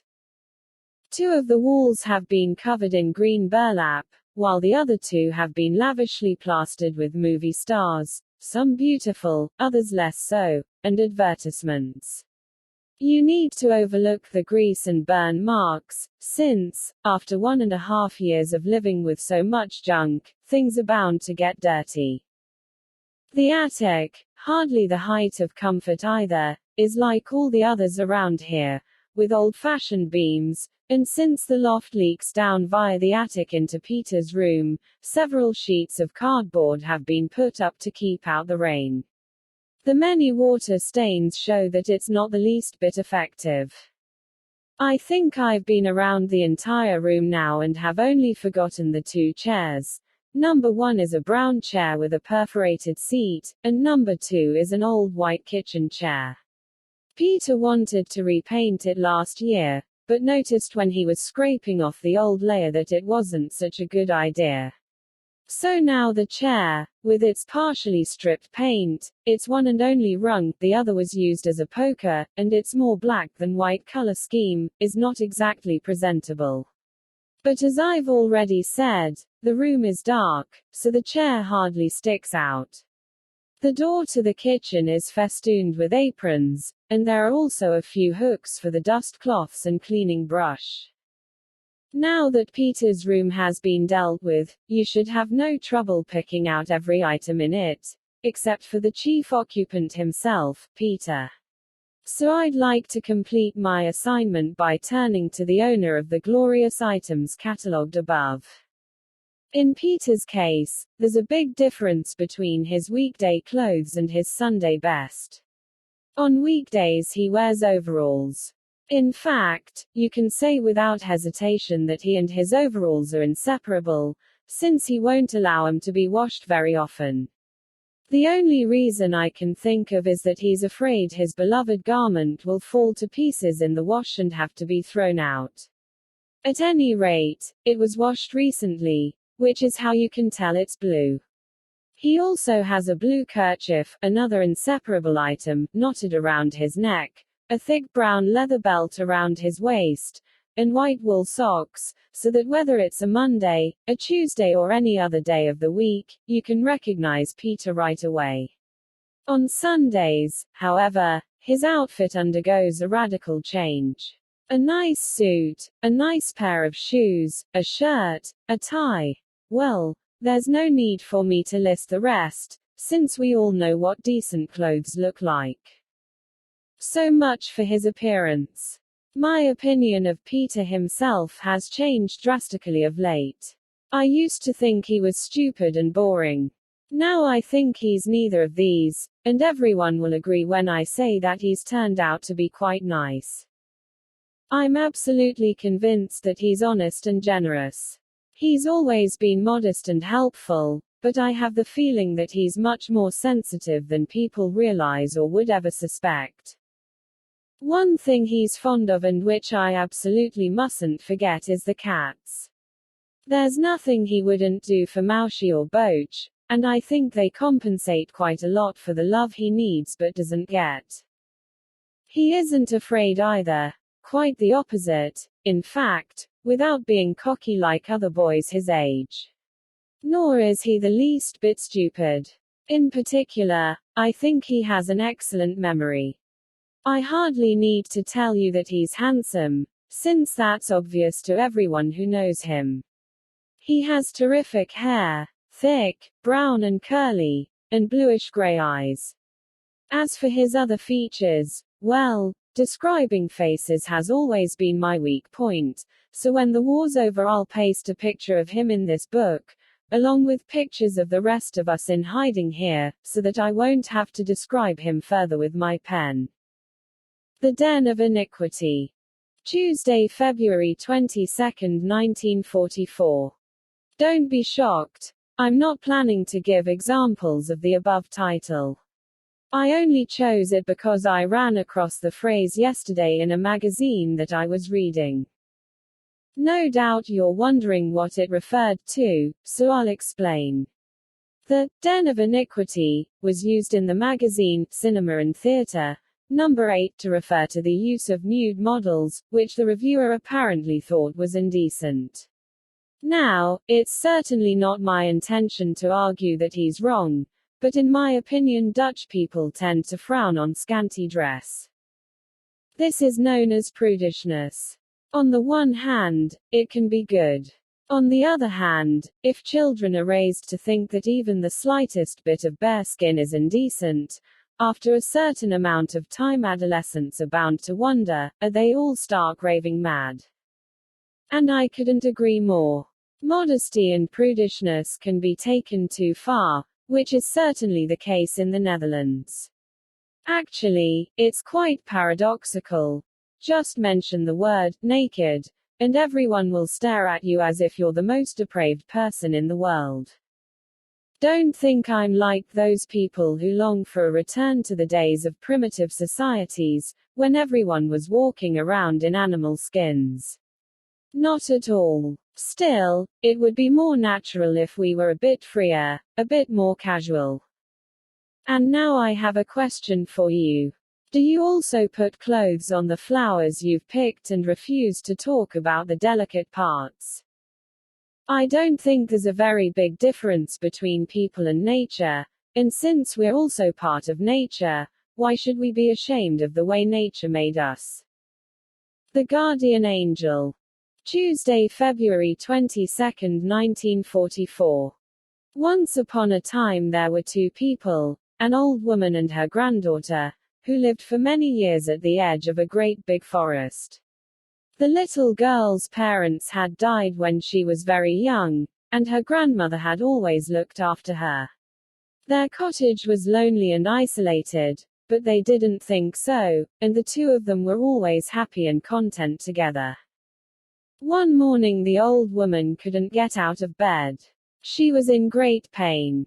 Her granddaughter was 14 years old at the time, and she took care of her grandma as well as she knew how. 5 days went by, then the grandmother died, leaving the girl all alone in the cottage.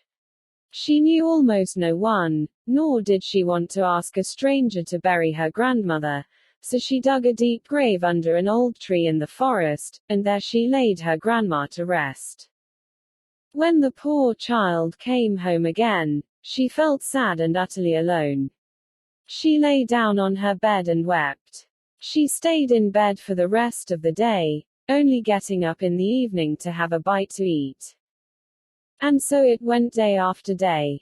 The poor child no longer felt like doing anything but mourning the loss of her dear sweet grandma. Then something happened that changed her life completely from one day to the next. It was night and the girl was asleep. Suddenly her grandmother was standing before her, dressed all in white, with her white hair down around her shoulders, and a tiny lamp in her hand. The girl looked up from her bed and waited for her grandmother to speak. "My dear little girl," the grandmother began. "I've been watching you every day for the last 4 weeks. All you've done is cry and sleep. That's not right. So I've come to tell you that you need to keep busy, to get back to your weaving and to clean our cottage, and also to put on pretty clothes again. You mustn't think that I'll stop looking after you now that I'm dead. I'm in heaven, watching you from up above. I've become your guardian angel, and I'll always be at your side, just like I used to be. Go back to your work, my darling, and don't ever forget that Grandma is with you." The grandmother faded away and the girl went on sleeping. However, when she woke up the next morning, she remembered her grandmother's words and suddenly felt happy because she was no longer alone. She busied herself again, going to the market to sell her weaving, and she always followed her grandma's advice. Later, many years later, she was again no longer alone in the world, because she married a fine miller. She thanked her grandma for not having left her. And though she had a husband to keep her company now, she knew that her guardian angel would be with her until the day she died. Happiness. Sunday, March 12, 1944. Before I begin with the actual story, I need to give you a brief rundown of my life so far. I no longer have a mother, in fact I never knew her, and my father has little time for me. My mother died when I was 2. My father farmed me out to a kindly couple who kept me for 5 years. When I was 7, I was sent to a kind of boarding school, where I stayed until I was 14.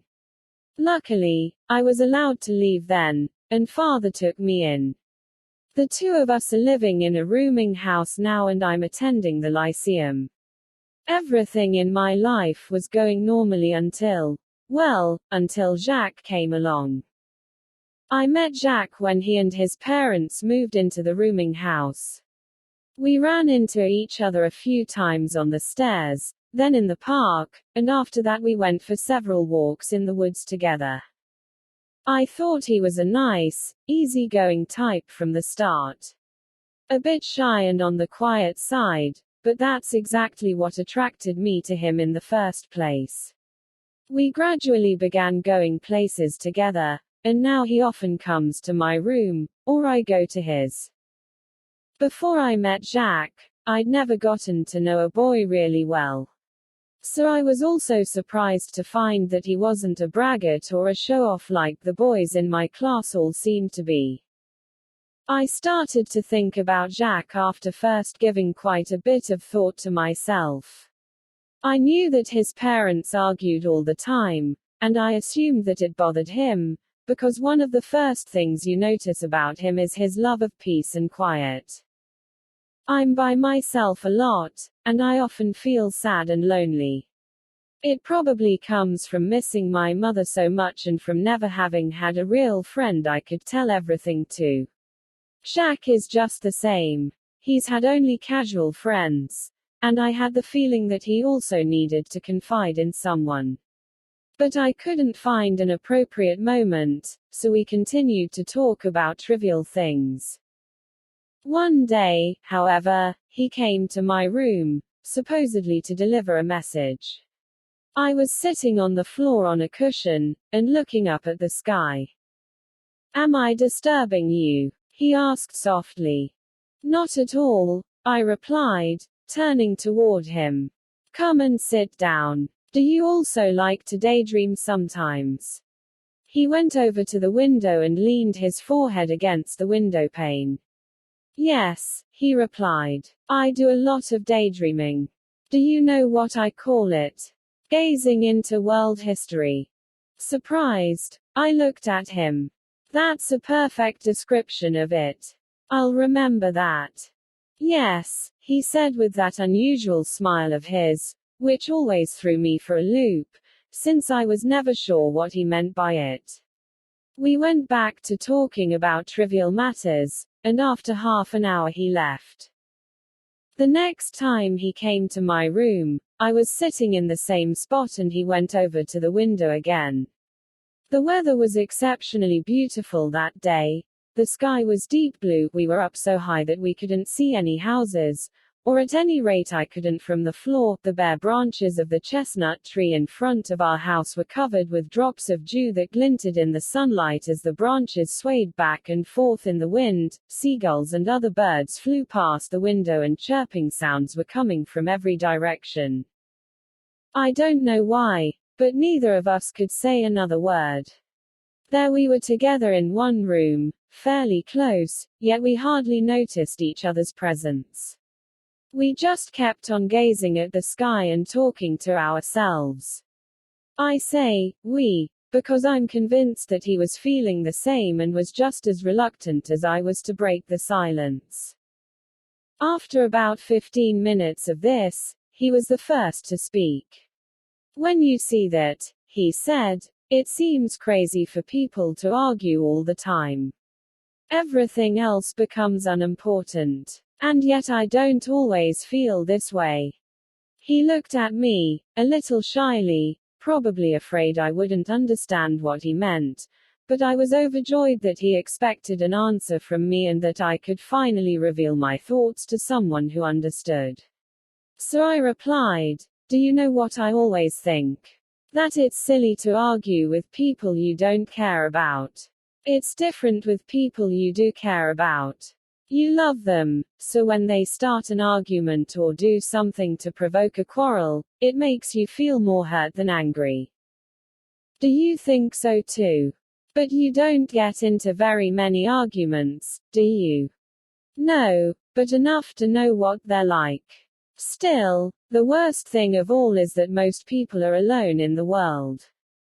"What do you mean by that?" Jax's eyes were now fixed on mine, but I decided to continue. Perhaps I might be able to help him. "I mean that most people, whether or not they're married, are lonely inside.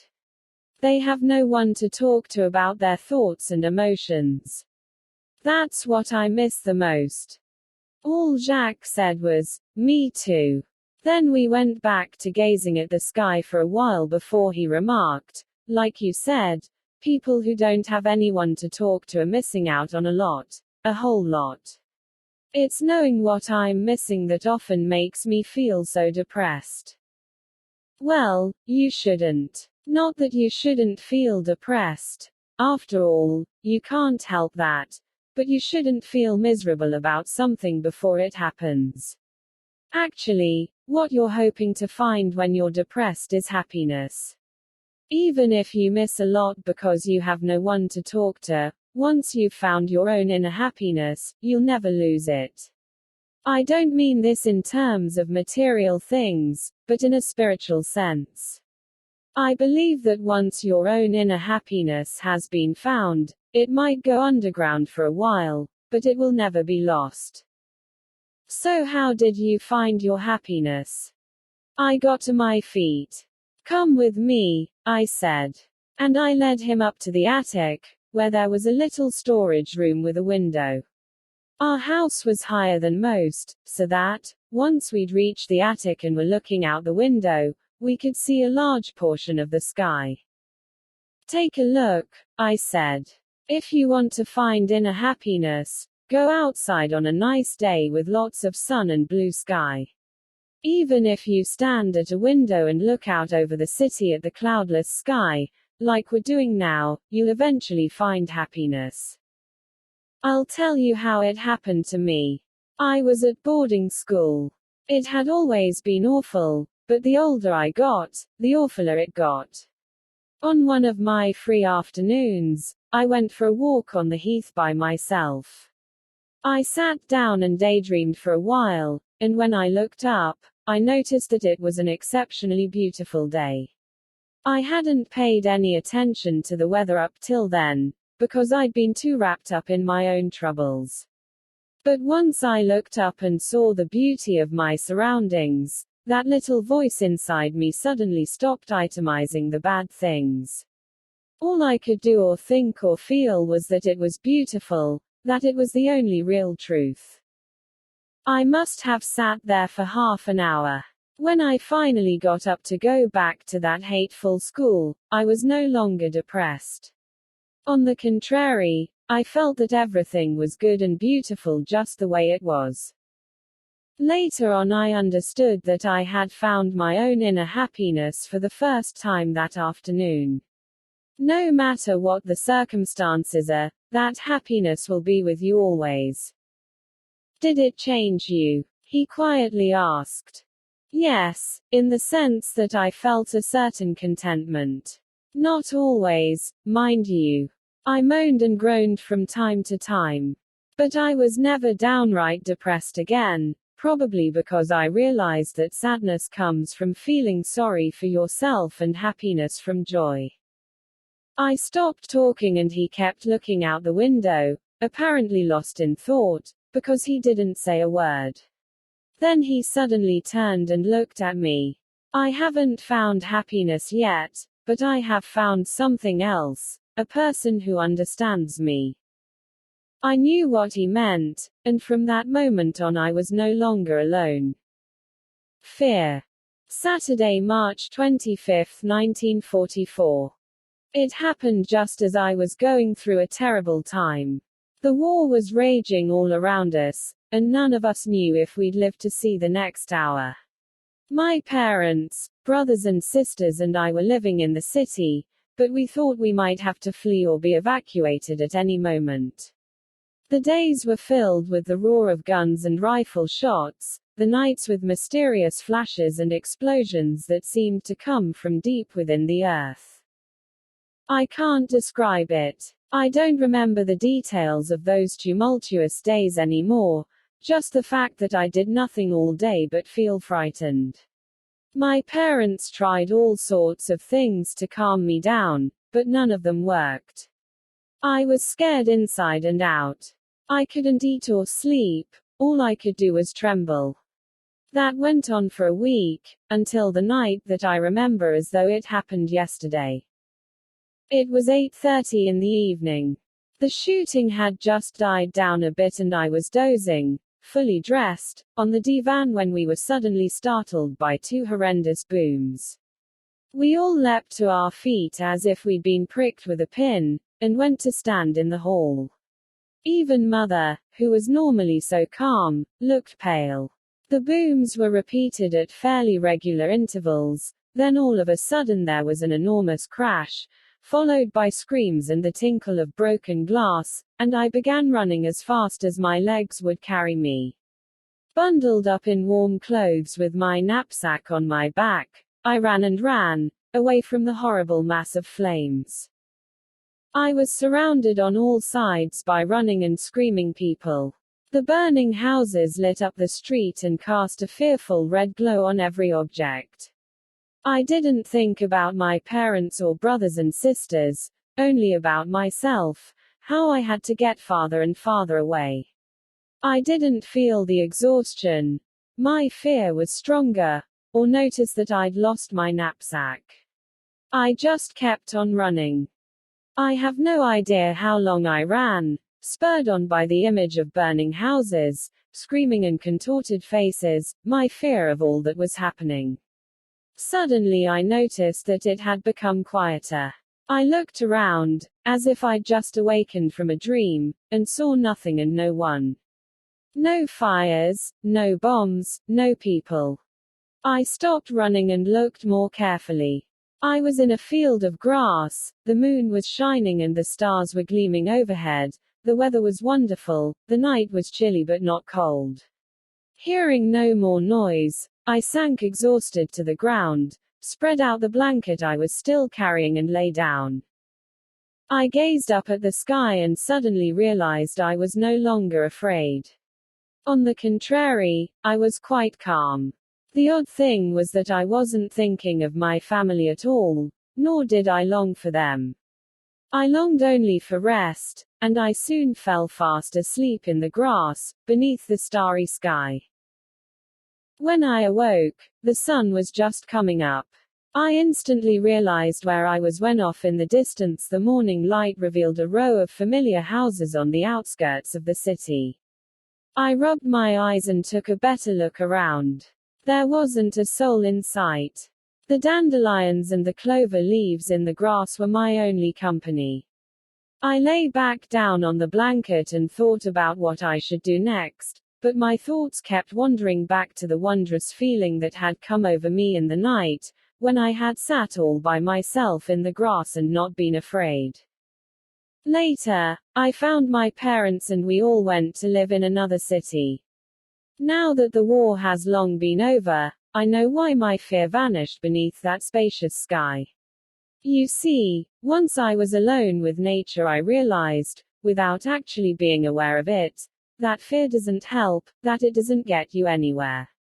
Anyone who's as frightened as I was should look to nature and realize that God is much closer than most people think.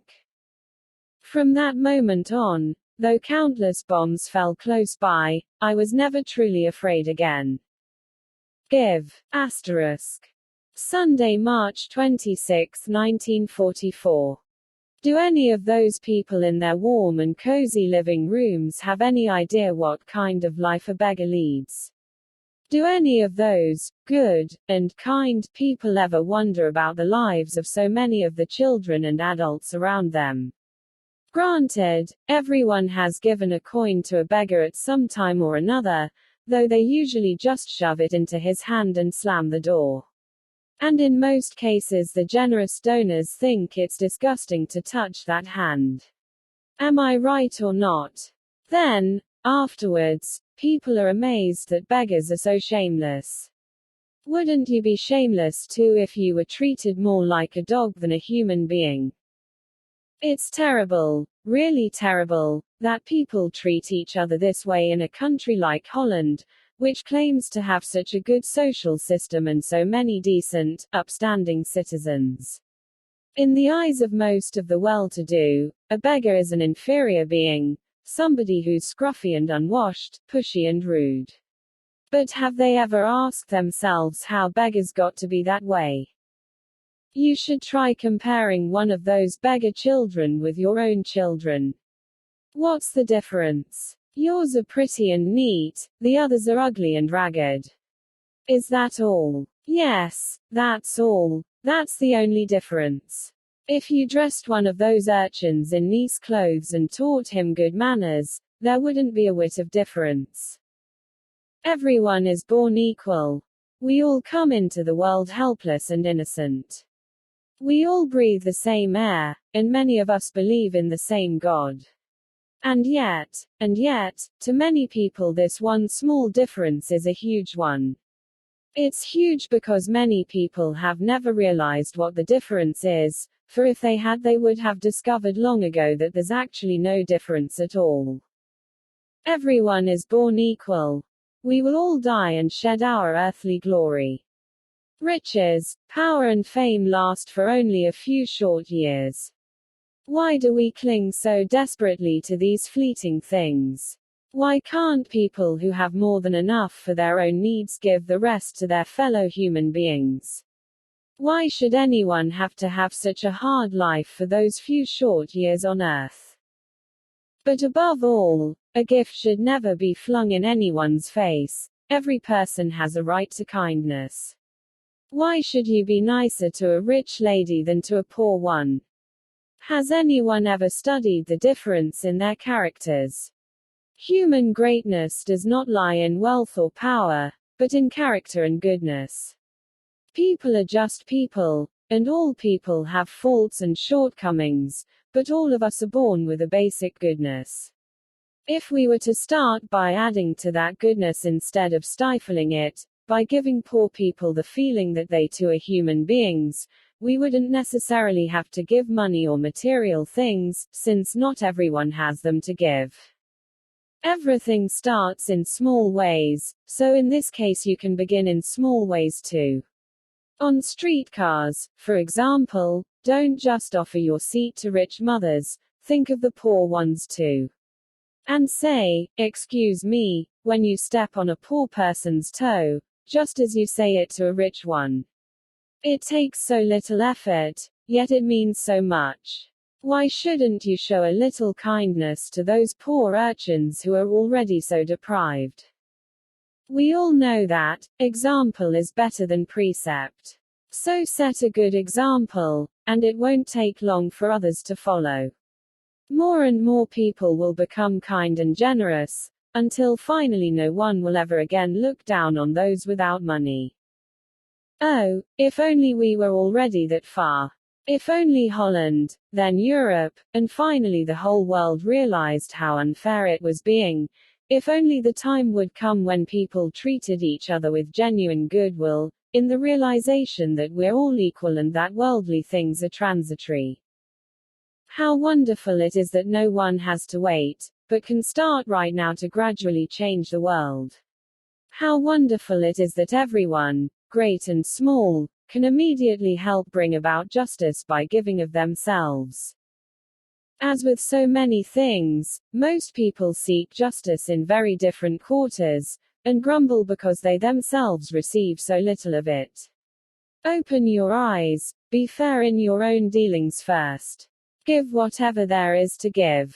You can always give something, even if it's a simple act of kindness.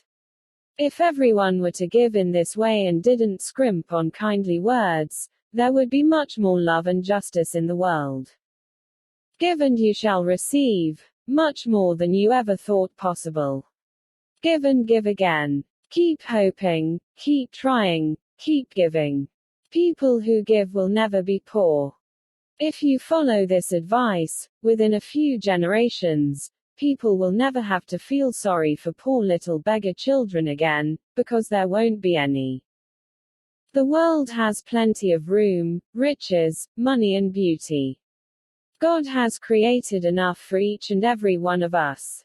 Let us begin by dividing it more fairly. Based on one of Anne's grandmother's favorite sayings, which was often quoted by the Frank family, people who give will never be poor. The Wise Old Gnome.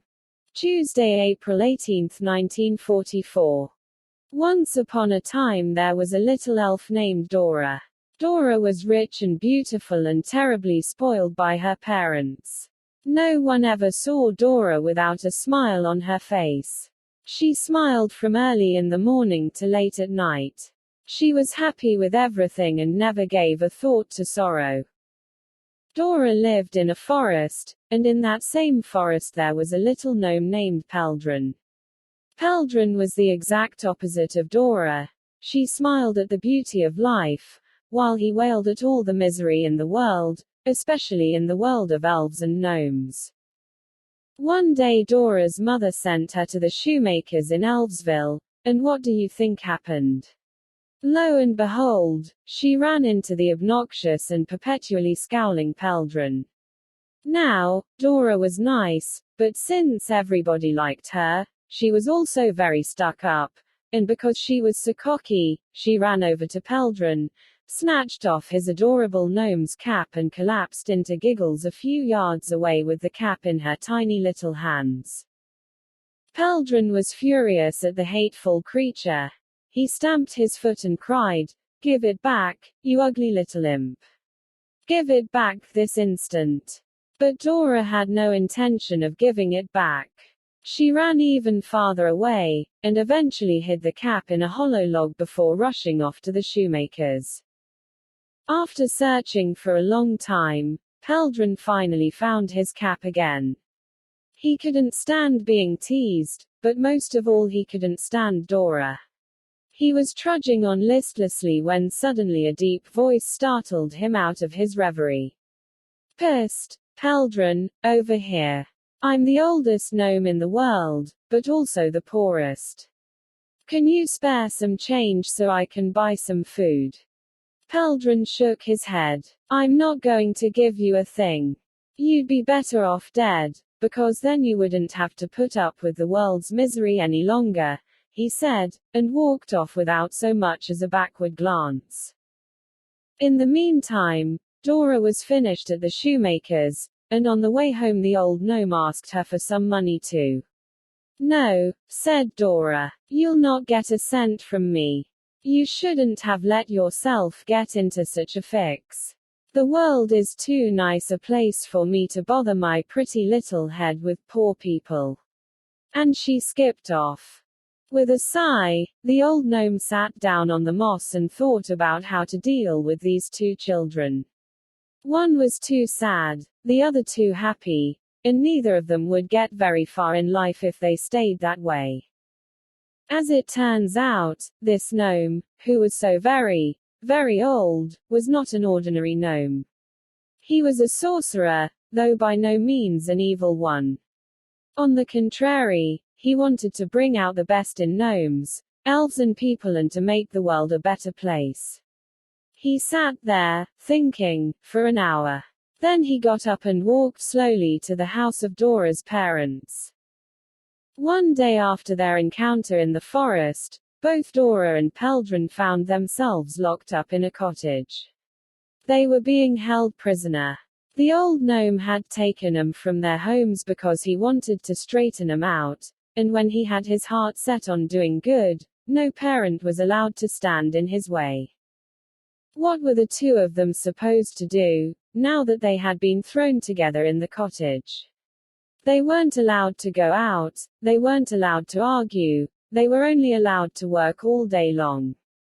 These were the 3 instructions the old gnome had given them. So Dora did her chores, then laughed and joked, and Peldron did his chores, then sat around feeling gloomy. Every evening at 7 the old gnome came to see if they had done their work, then left them to fend for themselves. So what did they have to do to regain their freedom? There was only one way, and that was to do everything the gnome asked them to do. And he was asking a lot. They couldn't go out, they couldn't argue, all they could do was work. Those were the gnome's 3 orders. Oh, how hard it was for Dora to see no one but the boring Peldron all day long. Everywhere you looked, there was Peldron. Still, Dora barely had time to talk to him, because she had to do the cooking, which her mother had taught her. She had to make sure the house was spick and span, and in her spare time, if she had any, she worked at her spinning wheel. Peldron, on the other hand, chopped wood and dug up the enclosed garden, and when he'd finished his daily chores, he repaired shoes. At 7 o'clock Dora called him in to dinner. After that they were both so tired that they could hardly answer the old gnome when he came every evening to check up on their work. This went on for 1 whole week. Dora still smiled a lot, but she also began to see the serious side of life, to realize that many people had a hard time of it, so that it was not a bad idea to give them whatever you could rather than send them packing with a flippant remark. Peldron lost some of his gloominess. Why, He even whistled occasionally as he went about his work, or laughed along with Dora at one of her jokes. On Sunday morning, they were allowed to accompany the old gnome to the busy little chapel in Elvesville.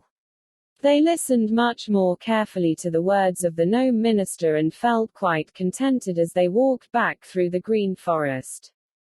And because the two of you have been so good, you may spend the day outside, just as you used to. But remember, you can't visit your family or anyone else. You have to stay together, and tomorrow it's back to work. Neither of them grumbled, for they were far too happy at being allowed to go into the forest. All day long they danced and looked at the flowers, the birds, the blue sky, and especially the warm and friendly sun. And they were content. In the evening, they went back to the cottage as their mentor had instructed them to do. They slept soundly until morning, then trotted off to do their chores. The old gnome kept them in the cottage for 4 whole months.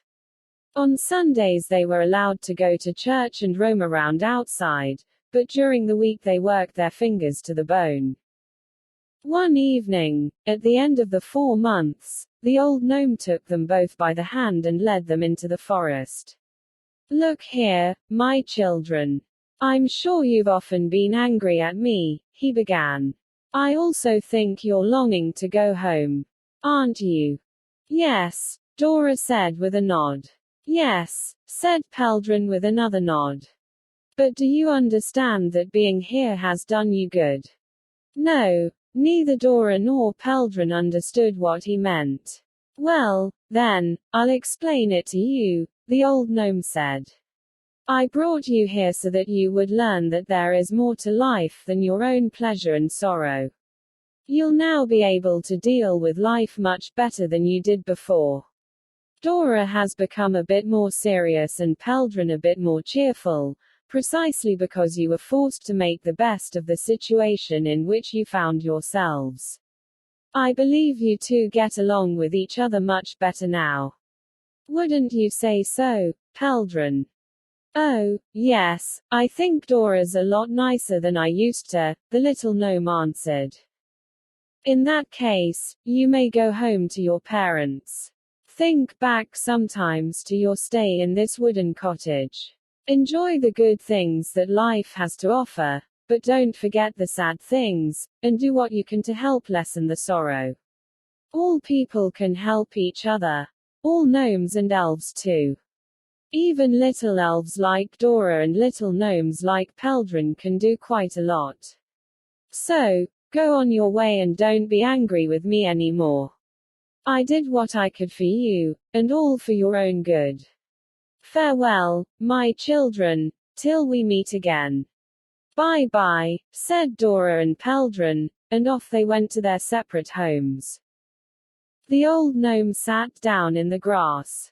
He had just one wish, and that was to get all children on the right path as quickly as he had these two. Indeed, Dora and Peldrin lived happily ever after.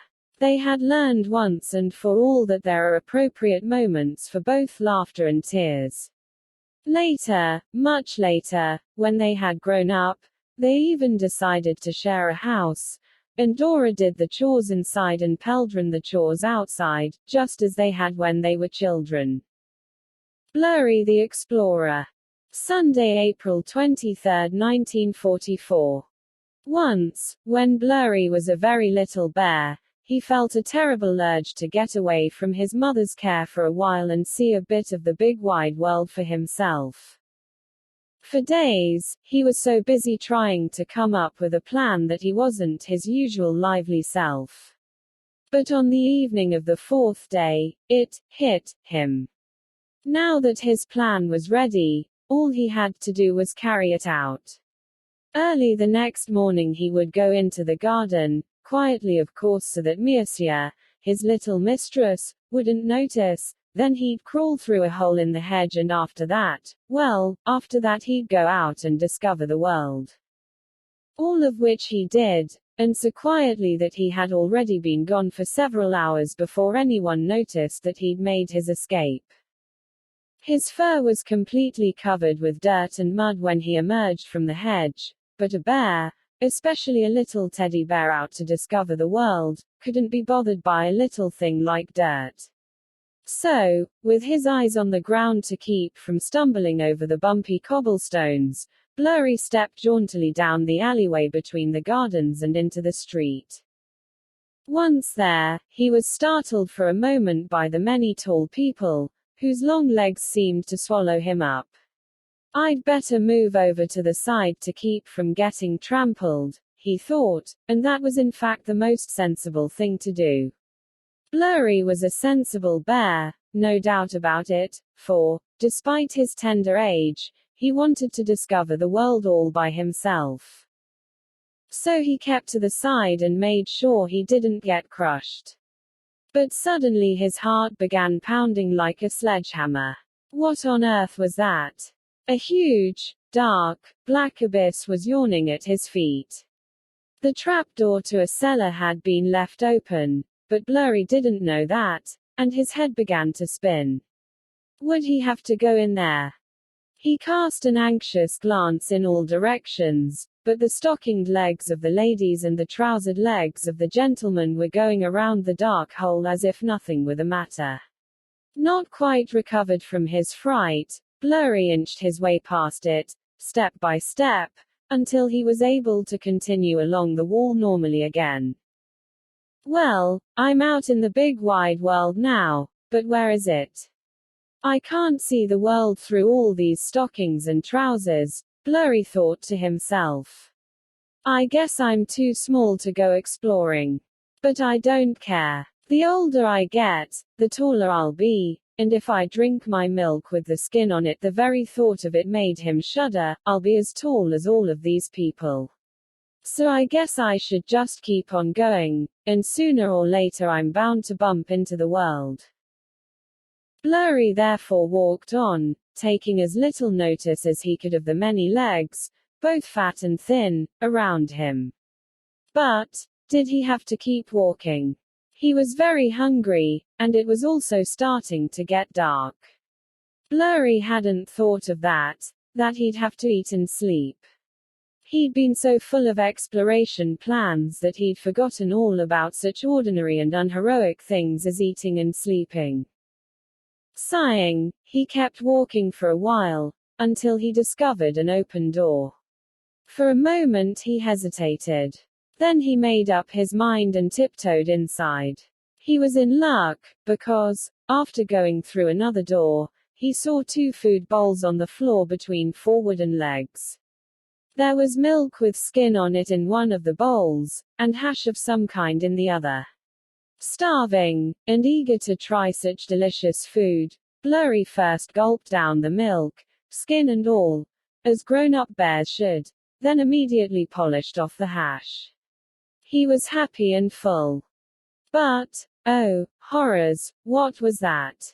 A white creature with huge green eyes was slowly creeping forward and staring straight at him. It stopped directly in front of him and asked in a high-pitched voice, "Who are you and why have you eaten my food?" "I'm Blurry, and I need to eat if I'm going to see the big wide world, which is why I ate your dinner, though I didn't know it was yours."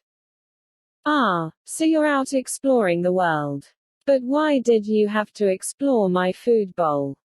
"Because I didn't see any others," Blurry said, in as unfriendly a voice as he could muster. Then he thought better of it and asked in a friendlier tone, "So, what's your name and what kind of strange creature are you?" "I'm Merwa and I'm an Angora cat. I'm extremely valuable. Anyway, that's what my mistress always says. But you know, Blurry, I'm lonely and bored a lot of the time. Will you stay here and keep me company for a while?" "I'm willing to spend the night," Blurry replied firmly, with an air of doing the beautiful Merwa a favor. "But tomorrow I have to get back to exploring." Merwa was happy to leave it at that for the time being. "Come with me," she said, and Blurry followed her into another room, which was filled with legs, wooden legs, both big ones and small ones, but also, over in the corner, a large wicker basket with a green silk cushion.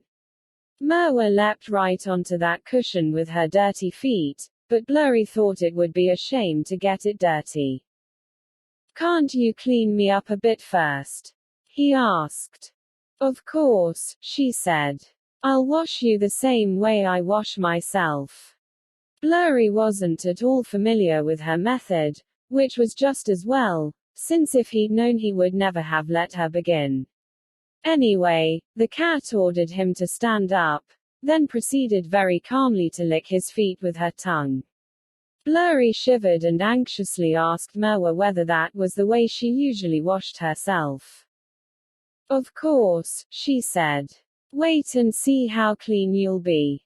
You'll be all shiny and sleek, and since shiny teddy bears are welcome everywhere, you'll get to see even more of the world."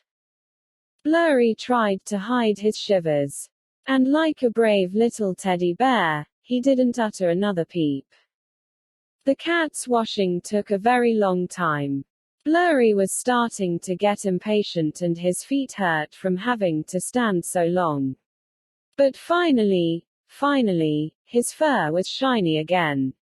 Merwa climbed back into the basket and Blurry, who was exhausted, lay down beside her. Merwa tucked him in, you might say, by covering him with her furry coat, since she was practically lying on top of him. Within 5 minutes, they were both fast asleep. The next morning Blurry woke up bewildered, and it was several moments before he figured out what was on top of him. Merwa was snoring a little, and Blurry was dying to have breakfast. So, without a thought to the comfort of his gracious hostess, he shook her off and immediately began issuing orders. "My breakfast now, please, Merwa.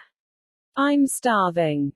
Merwa had a good yawn, stretched herself out until she was twice as long as usual, then replied, "No, you've had all you're going to get. My mistress mustn't notice you're here. You'll have to sneak out through the garden as quick as you can." And Merwa sprang out of her basket, raced across the room, out one door, in another, out again, through a glass door this time, and they found themselves outside. "Goodbye, Blurry, have a good trip." And she was gone. Lonely and not at all sure of himself anymore, a change that must have come over him in the night, Blurry scampered across the garden, under the hedge and into the street. Where was he supposed to go now, and how long would it be before he discovered the world? Blurry had no idea. He was slowly making his way down the street when a huge four-legged beast suddenly came charging around the corner at full speed. It was making such a frightful noise that Blurry's ears hurt. Terrified, he pressed himself as tightly as he could against the side of a house. The monster stopped a few feet away, then started coming closer.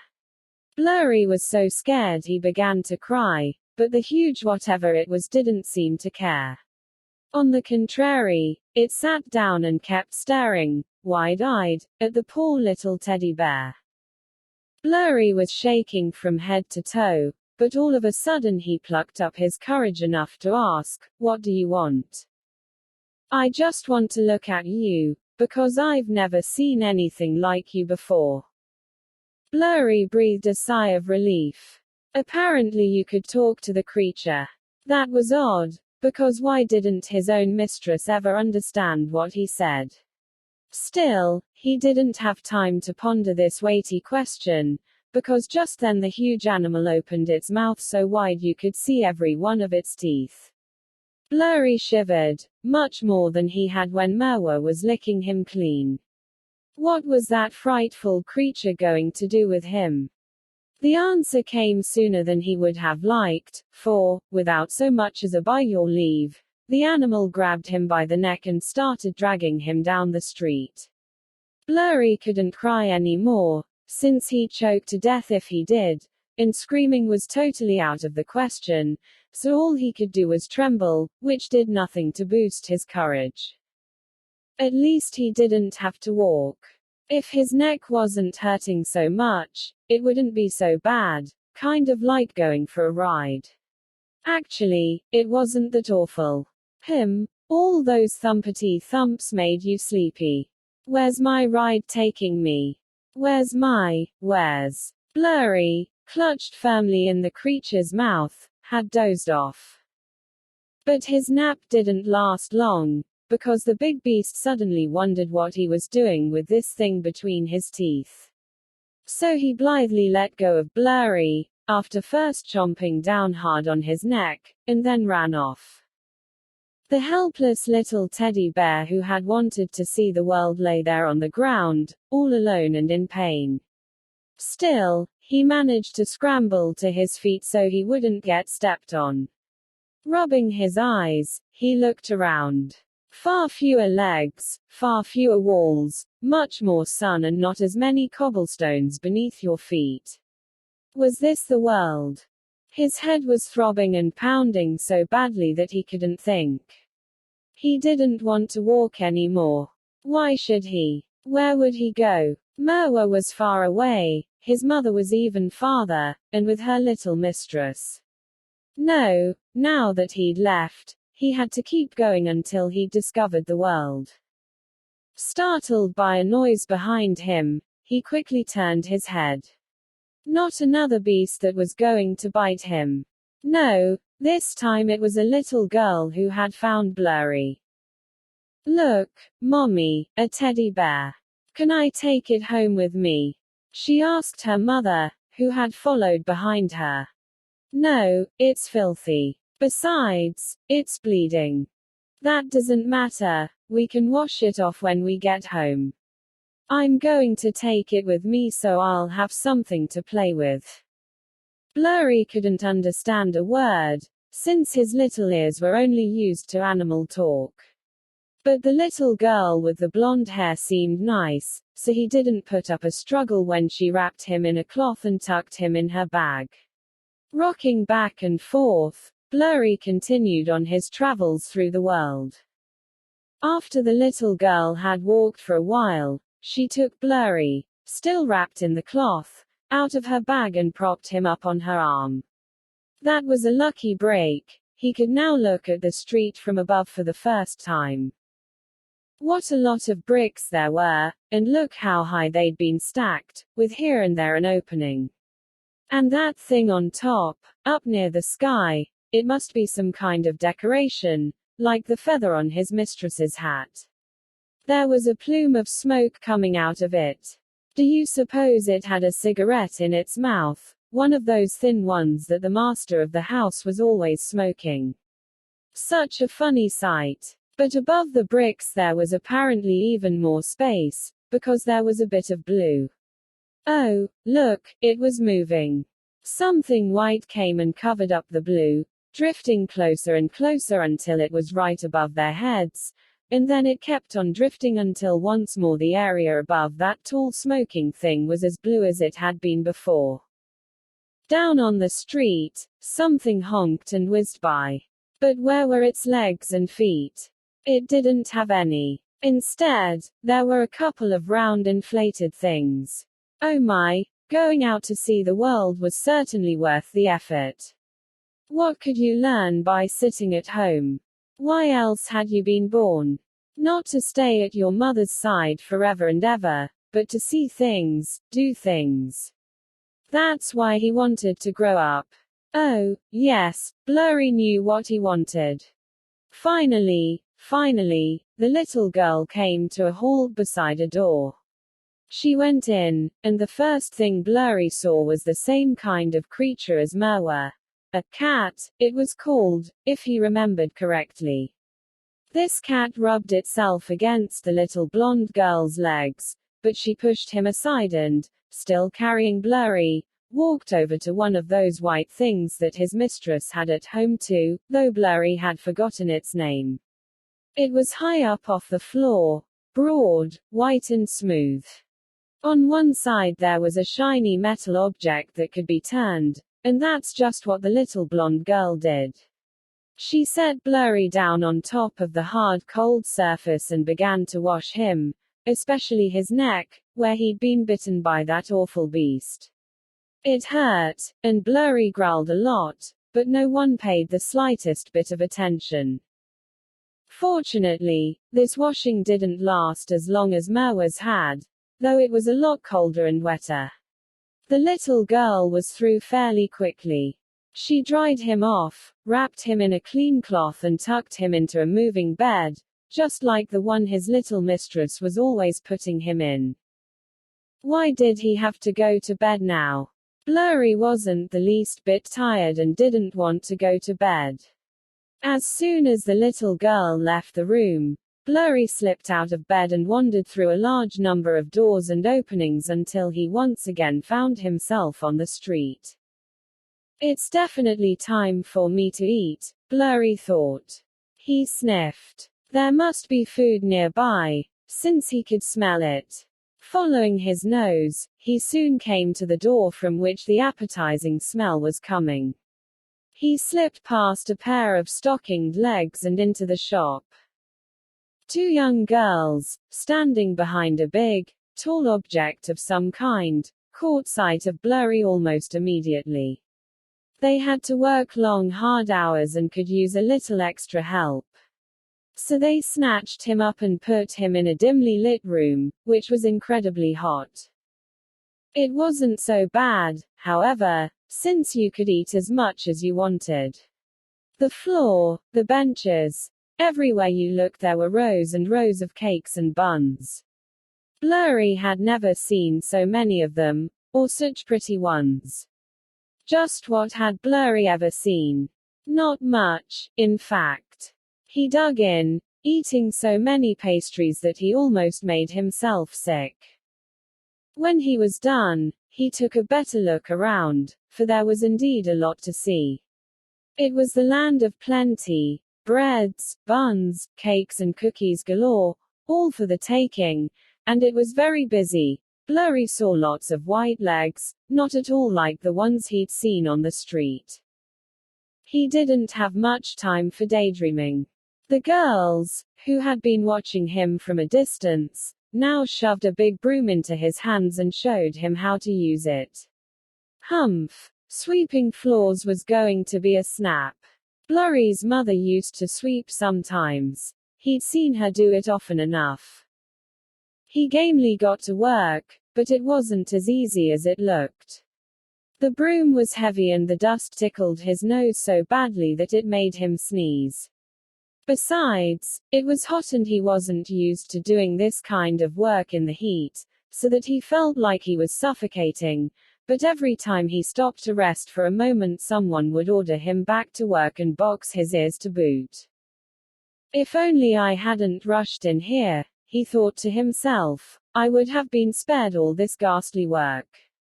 But it was no use now. He had no choice but to sweep, so he swept. After he had been sweeping for a long time, long enough for the dirt to be piled into a big heap, one of the girls took him by the hand and led him to a corner, where there was a pile of hard, yellowish, curly things. She laid him down on top of these, and Blurry understood that he could now go to sleep. Comfortable, as if it were the finest of beds, Blurry stretched himself out and slept, and he went on sleeping until the next morning. At 7 o'clock he had to get up. Again he was allowed to eat as many pastries as he wanted, and again he was put to work. Poor Blurry, he wasn't even rested from the long and exhausting hours he'd put in the day before. He wasn't used to working and the heat bothered him no end. His head, arms and legs ached, and he felt as though his entire body was swollen. And now, for the first time, he began to long for home, for his mother, for his little mistress, for his comfy bed and his easy life, but how was he to get there? He'd never be able to escape. The two girls watched his every move, and besides, the one and only door led to the room they were in. Even if he could get that far, they would be sure to stop him. No, Blurry would just have to wait. His thoughts were all in a jumble, and he felt sick and weak. The room began to spin, so he sat down. Nobody scolded him. When the dizzy spell was over, he got back to work. One can get used to anything. And so it was with Blurry. After a week of sweeping from early in the morning to late at night, he felt as if he'd been doing it forever. Little bears forget quickly, which is just as well. Still, Blurry had not forgotten his mother or his home. It's just that they seemed so unreal and so far away. Then one night the two girls who were holding the little bear hostage saw the following notice in the newspaper. Reward promised for the safe return of a little brown bear answering to the name of Blurry. Do you think it might be our bear? They asked each other. He doesn't work very hard anyway. You can't expect such a small animal to do very much, so if we get a reward for bringing him back we'll probably be better off. They quickly walked to the back, where the bakery was, and shouted, Blurry. Blurry looked up from his work. Was somebody calling his name? He let go of the broom and perked up his ears even more. The girls came closer and shouted again, Blurry. Blurry raced over to where they were. He's called Blurry, all right. That's as plain as day, one of the girls said to the other. Let's take him back tonight. And so it was agreed. That very same evening, Blurry was delivered to the house of his little mistress, and the two girls collected their reward. From his mistress, Blurry got a spanking for being so naughty and then a kiss for being back home again. From his mother, he got nothing but the following questions. Why did you run away, Blurry? Because I wanted to discover the world, he said. And did you? Oh, I saw lots and lots of things. I'm now a much more experienced bear.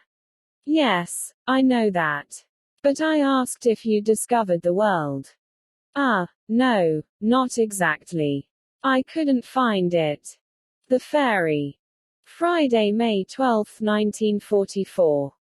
The fairy I'm talking about was no ordinary fairy, like the ones you usually see in fairyland. Oh, no, my fairy was quite an exceptional fairy. Exceptional in looks and exceptional in behavior. Just what was it, you're no doubt asking yourself, that made this fairy so exceptional? Well, not because she did a little good here and had a little fun there, but because she had taken it upon herself to bring joy to people and the world. The name of this exceptional fairy was Ellen.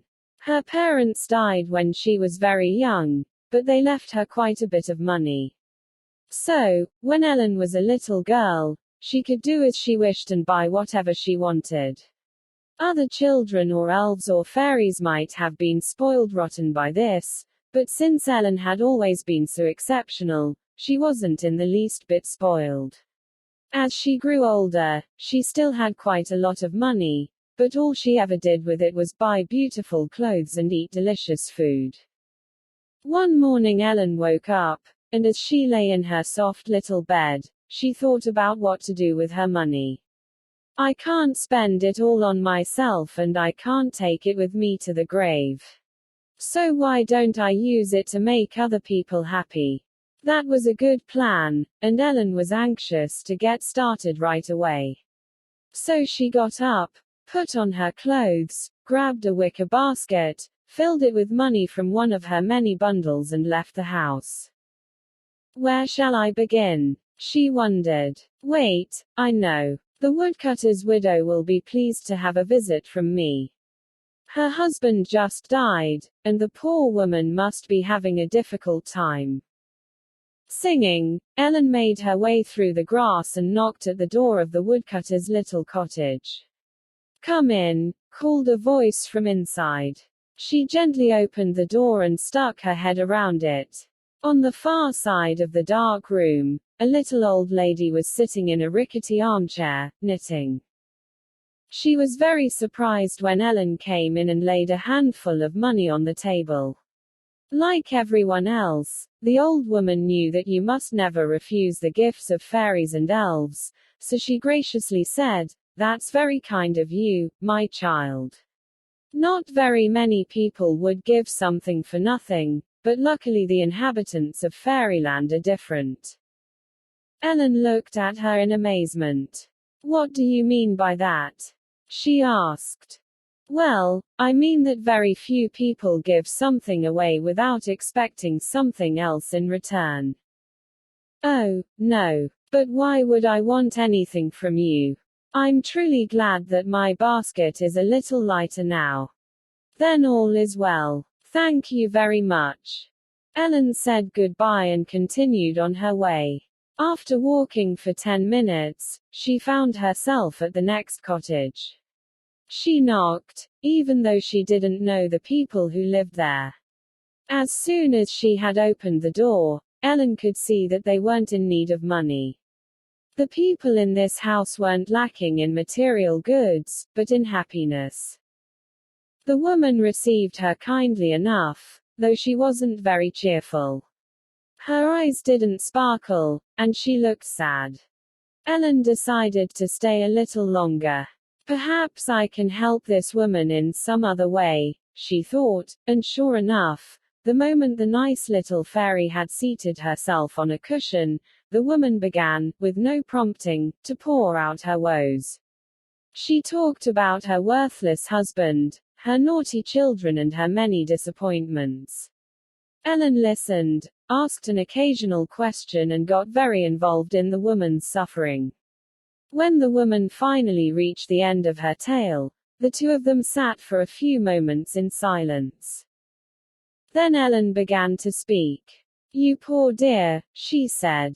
"I've never suffered like you have, nor do I have any experience with this kind of thing, much less know how to help you, yet I'd like to offer you some advice, something that I myself find useful when I'm feeling as lonely and as sad as you do. One morning, when it's quiet and beautiful, take a walk through the woods, you know the one I mean, the one going to the heath. After you've walked through the heather for a while, sit down somewhere and do nothing. Just look at the sky and the trees.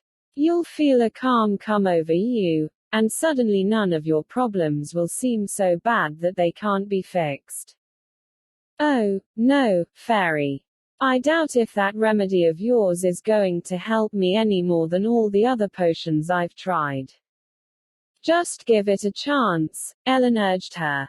"When you're alone with nature, your troubles will seem to melt away, I'm sure they will.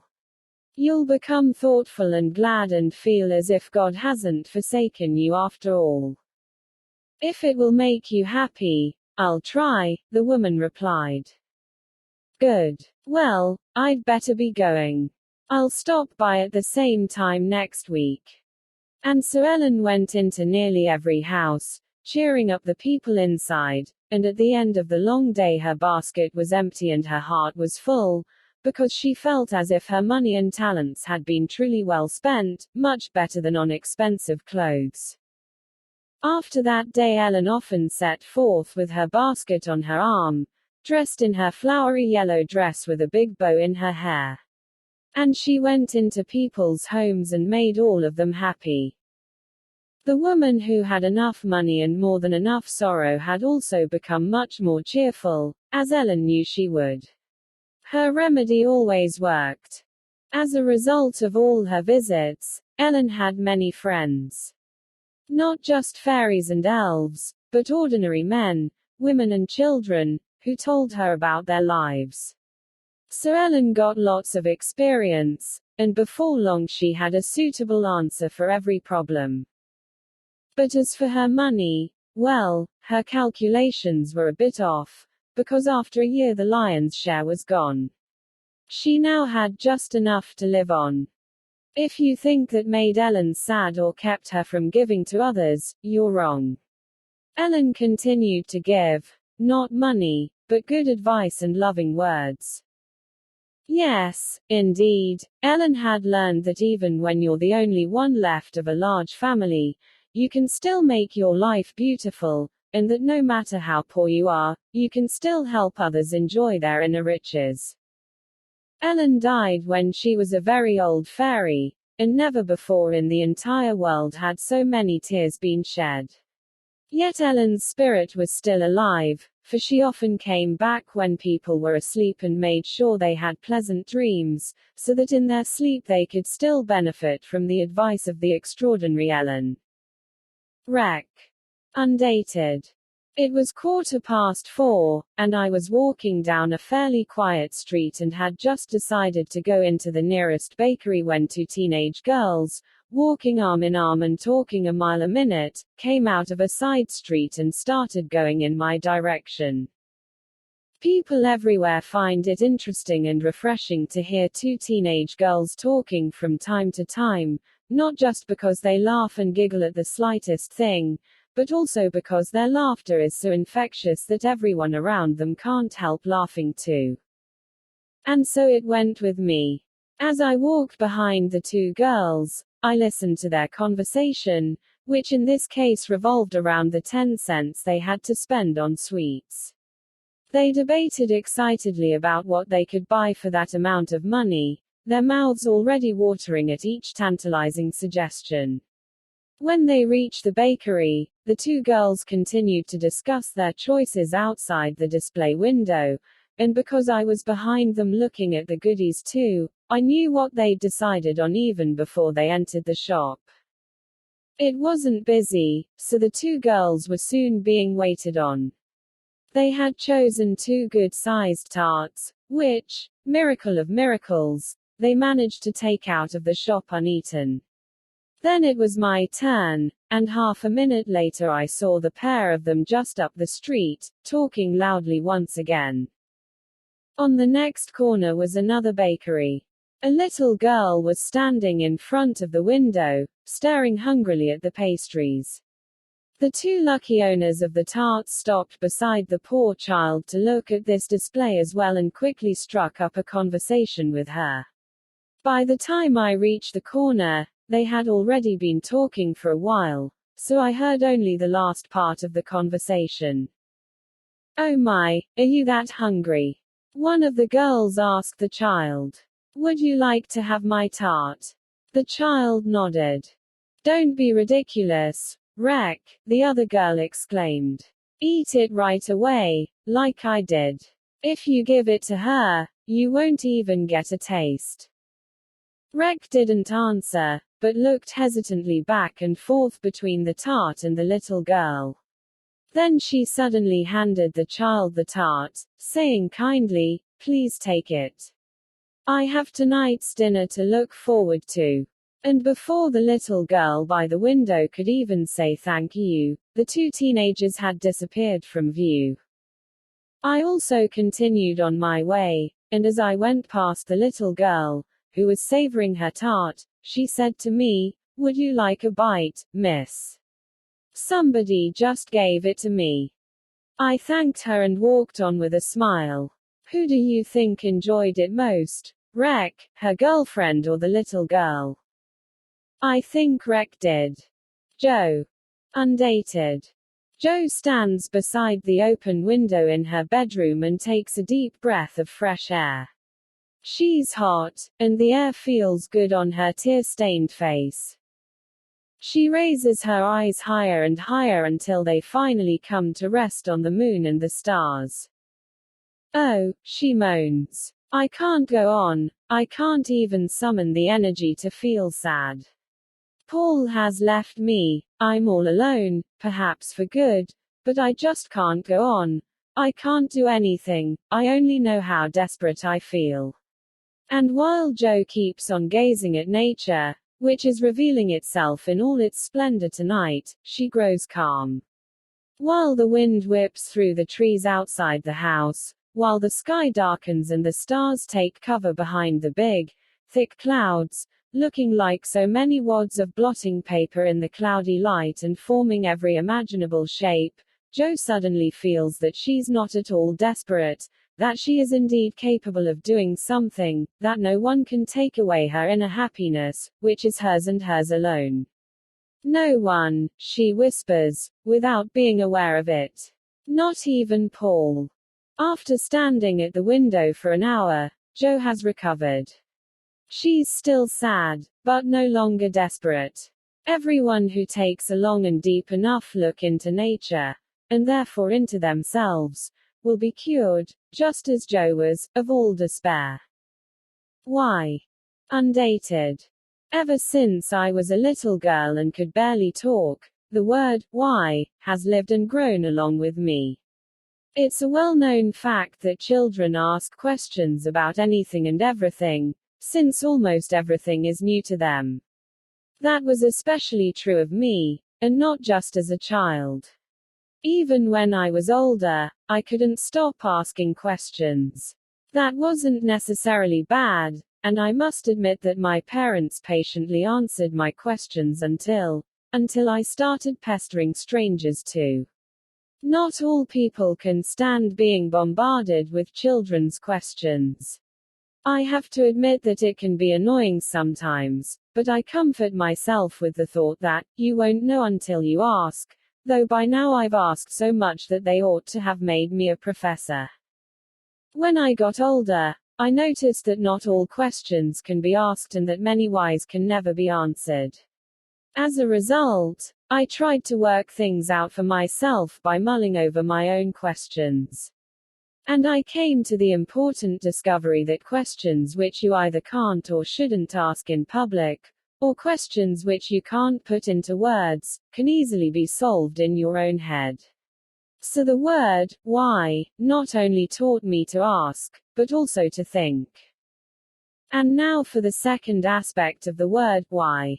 I believe that if everyone asked themselves, why, before they did something, they'd be much better persons, and also much more honest. The best way to become good and honest is never to pass up an opportunity for self-examination. The most cowardly thing a person can do is not admit to himself his own faults and shortcomings, which we all have. This applies to both children and adults, since in this respect they're alike. Most people think that parents are supposed to raise their children and try to develop their characters to the best of their ability, but that's not true. From an early age, children need to raise themselves and develop their own characters. A lot of people might think this sounds crazy, but it's not. A child, no matter how young, is a person with a conscience of his own. Getting a child to realize that his own conscience punishes him far more severely is a large part of child rearing. To 14 and 15-year-olds, any form of punishment is ridiculous, since at that age they know that no one, not even their own parents, can accomplish anything by punishing them, physically or otherwise. By reasoning with them and confronting them with their own behavior, you will achieve results faster than with the most severe of punishments. But I didn't intend this to be a lecture on child rearing. All I wanted to say was that in the lives of every child and adult, the word, why, plays a significant role, as indeed it should. The saying, you won't know until you ask, is true to the extent that it gets people to think. And thinking has never hurt anyone. On the contrary, it does us all a world of good. Who is interesting? Undated. A week ago I was sitting in a train, chugging along to my aunt's in Bussum. I was hoping to be able to amuse myself in the train at least, since having to put up with a week of Aunt Josephine's company was not my idea of fun. So there I sat, with the highest of hopes, but I was out of luck, because at first sight my fellow passengers looked neither interesting nor amusing. The little old lady across from me was indeed concerned for my welfare, but wasn't the least bit amusing. Neither was the distinguished gentleman beside her, who kept his eyes glued to his newspaper, nor did the farm woman on the other side of him look like she was dying to talk. Still, I was determined to amuse myself, and wasn't about to give up my plan. If I had to make a pest of myself, so be it. Aunt Josephine and her scrawny neck would just have to take the blame. After 15 minutes with nothing to show for it, I didn't look a bit more amusing than the other passengers in my compartment. However, the train made its first stop and, to my great delight, a man of about 30 got in. He didn't look amusing, but he did look interesting. The general consensus among women is that men with youthful faces and graying temples are interesting, and I had never doubted the truth of this. Now I could put one of these gentlemen to the test, or at any rate not let his interesting looks go to waste. The big question now was, how was I to get Mr. Interesting to show me how interesting he was? Another 15 minutes must have gone by before I suddenly hit upon the simple but time-honored trick of dropping my handkerchief. The results were spectacular. Not only because the interesting gentleman very gallantly, what else could you expect, scooped up my handkerchief from the filthy floor, but also because he took advantage of the opportunity to strike up a conversation with me. "Excuse me, miss," he began quite openly, though of course he kept his voice down, since there was no need for the other passengers to hear us. "I believe this belongs to you. But in exchange for your handkerchief, I'd like to know your name." To be honest, I thought he was rather bold, but since I was determined to have a good time, I replied in a similar vein, "Well, of course, sir. It's Miss Van Bergen." He gave me a reproachful look, then suavely said, "Oh, but I'd like to know your first name." "Well, okay, it's Hetty," I replied. "Ah, Hetty," he repeated, and we chatted for a while about this and that. But for the life of me I couldn't turn it into an interesting conversation. That, I felt, was up to the gentleman, who, in the eyes of the world, was supposed to be interesting. He got out at the next station, and I was greatly disappointed. However, the little old lady across from me suddenly unwound and started talking to me. She was so funny and interesting that the time simply flew by, and before I knew it, I'd reached my destination. I thanked the interesting old lady, and I now know that so-called interesting men owe their reputation to their looks alone. So, if you're hoping to amuse yourself during a trip or whatever, do as I do and look around for people who are old or ugly. They're sure to entertain you more than the men whose faces are all but glowing with conceit. Katie's Life. Asterisk written at the back of Diary 2, the second volume of Anne's diary. I have lots of ideas and am busy trying to put the bits and pieces together. To give me an overall view, and because I haven't got any more lined paper, I'm writing everything down at the back of this diary. Asterisk. Chapter 1. When Katie opened her eyes, the first thing she noticed was that everything around her was white. Her last clear memory was of someone shouting at her, a car, falling down, then everything went black. She now felt a stab of pain in her right leg and left arm, and though she didn't realize it, she was moaning softly. A friendly face, looking out from under a white cap, promptly bent over her. "You poor thing. Does it hurt a lot? Do you remember what happened to you?" the nurse asked. "Oh, it's nothing." The nurse smiled. Katie continued, though she had to make an effort to talk. "Yes, a car. I fell, then I don't know. If you could just tell me your name, we'll contact your parents so they can come see you and stop wondering what happened to you." Katie was visibly shaken. But, was all she managed to say. "Don't worry. Your parents haven't been waiting all that long. You've only been here for about an hour." Katie managed a weak smile, though it wasn't easy. "My name is Caroline Dorothea van Altenhoven, or Katie for short, and I live at 261 Zuider Amstellaan." Are you anxious to see your parents? Katie merely nodded. She was so tired and everything hurt so much. One more sigh, and she had fallen asleep. Nurse Ank, keeping watch beside the bed in the little white room, looked worriedly at the small, pale face lying so quietly on the pillow as if nothing were wrong. But something was very wrong. According to what she had heard from the doctor, the girl had been hit by a car that had come around the corner just as she was about to cross the street. She fell, but luckily the car had good brakes, so it didn't run completely over her.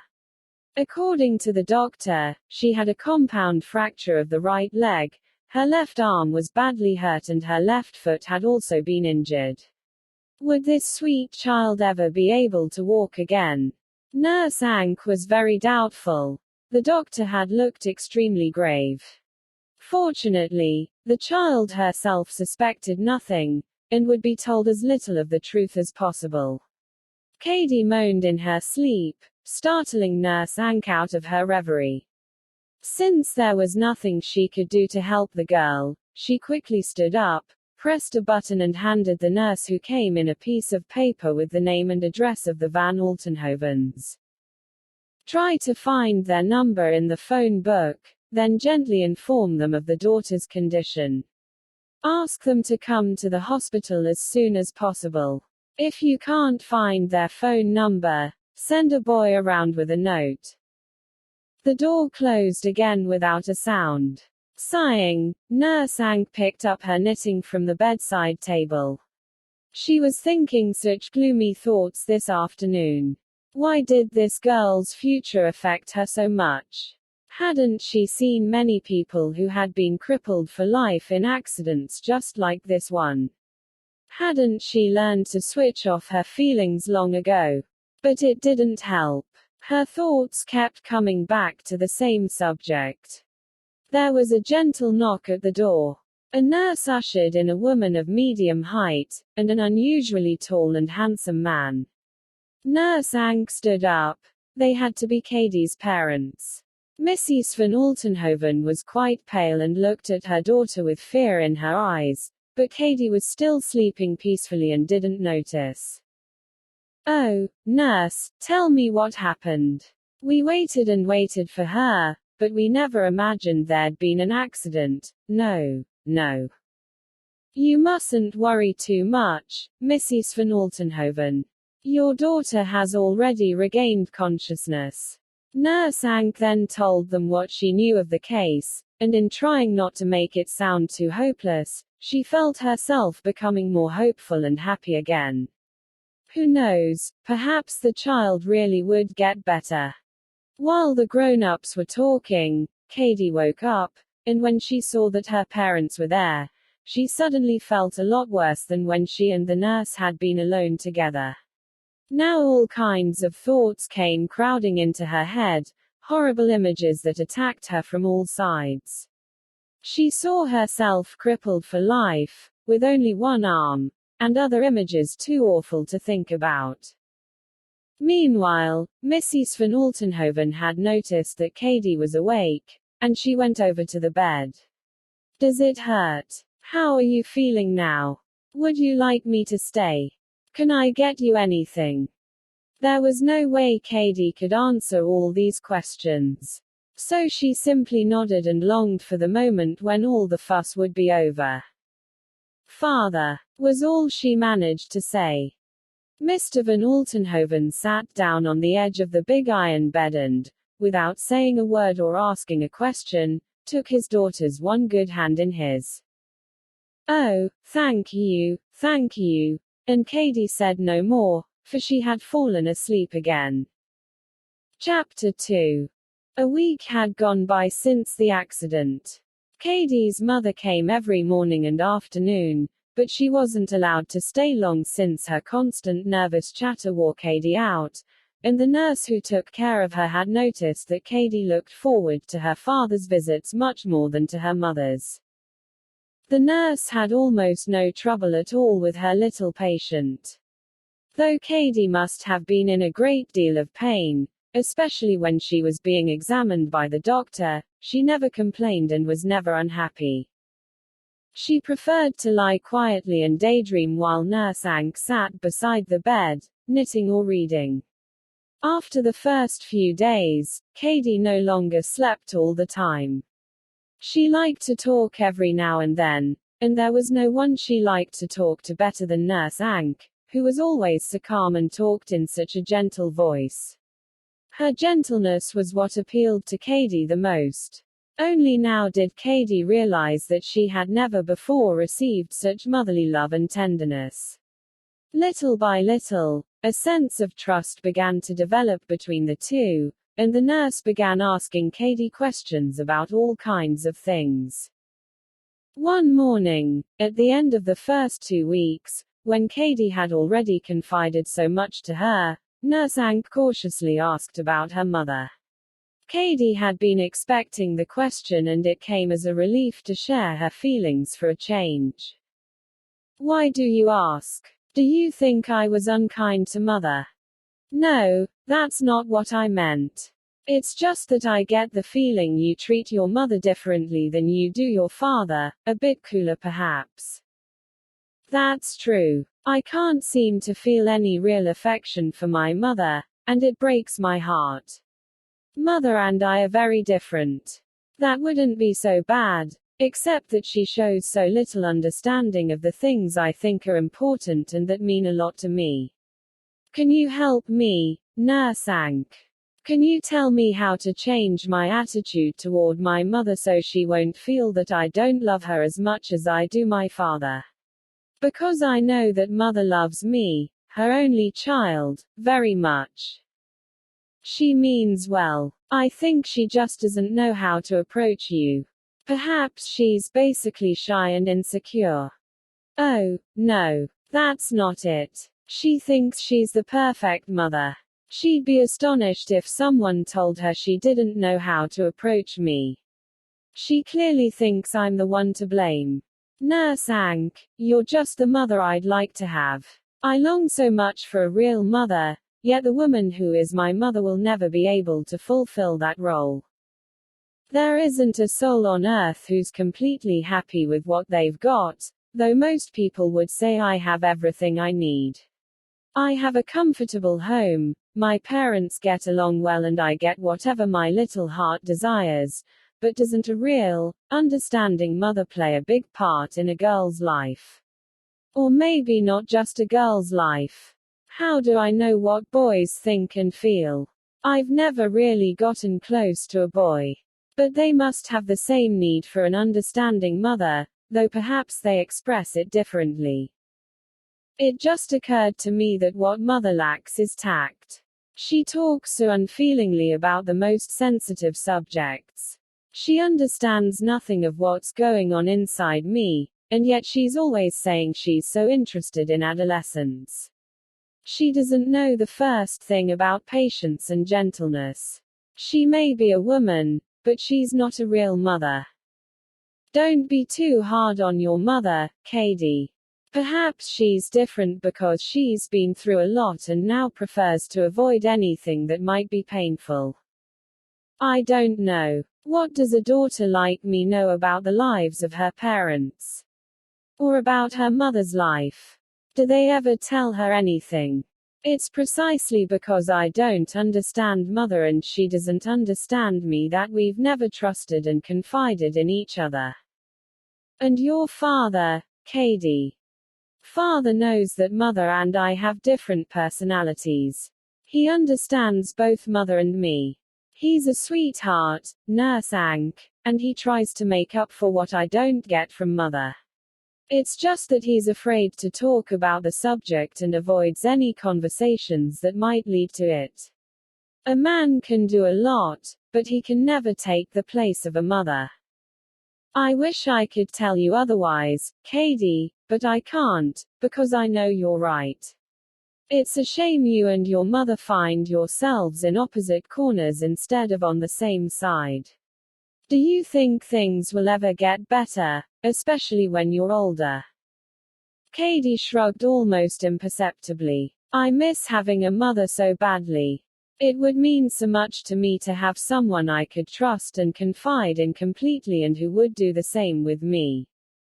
Katie, I'm very fond of you and I wish I could give you what you're asking for, but I don't believe I could ever be what you expect me to be.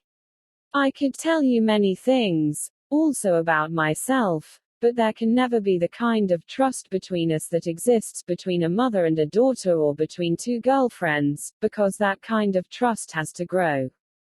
At Nurse Ank's words, Katie's eyes filled with tears.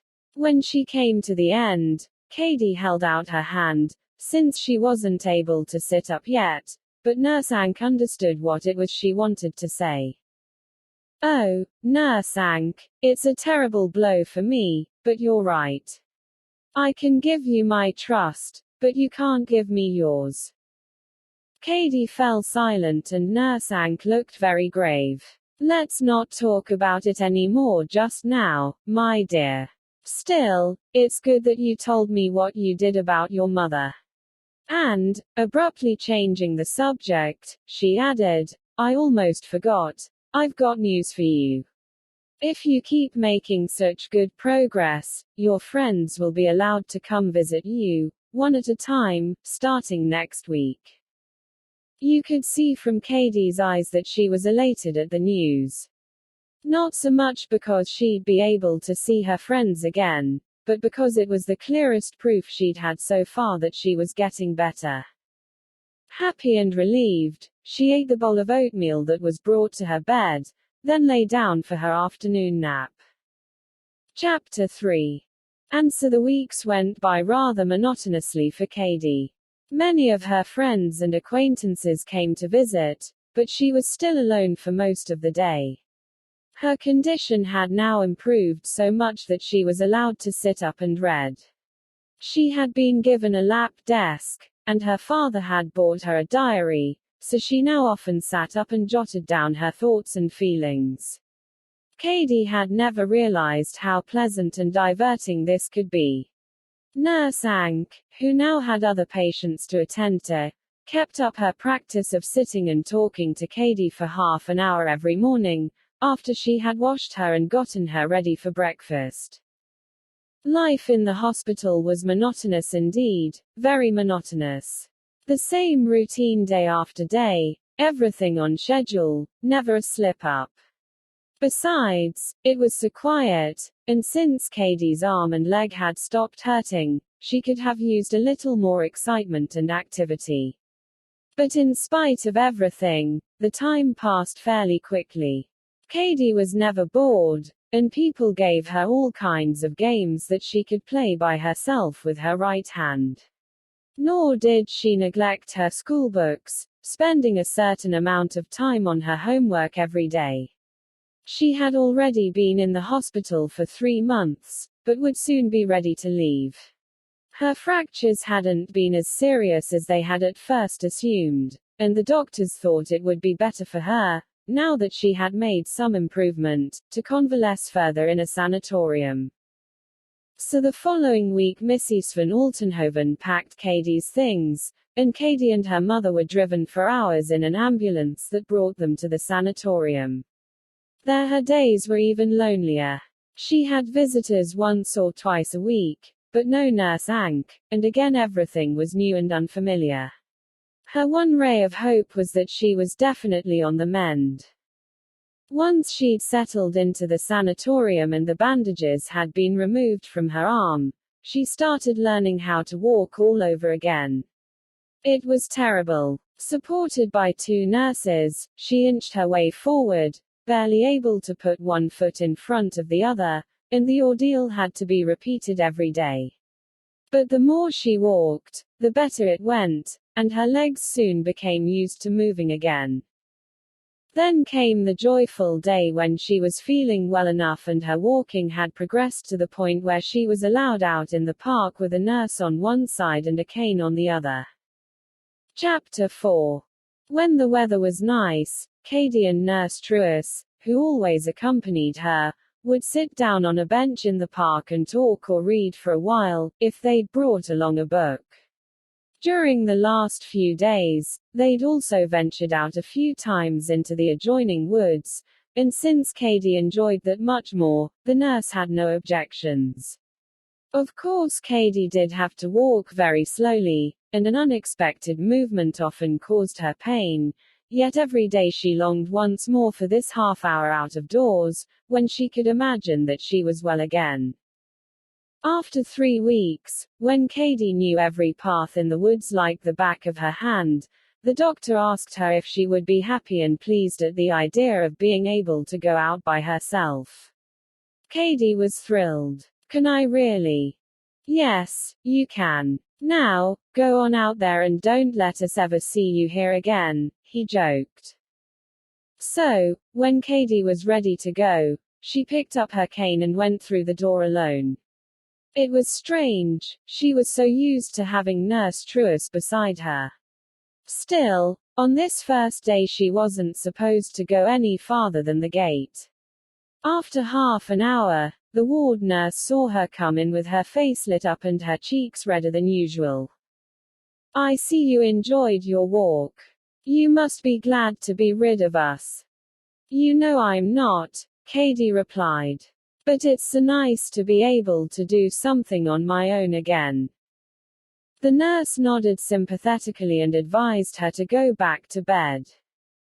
From then on, she could be seen out in the park every day, and soon things were going so well that she was also given permission to go beyond the gate. The sanatorium was located in a very quiet neighborhood. There were hardly any houses, just a few villas about 10 minutes away from the sanatorium and about 10 minutes away from one another. On one of the side paths, Katie had discovered a bench in the form of a log, and she brought along a few blankets to make it more comfortable. She now went there every morning to read or daydream. Often, when she had a book with her, it would slip out of her hands after only a few pages, and she would think to herself, "What do I care about that old book? Isn't it much nicer to sit here and look around? Isn't it better to think about the world and everything in it instead of reading about what's happening to some girl in a book?"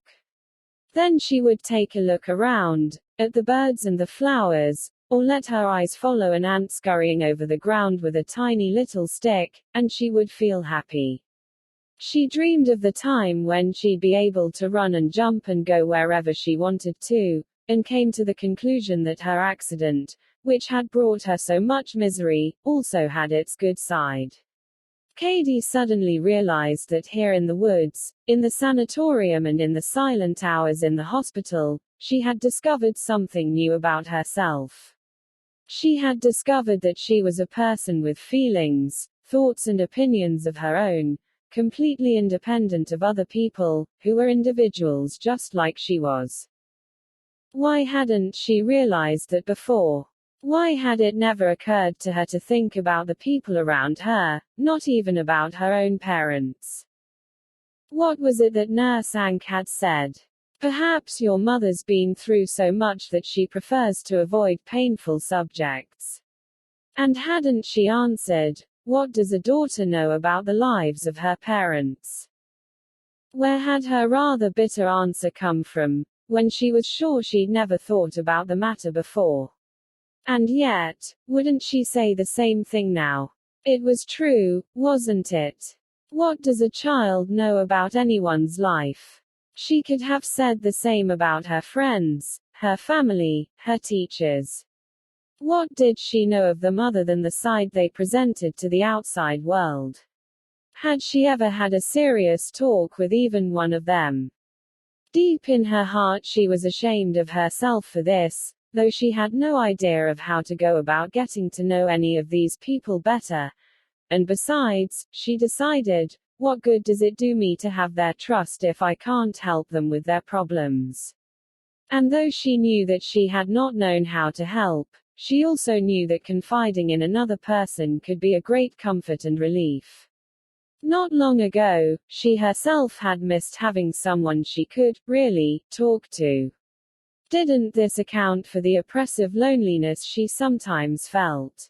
Wouldn't it have weighed less heavily on her if she'd had a girlfriend to whom she could tell everything? Katie knew with utter certainty that she hadn't done enough for other people, but she was also sure that they had never given her so much as a second thought. Katie looked up and realized that she hadn't been listening to a single sound the whole time she'd been sitting there. She quickly picked up her book, and in that one morning read more than she had ever read in the woods before. Chapter 5. Katie had a naturally cheerful disposition and liked to talk. Still, the reason she was lonely was not because there were too few opportunities for her to confide in others. No, that wasn't it. Her feeling of being alone had to come from somewhere else. Oh, she was lost in thought again. Cut it out, Katie, you've circled back to that same point so many times your head is starting to spin. Katie gave herself a mental nudge and had to laugh at how crazy it was.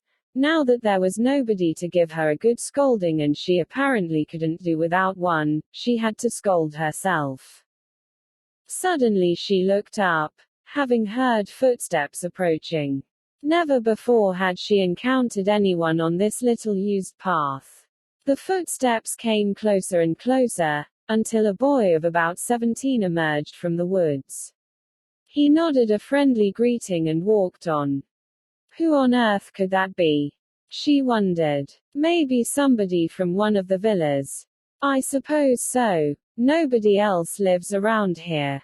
After Katie had reached this conclusion, the subject was closed as far as she was concerned, and she forgot all about him until he passed by again the next morning, and every morning at exactly the same time for several weeks. One morning, when Katie was seated on her bench as usual, the boy came out of the woods, stopped in front of her, held out his hand and said, "I'm Hans Donkert.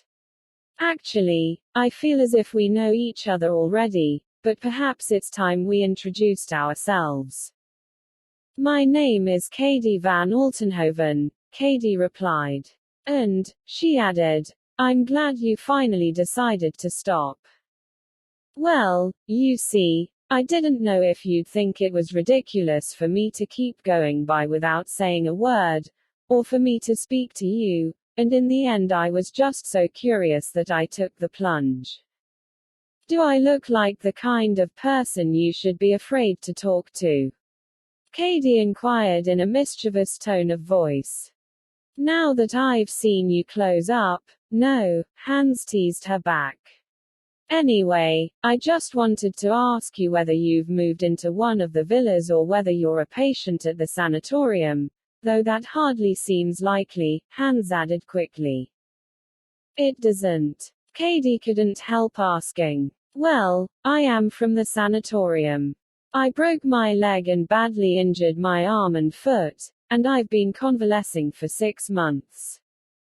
"That bad, huh?" "Yes, I was stupid enough to get hit by a car. But don't be alarmed. Even you didn't think I looked like a patient." Hans did find it a bit alarming, but thought it advisable to avoid the subject.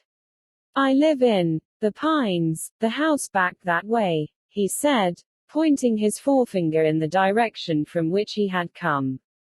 "You might have thought it strange, seeing me go by here every day, but it's vacation time and I'm home from school, and every morning I go over to see one of my friends to keep from being bored."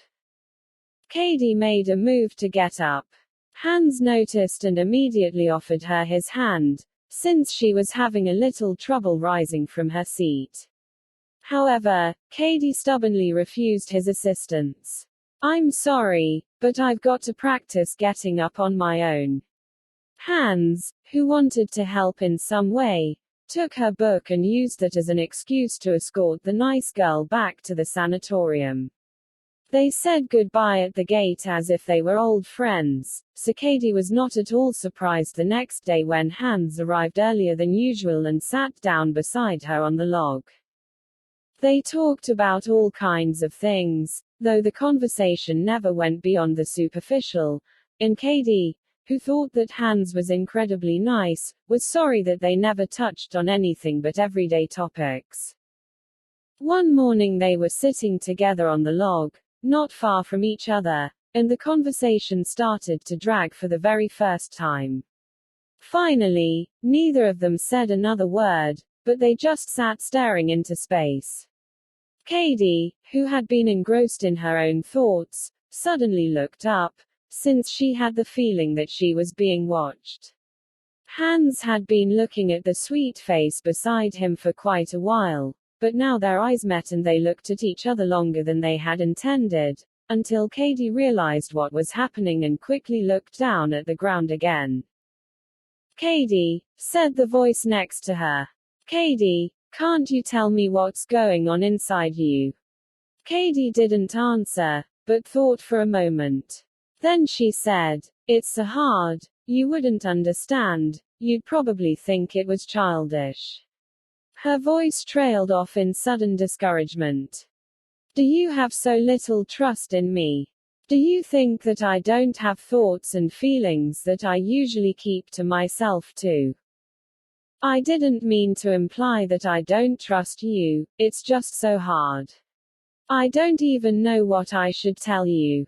They both looked down at the ground with the gravest of expressions. Katie noticed that Hans was extremely disappointed in her, and she felt so bad about it that she suddenly said, "Do you also feel like you're alone a lot of the time, even when your friends are close by? Alone deep inside you, I mean. I think everyone our age feels alone from time to time, some more than others. I do too, but up to now I haven't been able to talk about it to anyone. Boys don't tell each other these kinds of things as easily as girls do. They're much more afraid of being misunderstood or of being laughed at." He fell silent and Katie looked at him for a moment. Then she said, "I've thought about it so much. Why is there so little trust between people? Why are they so anxious to avoid real words? Sometimes all it takes is a few sentences to clear up a problem or misunderstanding." Again neither of them spoke for a while. Then Katie suddenly seemed to have reached a decision. "Do you believe in God, Hans?" "Yes, I certainly do. I've been thinking about God quite a bit lately, though I've never told anyone before.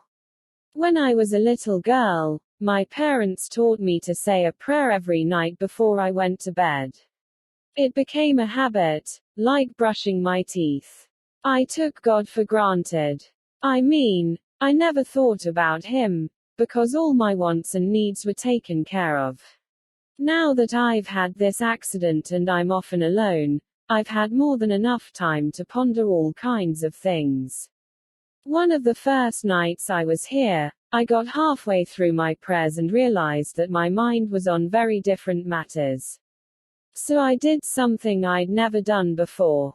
I started thinking about the underlying meaning of the words and discovered that there's much more to this supposedly simple child's prayer than I ever suspected. Since that night, I've been saying other prayers, things that I myself thought were beautiful, not just a standard prayer. But a few weeks ago, I was halfway through my prayers again when a thought struck me like a bolt of lightning. Why should God help me now, in my hour of need, when I all but ignored Him in better days? This question kept haunting me, because I knew that it would only be fair if God were to ignore my prayers in return. As far as that last bit is concerned, Katie, I can't say that I agree with you. When you were at home, leading your carefree life, you weren't reciting meaningless words on purpose, you just hadn't given God a lot of thought. Now that you're turning to Him because you're frightened and hurt, now that you're really trying to be the person you think you ought to be, surely God won't let you down. Have faith in Him, Katie. He has helped so many others. Katie gazed thoughtfully at the trees. Hans, how do we know that God exists? Who or what is God? No one has ever seen Him. I sometimes have the feeling that all those prayers are being addressed to empty air. If you're asking me who or what God is, I have only this to say. No one can tell you who God is or what he looks like, because no one knows. But if you're asking what God is, my answer would be, take a look around you, at the flowers, the trees, the animals, the people, and then you'll know what God is. Those wondrous things that live and die and reproduce themselves, all that we refer to as nature, that's God. He made them all just the way they are, and that's the only image of him you need. People have lumped this miracle together into one word, God. But any other name would do just as well. Don't you think so, Katie? Yes, I understand all that, and I've also thought about it. Sometimes, when the doctor at the hospital said to me, "You're getting better. I'm almost certain you'll make a full recovery," I felt so grateful, and apart from the doctors and the nurses, who else should I feel grateful to but God? At other times, however, when I was in a lot of pain, I believed that what I was calling God was actually fate, and my mind kept going around in circles without ever arriving at an answer. But whenever I asked myself, well, what exactly do you believe? I knew without a doubt that I believed in God. Quite often I ask God for advice, if that's the right term, and I know with utter certainty that the answer I'm given is the only right one. But, Hans, isn't it possible that the answer somehow comes from inside me? As I already said, Katie, God has created mankind and every living thing just as they are. Our souls and our sense of what's good and right also come from Him. So the answer to your questions comes from within yourself, as well as from God, since He made you the way you are. You mean that God speaks to me through myself? Yes, that's precisely what I mean. And now that we've discussed God, Katie, we've actually shared quite a few of our innermost thoughts. Give me your hand and let this be a sign that we'll always trust one another, and that if either of us should ever have any problems and want to talk about them, we'll know where to go. Katie promptly held out her hand, and so they sat, hand in hand, for a long time, while a delightful calm came over both of them. Ever since their conversation about God, both Hans and Katie felt that they had struck up a friendship that went much deeper than any outsider would have guessed. In the meantime, Katie was so used to writing down in her diary everything that went on around her that this gradually became the best way, aside from talking to Hans, to express her thoughts and feelings. One day she wrote, "Even though I now have a real friend, I'm not always happy and cheerful. Does everybody have such mood swings? Still, if I were always cheerful, I might not spend enough time thinking about all the things that are worth thinking about. Our conversation about God keeps running through my head. Often I'll be reading in bed or in the woods, and I'll think, what do you mean? God speaks through me, and I'll wind up having an entire discussion with myself. I believe that God speaks through me, because He gives each person a little bit of Himself before sending them into the world. It's this part of us that distinguishes between good and evil and answers our questions. This little bit of God is just as much a part of nature as the blossoming of flowers and the singing of birds. But God has also given people passions and desires, and these desires are in conflict with goodness and justice. As Hans said, our sense of what's good and right also comes from God. Does everyone really have this? What about criminals? I'm pretty sure they do too, except that little by little their desires have won out over goodness and justice, and their passions have therefore become stronger than their sense of what's right. So can people destroy all the goodness God gave them? Can there be none of that goodness left? Or do even the worst criminals, the ones the world looks upon as wicked to the core, still have a bit of goodness deep down inside that might shine through someday. And yet not every sense of what's good and right can be trusted, for what else is war but two sides going to battle over what each thinks is right? War. How on earth did the subject of war come up? For weeks everybody has been saying that we're on the brink of war. But I'm not through yet. So far, all those who have tried to impose their version of what's right on others have failed. After a few years, or even longer, people always want their freedom and their own rights back. This is because having to obey one concept of right is inherently unjust. God has given each of us a unique sense of right, so when we are forced to live under someone else's for years and years, we run the risk of losing our own. But not everyone can be crushed. Sooner or later the longing for freedom is bound to assert itself. Without realizing it, I've gone from justice to freedom, but I believe that it is only when these two are combined that something great will happen.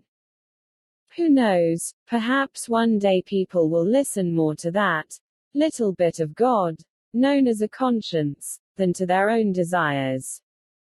Katie's life. Fragment. The next morning was a typical, grey April day.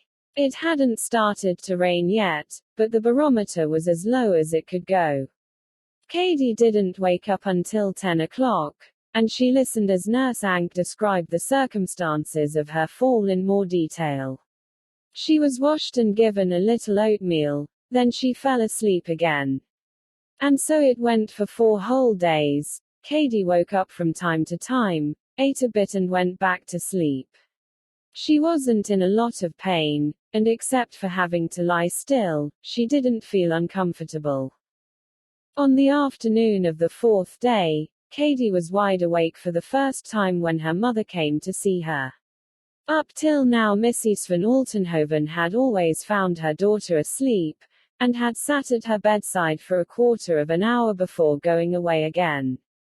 Now she was surprised to be greeted cheerfully with, "So, Mom, did you finally decide to visit? I've been coming here every day, you sleepyhead. You were never awake." "I know. Nurse Ank said hello for you." Mother and daughter had little to say to each other. Katie asked about all her friends and neighbors, then the conversation began to flag. After half an hour, Mrs. van Altenhoven leaned over and gave Katie a kiss. "Bye-bye, I'll see you tomorrow." And she sailed out the door. Katie's mother was not beautiful, though she did have an intelligent and determined face. Her long pointed nose and penetrating brown eyes gave her face a certain coldness, and when she fixed her gaze on someone, there was an unpleasant expression in them. But when she smiled, you could see a row of fine teeth, and then it no longer occurred to anyone to think of her face as cold. Katie had never given much thought to what her mother looked like, but she now noticed that her mother tended to waggle like a goose when she walked. Never in 1,000 years would she have made the comparison to her mother's face, but she couldn't help chuckling and chiding herself for calling her mother a goose. On the other hand, in the evenings, when it was visiting time, Katie was never sleepy. She waited impatiently in her bed for her father, who never neglected to bring her something, a bouquet of tulips or a bit of fruit, even if it was just something small. Katie adored these little gifts. The moment the door opened and Mr. van Altenhoven came in, Katie's eyes lit up, and he was always allowed to stay longer than her mother. Katie's father was a calm, good-looking man with a thick head of grey hair and blue eyes, which made everyone who looked at him feel happy and warm. His gaze also worked like a magic potion on Katie. She and her father could sit quietly for hours, not saying a word, simply happy to be together. Nurse Ank, the nurse who took care of Katie, always wore a look of gratitude when she saw this kindly man, who came every day, without fail, to cheer up his daughter. She didn't have the slightest bit of trouble with her little patient. Katie, who must have been in a great deal of pain, especially when she was being examined by the doctor, never complained. On the contrary, she was happy with everything. Katie's life. Fragment. It happened just as Nurse Ank said it would. On Sunday afternoon at 3 o'clock, Katie's first youthful visitor arrived.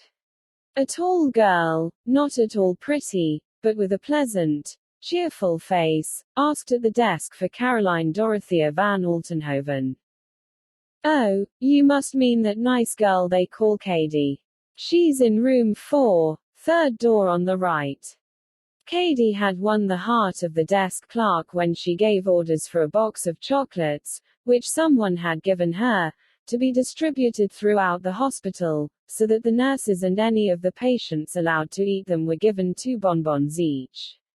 As a result, even people Katie had never met referred to her as, "that nice girl, Katie." Meanwhile, the visitor walked down to room 4 and knocked. Nurse Ank opened the door and said, "You must be Greet. Come in." "Hello, Greet. Don't look so scared, I'm still in one piece." Katie was overjoyed to see someone besides those grave-faced nurses for a change. "Well, Katie, how do you feel?" Greet was noticeably embarrassed, so Nurse Ank, who was hoping she'd be a little more lively, left the room. Later, on her way back, she heard peals of laughter from down the hall. She quickly opened the door and said, "Shush, keep it down a bit, girls." "Oh, nurse, I practically split my sides. You should hear what they've been up to at school. Such a shame I had to miss it." And she told the story, down to the last juicy detail, to Nurse Ank. When Greet left at 3:30, Katie was exhausted but happy to have had a visitor, and that was the main thing, since there was plenty of time to sleep. In general, however, the weeks went by fairly monotonously. Katie's life. Fragment. On September 3 the peace and quiet in the sanatorium was disrupted for the first time since Katie's arrival. At 1 in the afternoon, when she happened to be listening to the news on her earphones, she was horrified to hear the ANP begin its broadcast by reading Chamberlain's declaration of war on Germany. Katie had never been interested in politics, which is not surprising for a 14-year-old girl, and she wasn't the least bit moved by events taking place in faraway places. But she vaguely suspected that this declaration of war was somehow going to affect her too.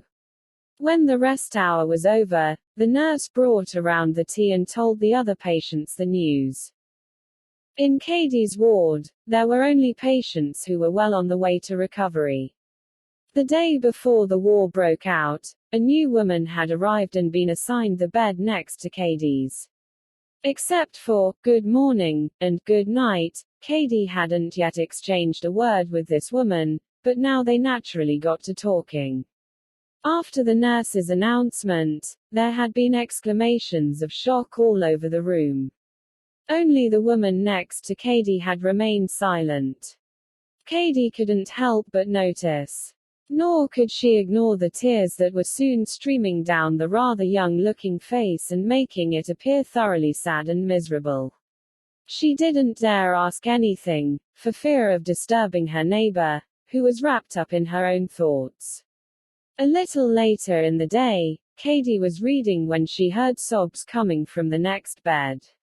She quickly laid her book on her nightstand and gently inquired, "Shall I call the nurse?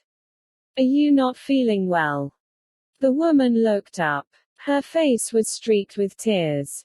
She observed Katie for a moment, then said, "No, my dear. Don't bother. No nurse and no medicine can ease my pain." This made Katie feel even sorrier for her. The poor woman looked so gloomy and dejected that she couldn't leave it at that. "Is there anything I can do to help?" The woman, who had slumped back into her pillows, sat up again, dried her eyes with her handkerchief and this time gave Katie a friendly look. I can see you're not asking out of mere curiosity. Even though you're very young, I'll tell you what's making me so sad. Her voice broke, she glanced around with unseeing eyes, then continued. My son. I'm worried about my son. He's at a boarding school in England and was due home next month. But now. She was so overcome with sobs that she couldn't finish her sentence, so Katie filled in the rest. Now he won't be able to come home. She received a faint nod in reply. Who knows how long the war will last or what will happen over there. I don't believe all that talk about it being over in a couple of months. Wars always last longer than people think. But at the moment they're only fighting in Poland, aren't they? You mustn't be so afraid. After all, your son is being taken care of.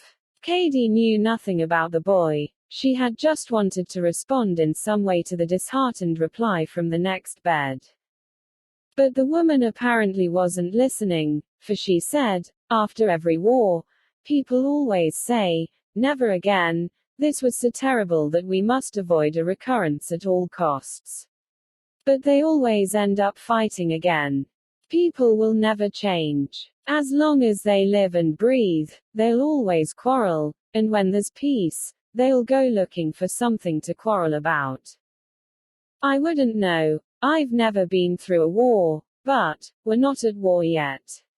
So far we haven't gotten involved. Of course what you just told me about your son is unfortunate, though I'm sure you'll be reunited with him after the war. But wait a moment. Why can't your son come here? They haven't stopped all the boats between Holland and England, have they? Why don't you ask the doctor? He's sure to know. If your son leaves right away, he can still come home. Never before had Katie seen a face change so dramatically from one minute to the next. Do you really think so? That hadn't occurred to me.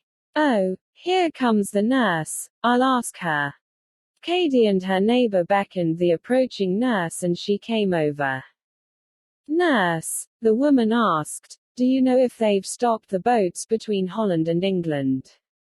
They certainly haven't. Are you thinking about going to England? Oh, no. That's not why I asked. Thank you very much, nurse. After casting another grateful glance at Katie, the woman turned away and began making plans to write to her son. Katie's life continued. Meanwhile, for the Jewish population, life was going rapidly downhill. In 1942, the fate of many Jews hung in the balance. In July, the Germans started sending call-up notices to 16-year-old girls and boys and taking them away.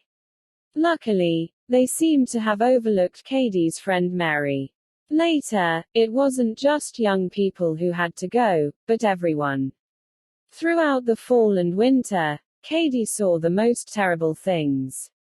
Night after night the streets were filled with the sound of roaring trucks, screaming children and banging doors.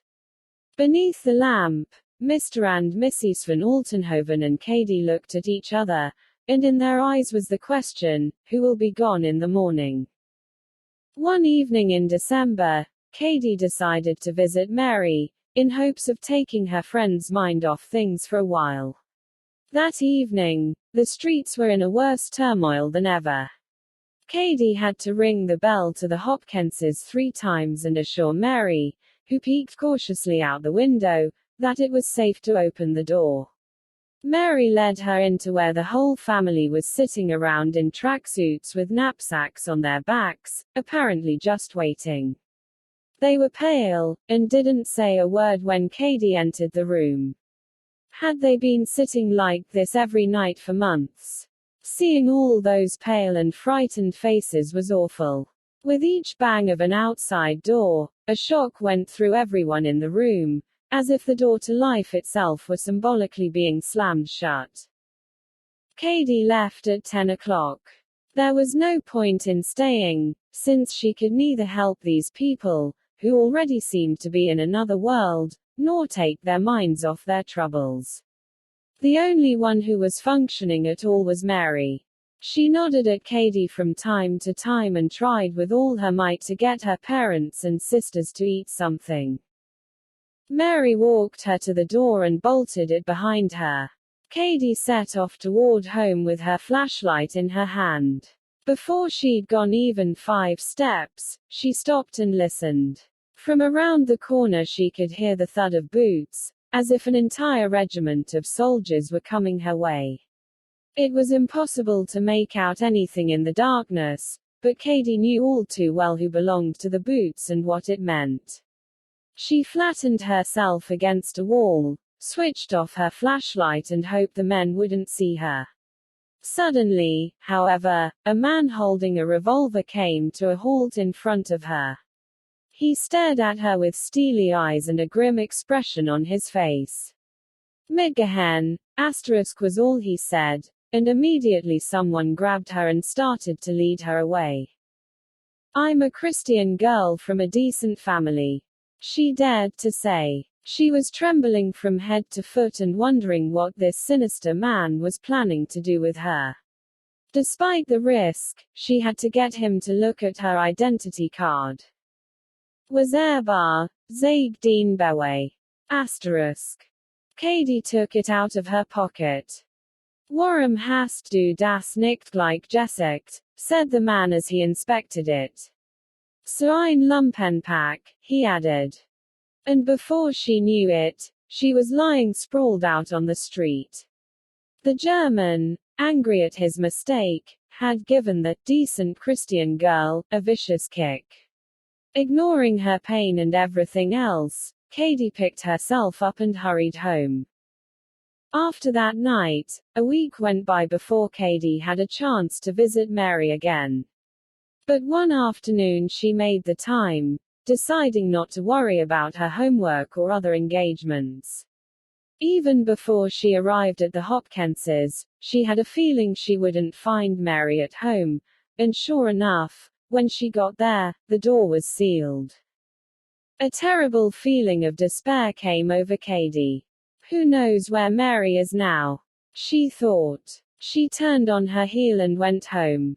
Once there, she ran to her room, slammed the door, threw herself on the divan with her coat still on and thought about Mary, only Mary. Why did Mary have to go while she was allowed to stay? Why did Mary have to suffer this awful fate while she was free to enjoy herself? What was the difference between them? Was she any better than Mary? Weren't the two of them just the same? What crime had Mary ever committed? Oh, this had to be the most terrible injustice. Suddenly she saw Mary's frail figure before her, locked up in a cell, dressed in rags, with a sunken, emaciated face. Her eyes had become huge, and she was looking at Katie with such sorrow and reproach. Katie could stand it no longer. She fell to her knees and cried so hard that her body shook with sobs. Mary's eyes kept staring at her, begging her for help that Katie knew she couldn't give. "Forgive me, Mary. Come back." Katie no longer knew what to say or think. There were no words to describe the suffering she could so clearly see before her. Doors kept slamming over and over again in her ears, she could hear the crying children, she could see a squad of crude, armed men, like the one who had tossed her into the mud, and in their midst, helpless and alone, was Mary who was just the same as she was. The end.